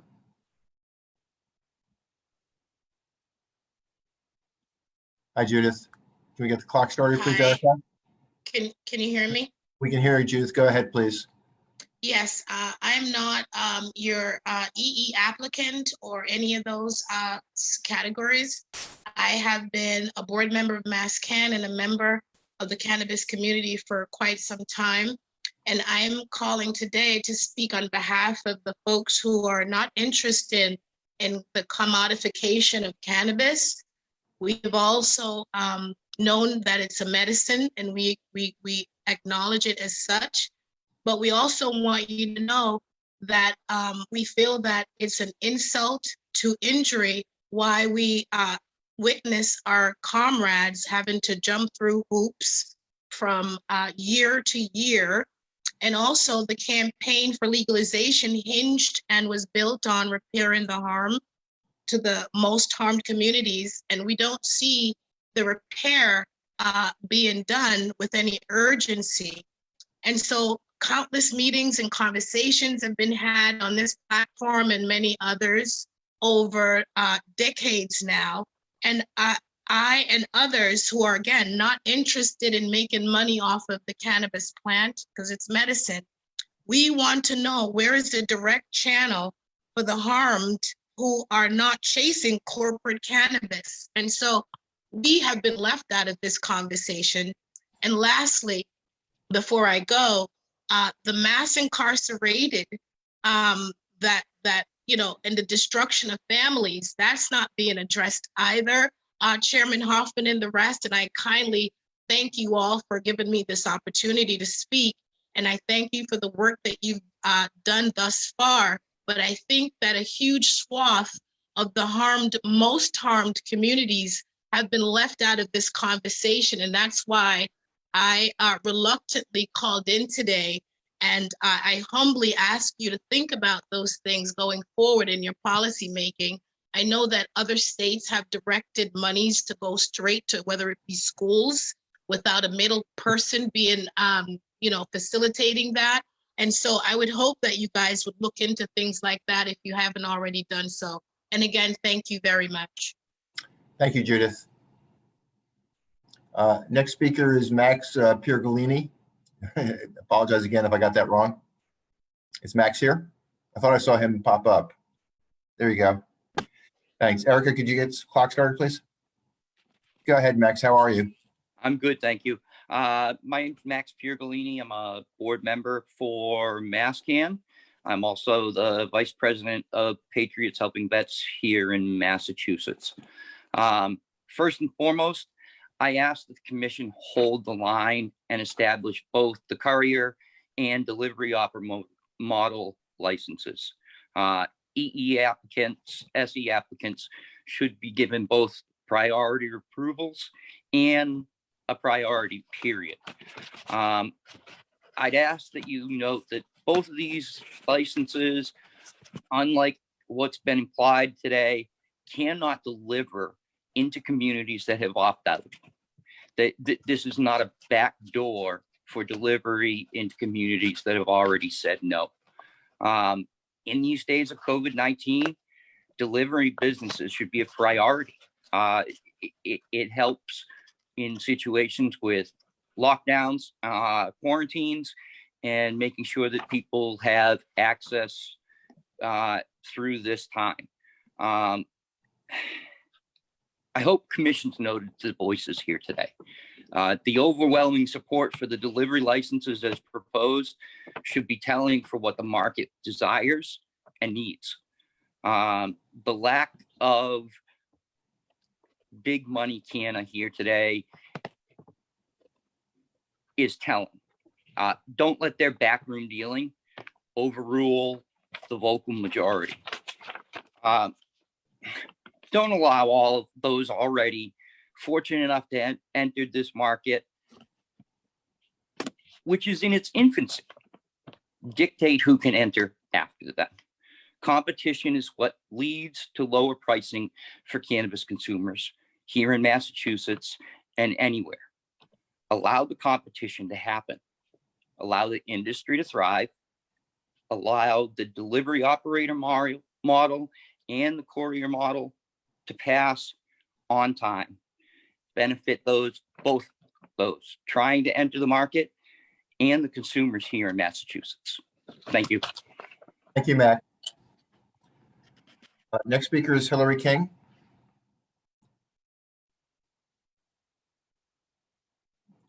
Is Hillary online, Erica?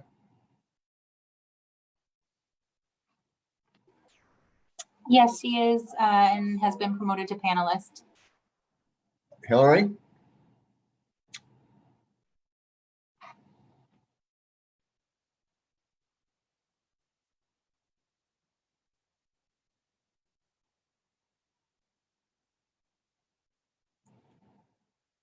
Yeah, I'm not hearing Hillary. Let's, if she's online, why don't we skip to Michael Ortol? I'll come back to Hillary. Is Michael Ortol online?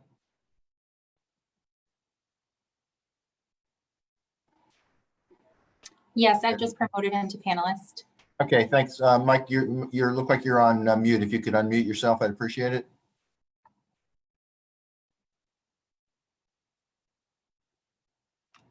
Still on mute, Mike.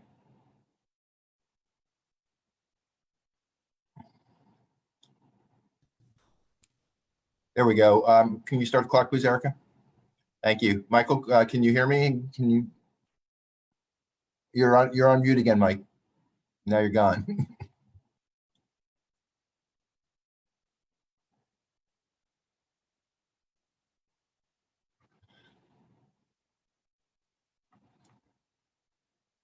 Okay, Erica, you can't find either Hillary or Michael?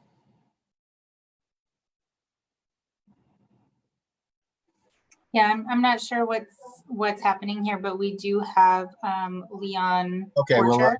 well, if you could keep trying to find Hillary and Michael, let's get Leon up. Leon, are you I there? will do that. Thank you, Erica. I'm here. Can you hear me? Can hear you and see you. And Erica, if you could put the clock on, thank you, or reset it. Thank you. Awesome. Go ahead. Thank you for the opportunity. My name is Leon Porsche. I represent Teddy's Veggies Farm out of Worcester, Mass. We're a micro business applicant, social equity participant. We support the delivery endorsement model.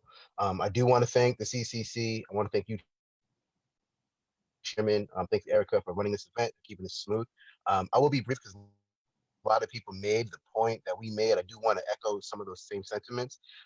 We do believe the commission has been thoughtful and deliberate on this topic specifically. As a Mass resident, we've been super proud of the social equity program and the plan, and today we're taking a big step towards following through on that intent. But there's been a lot of talk about the Amazon delivery model. I think a way to quell that, and I think you've addressed that with a 3-year exclusivity model. And I think we could extend that, or we could make these delivery licenses exclusive for social equity and EE participants. But aside from the interest of a business owner, I do want to harp on a point that Judith made, which I think is very important, in that increased access to cannabis is better for consumers and patients. We just recently saw the CCC added 31 new stores and sales went up by 51%. So there are more consumers that are waiting to participate in a regulated industry and taking bigger dents out of the illicit market, and adding safer options to consumers should be the priority, on top of a well-regulated and safe industry that we can all benefit from. There's been a lot of great statements. I think some of these statements are obviously misguided, or there's just a lack of communication here, and really greed. You want to be real. There's really just greed. Like I said, I'm going to see my time, but you already know there's big expenses with being a delivery model versus a storefront, and the idea that we would wash them out or would take a chunk out of their margin is misleading. Thank you for your time. Okay, thank you very much, Leon. Erica, I see Damon up there. Before I ask Damon to speak, any luck with either Hillary or Michael? Looks like Hillary was just able to rejoin us. So Hillary's up. Hillary's there. So Hillary, if you could unmute yourself, and if you could start the clock, please. Yeah, hi guys. Can you hear me? Hi, Hillary. Yeah, go ahead, Hillary. How are you? So I'm good. Sorry about that. Just having trouble logging in here. Good afternoon, commissioners, and thank you. My name is Hillary King. These are my personal comments and opinions. First, I just want to say that I support the delivery operator license with some policy tweaks, and I think that opposition to this reflects a selfish, colonialist, and short-sighted view of the history of the cannabis industry, which has existed via mostly a delivery model since long before any law was passed in 2016. Those who oppose this need to reflect on the fact that the industry didn't just spring into being in 2016, and how marijuana prohibition has been a vehicle of systemic racial injustice in America the whole time. Yes, this is different than the model initially set up in 2016, but it's a necessary course correction. And in my opinion, it's unethical to oppose it. That being said, I'm concerned that you're allowing ownership by third-party tech platforms and that there's no limit on the size and the scale. I think you're creating the conditions that no one wants to see, which is the opportunity for a handful of large delivery licensees of either type with no limit on scale, each backed by a different tech platform, to dominate, resulting in the fewest number of applicants being successful rather than many. Only the ones that can land the deal with a well-funded third-party tech platform, assuming the delivery licensee actually has access to enough wholesale product in the supply chain to make it worth the platform's while to partner with them. I don't think that a cap on the scale would be arbitrary. I think you could figure it out if you tried, unless you're saying that the way the cultivation canopy upper limit or the product volume cap on micro businesses who manufacture is also arbitrary. There's got to be a way to figure it out. I've personally changed my mind on this particular subject. While it might be an unpopular opinion, I do think we need some kind of guardrail on the scale that should be applied to both the delivery operator and the courier license type. Brick and mortars are naturally capped by geography, whereas delivery is mobile. So you need to look at it differently, including the implications for both delivery license types once exclusivity is over. And I'm more concerned about all of that in light of the policy that a third-party tech platform may own part of a delivery license and only have a revenue generating relationship with one delivery licensee. I think we're getting this one wrong. Of course, it doesn't preclude them from listing other delivery menus, but if a platform can't get paid for it and if it competes with their own interests, I'm not sure how you expect that to work or to be fair to anyone involved. But these platforms should be third party. It's right there in the name. If we're saying that they would have any direct control, that they would own any part of it, that conflicts with them being third party. So these agreements should be exclusive, but they shouldn't own any part of this company.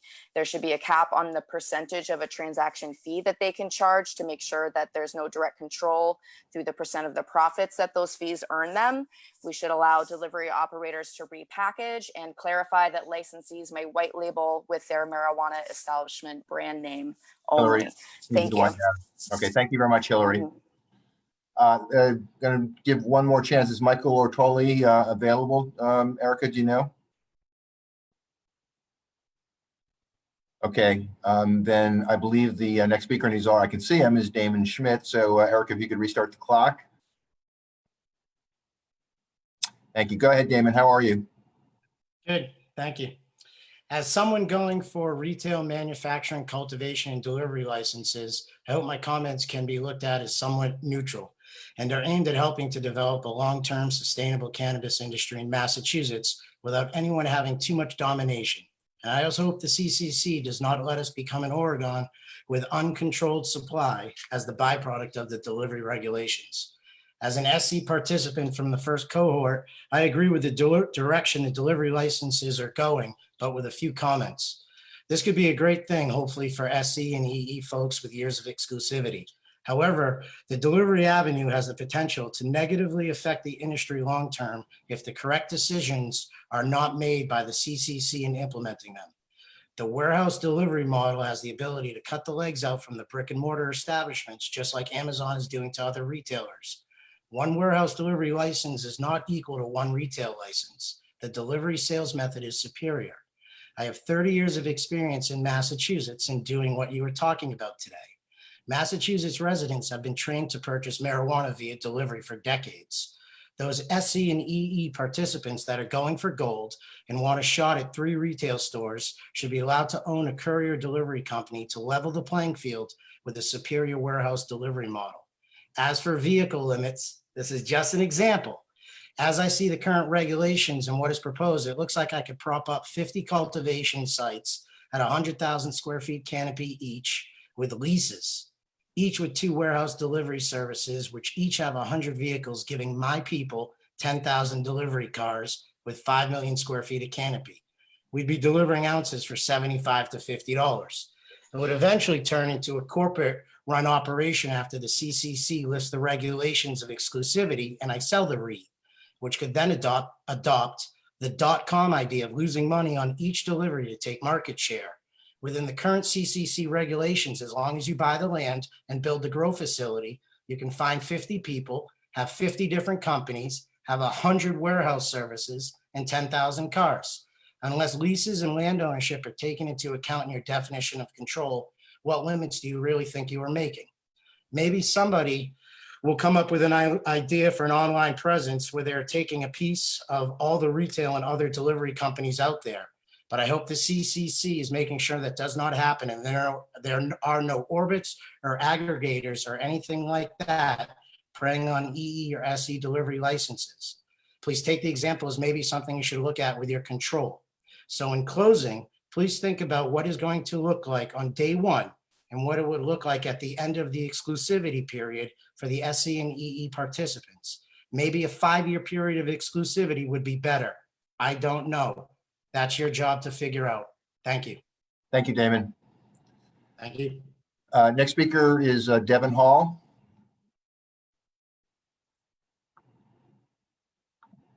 Do we have him online, Erica?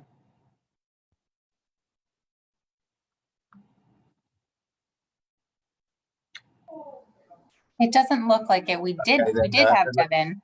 Okay, well, we'll give him another chance, but I saw Katie Neer pop up. So let's do Katie. Katie Neer. Thank you. Erica, could you reset the clock, please? Thanks. Go ahead, Katie. How are you? Good, thank you. Thank you, Chairman. So good afternoon, Commissioners. Thank you for the opportunity to testify today regarding the pending cannabis delivery regs. My name is Katie Neer. I'm the head of industry affairs at Lantern.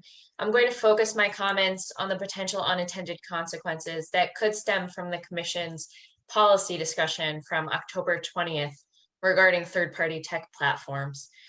As you may know, Lantern is a cannabis e-commerce platform headquartered in Boston that will help facilitate delivery but does not touch or handle the product.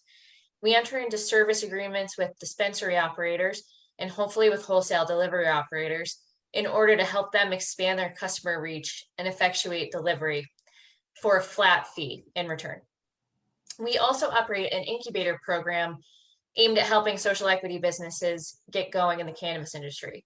And so accordingly, we really support the Commission's effort to date to prioritize delivery licenses for social equity business owners. We argue that third-party tech platforms like Lantern can and should play a pivotal role in facilitating delivery and helping licensees reach consumers legally and safely. Policy discussion from October 20th concerned us. We understand the Commission's intent to create a level playing field and prevent the monopolization or control of social equity businesses. However, requiring non-plant touching companies such as Lantern that don't have any ownership or control of a company to be listed on a license application just for having a service agreement in place may have unintended consequences.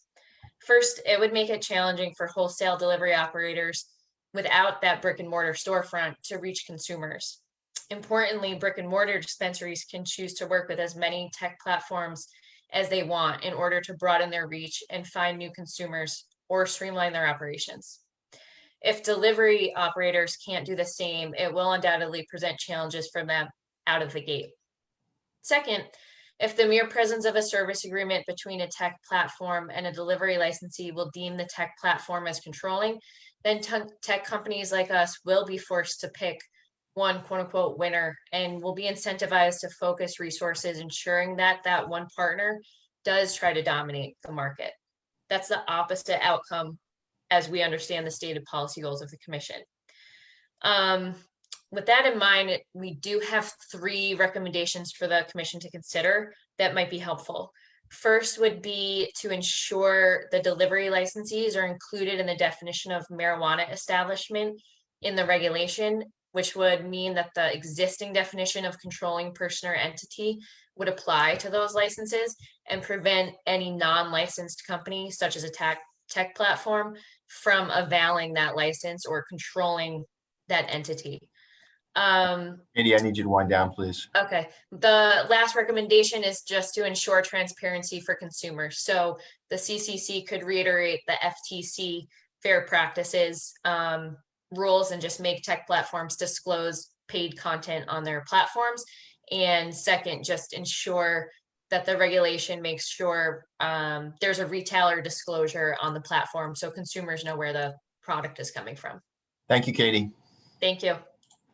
Next speaker is Tom Cataloni.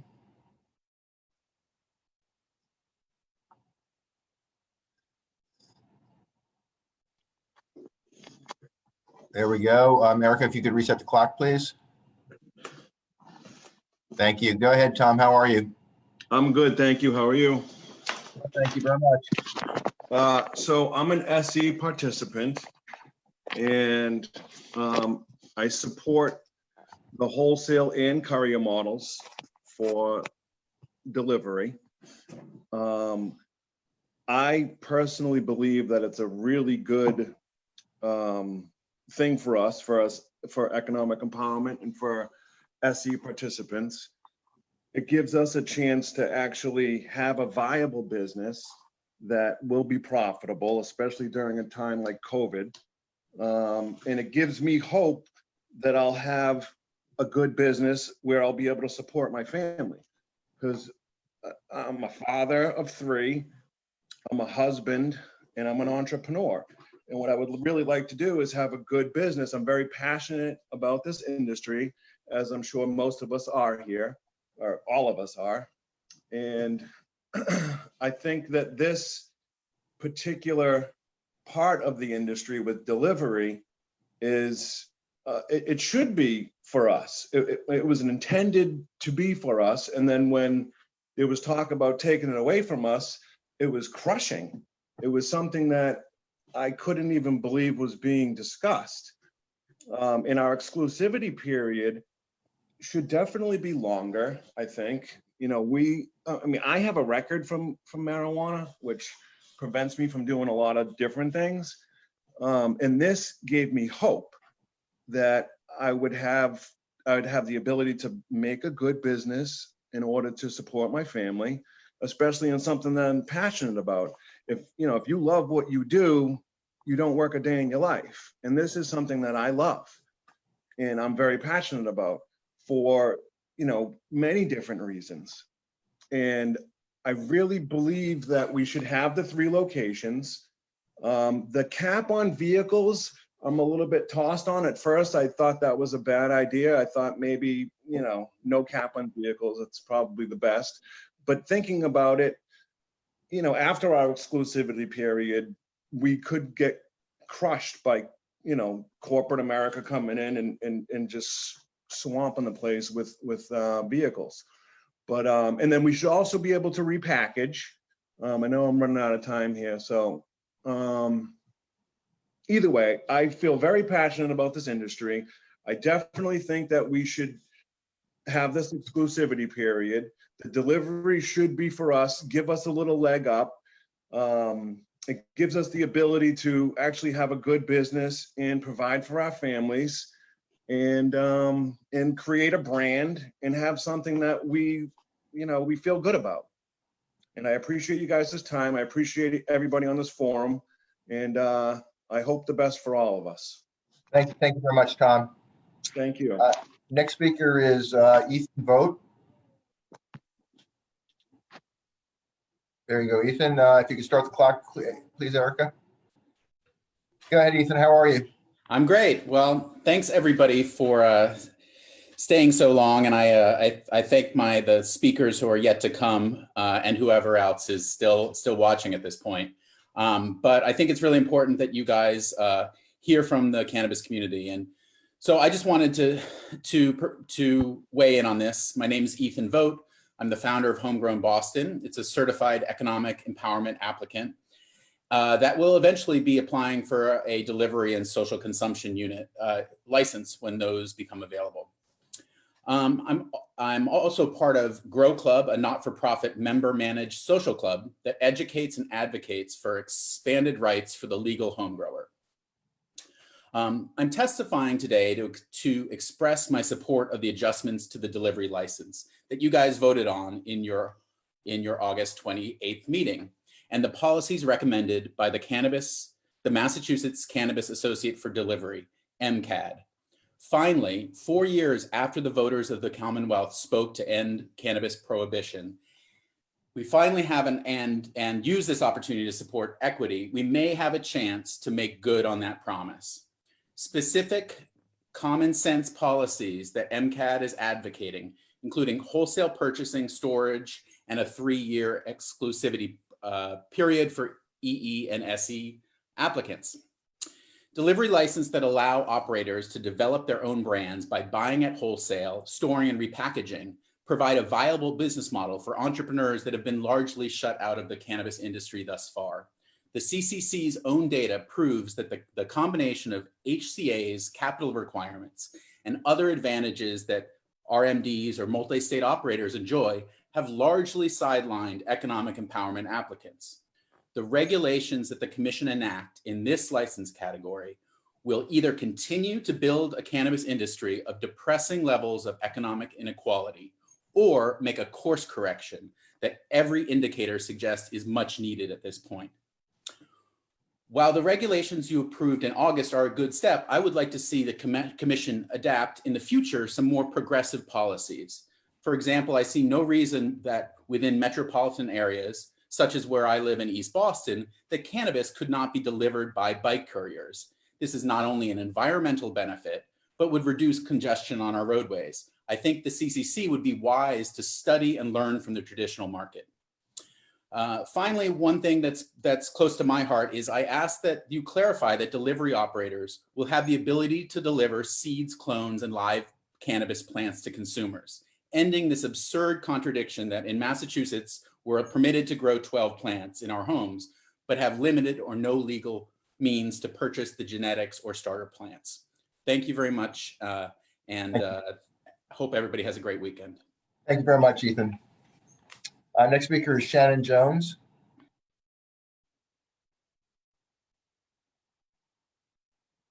Hi, Shannon. You're on mute. If you could unmute. Thank you very much. Erica, please start the clock. Thank you. How are you, Shannon? I'm good. How are you? Please go ahead. Okay, thanks. So yeah, I'm actually not going to start this off by thanking the commissioners. I've thanked y'all enough over the years, plural. I'm going to take my time to thank all my homeboys, all my homegirls who have been my delivery service over the years, past and current, without the CCC's help. That's simply a fact. I'm obviously not going to name names, but thank you to all my connects who risked their freedom, risked their lives, experienced oppression to the point that for decades, Black and Brown communities and people have been hunted for the very same thing that we're discussing today, delivering weed. I have friends, I have family who have done years in jail, and guess what? They have to sit and watch these white men take over the legal market. Due to the way that the system is set up, they are even limited on how they can be involved in this industry. So let's discuss that still. I am an EE. I would have loved to use my status to help my loved ones enter this legal market. But unfortunately, there are still barriers in place that limit their involvement in the industry. I honestly wouldn't even want to set them up like that to the trauma that comes while driving while Black. Imagine driving while Black with a substance that was demonized, and now all of a sudden we should be trusted that we won't still be targeted.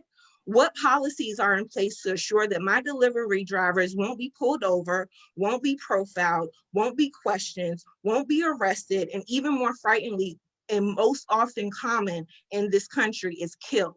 So it's very personal for a lot of us seeking to get a piece of the $1 billion Massachusetts has required over these last years. Kind of clear of how that worked out. A lot of talk about equity, but not a lot of proof that your efforts are working.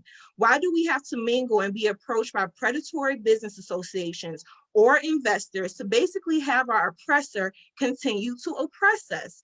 And we feel that it is our only way to rub shoulders with these snakes. I personally could not have that on my conscience.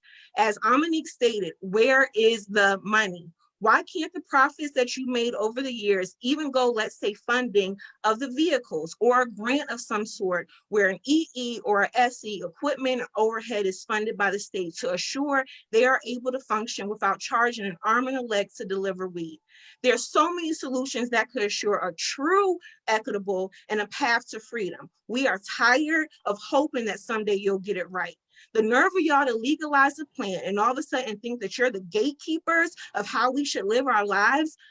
Just a reminder to everyone out there, if you need weed, I assure you there is someone out there that will deliver it to you. It really is not that difficult. You all are taking a process that has been in place for most of us that even existed in our lifetimes, raveling it up in where it's damn near impossible for these companies to survive and thrive.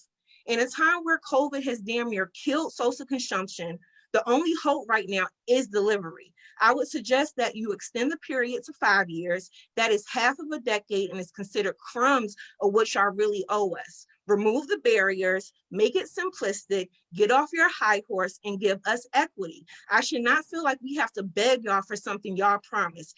Each and every commissioner said y'all would commit to make an equitable industry, but here we are 3 years later, still in discussion. It is embarrassing. I'm wrapping it up. It's embarrassing.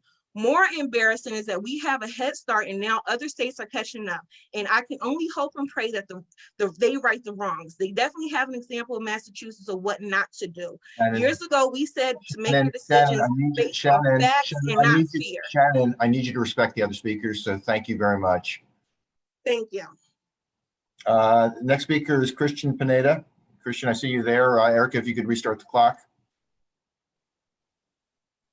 Hello, yeah, Shannon, that was phenomenal. That was great. Christian, go ahead. Yeah, can you hear me? Yes, I can. Please go ahead. Yeah, just saying Shannon did an amazing job. So my name is Christian. I'm a first-year medical student, and I'm here to basically talk about being in favor of the proposed delivery regulations. As has been said many times, cannabis is just this healing herb that has incredible potential to heal so many illnesses or symptoms. We see it all the time in mental illnesses with anxiety, eating disorders, seizures, and there's increasing more studies that show that cannabis can help with things like cancer, to kill some cancer cells, and also to basically slow down its growth. But let's talk about specifically delivery, right? So as of now, Massachusetts does not have the ability or it's not allowed to endorse the use of medical marijuana if you are in a public healthcare system. What you have to do is you have to go through a private firm to be able to get a medical license. And that just creates extra steps for so many people. So as Shannon was saying, with profiling, you just see so many time and time again that you see minority groups who have that are underprescribed life-altering drugs just because of what's happening with profiling to them. And so, like being said, wholesale increases market competition, which lowers prices for consumers. You know people on an everyday basis that prefer to use the black market because of its convenience, low prices. But what goes on in these black market marijuana sales? You don't know what could be in it. Being able to regulate and know what's going on in marijuana sales to people will greatly reduce these issues. Additionally, minorities will feel a reduced stigma of having to go to their PCP or their primary care physician to ask for a marijuana license. Being able to get these delivery services at your house, at your convenience, would just be so much better. And I haven't really touched about the socioeconomic issues that the cannabis entails. Thank you. Thank you very much, Christian. Next speaker is Linda Noel. Hi, Linda. Can we start the clock, please, Erica? Thank you. Go ahead, Linda. Hi, I'm Linda Noel. I'm a member of the second cohort. I'm a SE applicant. I'm also a farmer in the town of Franklin. I'd like to thank the commissioners for hearing us one more time and for the last 3 years of thoughtful work that you guys have done on the delivery licenses. My remarks are mostly aimed at the people who have previously commented against the licenses. I'd like to remind them that racism is the foundation of the war on drugs, and we were promised as a compromise back in 2017 the compromise was we would allow the medical RMDs to co-locate rec and get priority status to open. And in exchange, there would be justice remedied by the equity program. So far, we've heard a lot of lip service, and finally, we have an opportunity for a license that will start the reparations. And here we are again, having to justify what should be our right to a bunch of greedy monopolists. So to the RMD folk, I say, will you shut up, man? To the munis who fear a loss of revenue, I say, open up and let the delivery operators in. You get sales tax and the HCA revenue from all your neighbors. To the retailers who are fearing a loss of business, I say, why not strike a deal with the newcomers? They'll deliver your products along with their own. Many people either will not or cannot go into your stores because of stigma or because of COVID or just because. Cooperation can be a great business strategy. To the no towns who fear loss of control, a delivery cannot deliver to your town nor operate in your community, so you have nothing here to say at all. And as far as the zoning, now's the time to get it right, guys. To those who fear an eventual takeover of these new businesses at the end of the exclusivity period and a new monopoly, the regulations state that the delivery operators will operate under retail regs except for the HCA where we're excluded from the retail count. No company is going to be allowed to own more than 3 retail licenses. To me, this is already prevented by the rule of 3, as long as it's enforced. And this is where I'm talking to you guys on the commission. Curaleaf is going to have to give up 1 store to get a delivery license when exclusivity ends. Otherwise, it's not going to be fair. But for the rest of it, to those who fear the takeover after 3 years, in the event that an SE sells their business for a profit that turns their life around and ends the cycle of poverty for their kids and makes $1 million, that's called capitalism. It's also called justice, and shame on you for trying to take it away and stop justice. Thank you, everyone. Thank you, Linda. Next speaker is Mario Signori. Do we have him, Erica? We do, Mr. Chair. And hi, Mario. Erica, will you start the clock, please? Go ahead, Mario. How are you? Hey, how's it going? Sorry, just trying to work my computer. It's been a few minutes here. No problem. Go ahead, please. My name is Mario Signori. I'm the founder of Greenline Boston, a provisionally licensed cultivation and manufacturing company in Roxbury. I'd like to acknowledge and thank the commission for having this public statement hearing. I don't like public speaking, but I couldn't be silent about what I see happening with delivery opponents. Sorry. Cannabis was criminalized to harm minorities. Now, as cannabis becomes a legal and profitable industry, the same people who are most harmed by these draconian laws are being kept away from any opportunities, while wealthy public companies and MSOs come in and dominate the market. I understand not all existing operators are wealthy companies, but I also believe that the market is big enough to share these opportunities with underrepresented entrepreneurs.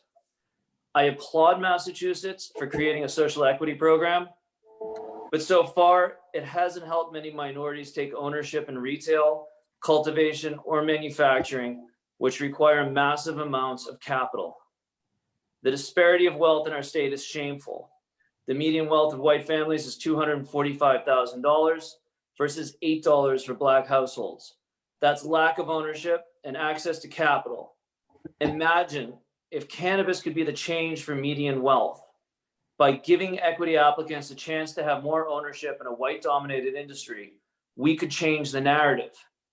Delivery is our chance to elevate underrepresented groups. The Dispensary Association spreading misinformation and trying to keep this opportunity from those who deserve it most should be ashamed of their greed. I support the wholesale delivery license.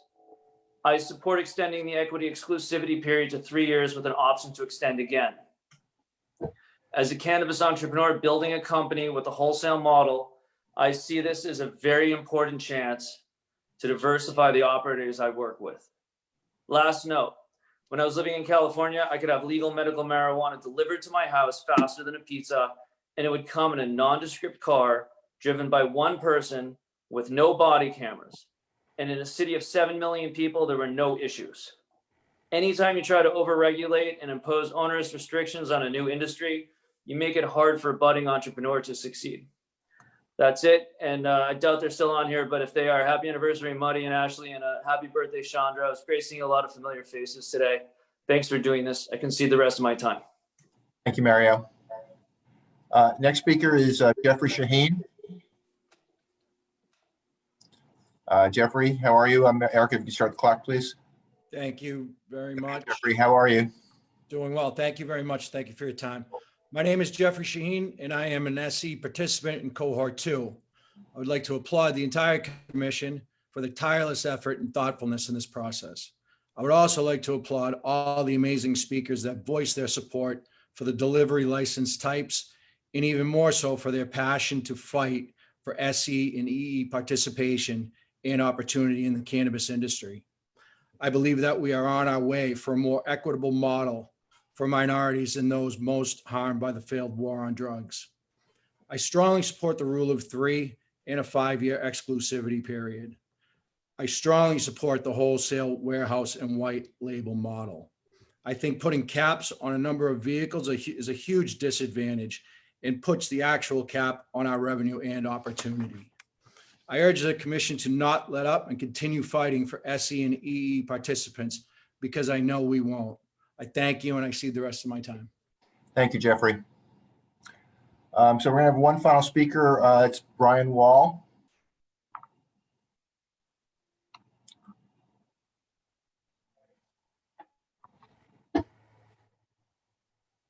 Is Brian here, Erica? I'm here. Sorry about that, Commissioner. No problem, Brian. If Erica could start the clock, please. I like your background there, Brian. Oh, thank you. My daughter painted it, and I took a picture of it and put it up. So that's great. Anyway, please go ahead. I appreciate you having me and having me potentially be the last person. I think if you look at what the complaint here is, if you look back at Abe and Louie's, when all the other steakhouses came into Boston, everyone thought they were going to have trouble, when it actually created more business for them, because people would come and now they had options for the steakhouses. The same thing is going to happen with the dispensaries. Is delivery is going to only drive business, where people are going to get a product, they're going to like it, they're going to have some questions. It's going to drive them into the dispensaries to get the answers and the support that they need that they're not going to get from delivery. There currently are 12 states that allow delivery. Massachusetts is the only one having this debate. Other states rolled out delivery right away to counter COVID-19. And instead we're dealing with the dispensaries fighting, supporting the consumer. We should be thinking of this from a consumer standpoint. Delivery is being bundled with retail. So we really should think about it as, if you can have 3 retail locations, you should be able to have 3 warehouse locations. Because under the current model, I could have 2 retailers in 1 location for delivery, or I could have 2 delivery locations in 1 retail. So, I think you really need to look at that model of that it could be 3 of any on that perspective. And then repackaging. Without repackaging, you're really putting delivery at a disadvantage, because, I can buy, $100,000 of product and break it up into 8ths, but in delivery, I can't. So you're going to have certain products that a delivery driver won't be able to have, because there's just going to be a cost differentiator between the store and the delivery location. There also should be no limit on cars, right? Because there's only going to be a 4-mile radius, or 4 deliveries per hour if you go a 10 or 15-mile radius, right? So if you do that math, that's about 30 deliveries a day. At 5 cars, that's 150. So I would say, back to the Dispensary Association, let's cap the number of customers they can have at 150. Equals equal. So if we can only have 5 cars and 150 deliveries, then they should only have 150 customers. There's also should be, you should consider co-location as an option for delivery, so that they can share costs. 1 security guard overseeing the space, 1 monitoring place, 1 GPS communication. It really helped the industry if you allowed the co-location, which is allowed in other parts of your legislation. And then, just going back to, that the delivery should be looked at as creating new markets and consumers for dispensaries, that they should be looking at it as a partnership, working together. Thank you very much for your time and for all your efforts that you have put into this, and the work that you have done to bring conformity to this industry in Massachusetts. Thank you, Brian. I would like to ask my fellow commissioners, according to Erica, there are only 3 more people that are online that would like to speak. I was hoping that it would be okay with my fellow commissioners if we went for another 9 minutes. Is that okay, Commissioner McBride? Sorry to put you on the spot, but. Yes. Okay, Commissioner Flanagan, is that okay with you? Sure. Okay, then Erica, if we could queue up the last three speakers, I'd appreciate it. Thank you. And you're, Erica, just if you would read their names off, rather, I'm not sure where we are on the list any longer. Sure, no problem. Megan Carvalho. And then I believe we also have Evan Plomartis. So let me just double check, but I just promoted Megan Carvalho to panelist. So she should be ready to go. Okay, Megan? Hi, thank you. Can you hear me? Yeah, let's get the clock started, please. We could, Erica. I mean, even though we're in overtime here, let's keep going with the clock. Go ahead, Megan.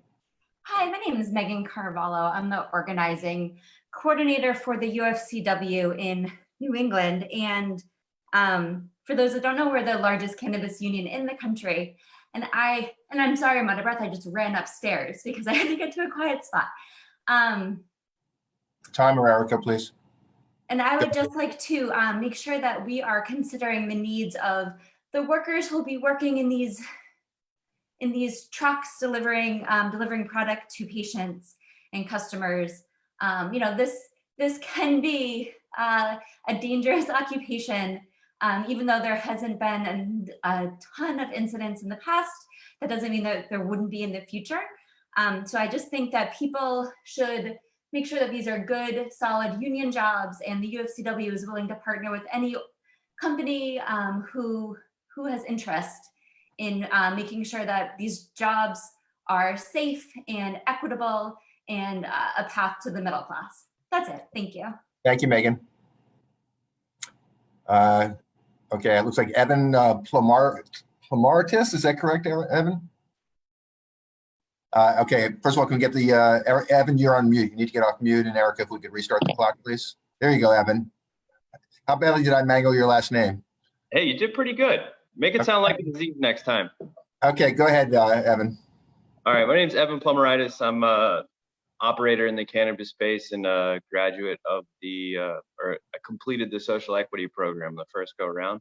And I just wanted to speak in favor of the current regulations, the way that they were drafted initially, and no change. I think it could be a great way for a lot of young aspiring entrepreneurs to enter the space who have been disenfranchised in some way in the past. And I'd like to see it go unchanged. Concede the rest of my time. Thank you. Thank you, Evan. Anybody else, Erica? Yes, let me just make sure I've promoted everybody. Okay, so we have Olusei Obasa. I'm really sorry if I mispronounced that. You're pretty good. You almost got it. Yeah. Sorry about that. Can you get clock reset and started, please, Erica? Thank you. Go ahead. Dear Cannabis Control Commission, hello Cannabis Control Commission. Hope all is going well for you guys. My name is Olusei Obasa. I am a patient, broadcaster, podcaster of the I Am Cannabis Sativa podcast. I've been a patient of the medical cannabis program since 2017 during my time of using the program, whether it was going to a dispensary or whether it was using the other services. I was only able to count on the amount of times that I saw people that looked like me working and participating in the industry and program on one hand. We need to have equity in this industry. We need to make sure that drug war victims and their lives are made whole, and that delivery would go a long way in doing that. Please also extend the exclusivity period for drug war victims from 3 to 5 years at least. Drug war victims need a delivery model that is most importantly a workable one. Massachusetts needs to make deal in its promise of equity and not fall for symbolism. This includes equity, affordability, access, and places to consume for renters. It is imperative that we avoid expunging records and making the drug war victims whole while ticketing them for public use if they have no places to consume, or creating a delivery model for them that is built to fail. Let's not repeat the mistakes like the problematic delay of cannabis consumption lounges for places for people, likely drug war victims who don't outright own their own property by Governor Baker and A.G. Moore Healy. I would highly discourage creating a courier model and to please allow drug war victims to be able to wholesale their product. One last thing I will say as a patient and broadcaster, I've talked to many different patients from all over the United States, including Massachusetts. And one thing that I will say is that a lot of times, many people will buy delivery because they can't get a medical marijuana card, or that the people or people in their family can't get a card because of the jobs and the positions that they have. Some people use the adult use market to get medicine for themselves and loved ones. That is why models like this are essential to providing affordable medicine to those who need it. Thank you very much for your time and for organizing the hearing. Thank you very much to all these commissioners that have been putting this over the finish line. Thank you to Commissioner McBride. And I want to, I know I've been critical of her of the past, but she's been excellent in getting this over the finish line. I yield the rest of my time. Thank you. Okay, thank you very much. I believe we have one last speaker, Carla Toussaint, if I got that correctly. Erica, do we is Ms. Toussaint here? I'm sorry, is Carla here? Yes, I am. Okay, if we get the clock started and go ahead, please. I just want to thank everyone for their testimony. I want to thank the commission for hosting this. I'm going to keep my my testimony brief and my comment short. I just want to say delivery is going to be a key in bringing equity to the residents of Brockton, as well as helping so many generations to come. As a person of color, as a woman of color, I feel like living in Brockton, who's been very disenfranchised and very heavily targeted by the state of Massachusetts. I think it's important for people to understand that the point of equity isn't just so much to take away, but it's to kind of create a remedy for the lives that's been missing out. And as a person who recently started intaking cannabis, it's unfortunate every time I think that people are being able to have the advantages to use its medicinal properties or even make money off of it. There are still lives and there's still families in prison impacted. So I just want people to take away, this is not just about money or making platforms, but this is just to create a remedy for the livelihoods moving forward. And I yield my time and I thank you so much. Thank you. In conclusion, I want to thank all the speakers. I really thought that everybody was extraordinarily well prepared. I appreciate people staying for the most part within the 3-minute time frame. I thought all the comments were thoughtful, provocative, and absolutely worthy of serious consideration. The schedule coming up, I think everybody's aware, we have a regularly scheduled public meeting next Friday, which will not be about regulations, but we'll be back to our normal business of discussing and giving out licenses, but we will have a final public meeting to vote on final regulations, as I mentioned at the beginning of the meeting, on November 30th. There being no further business before the commission, other than thanking Erica once again for a phenomenal job, Erica. Can I ask, please, Commissioner Flanagan for a motion to adjourn?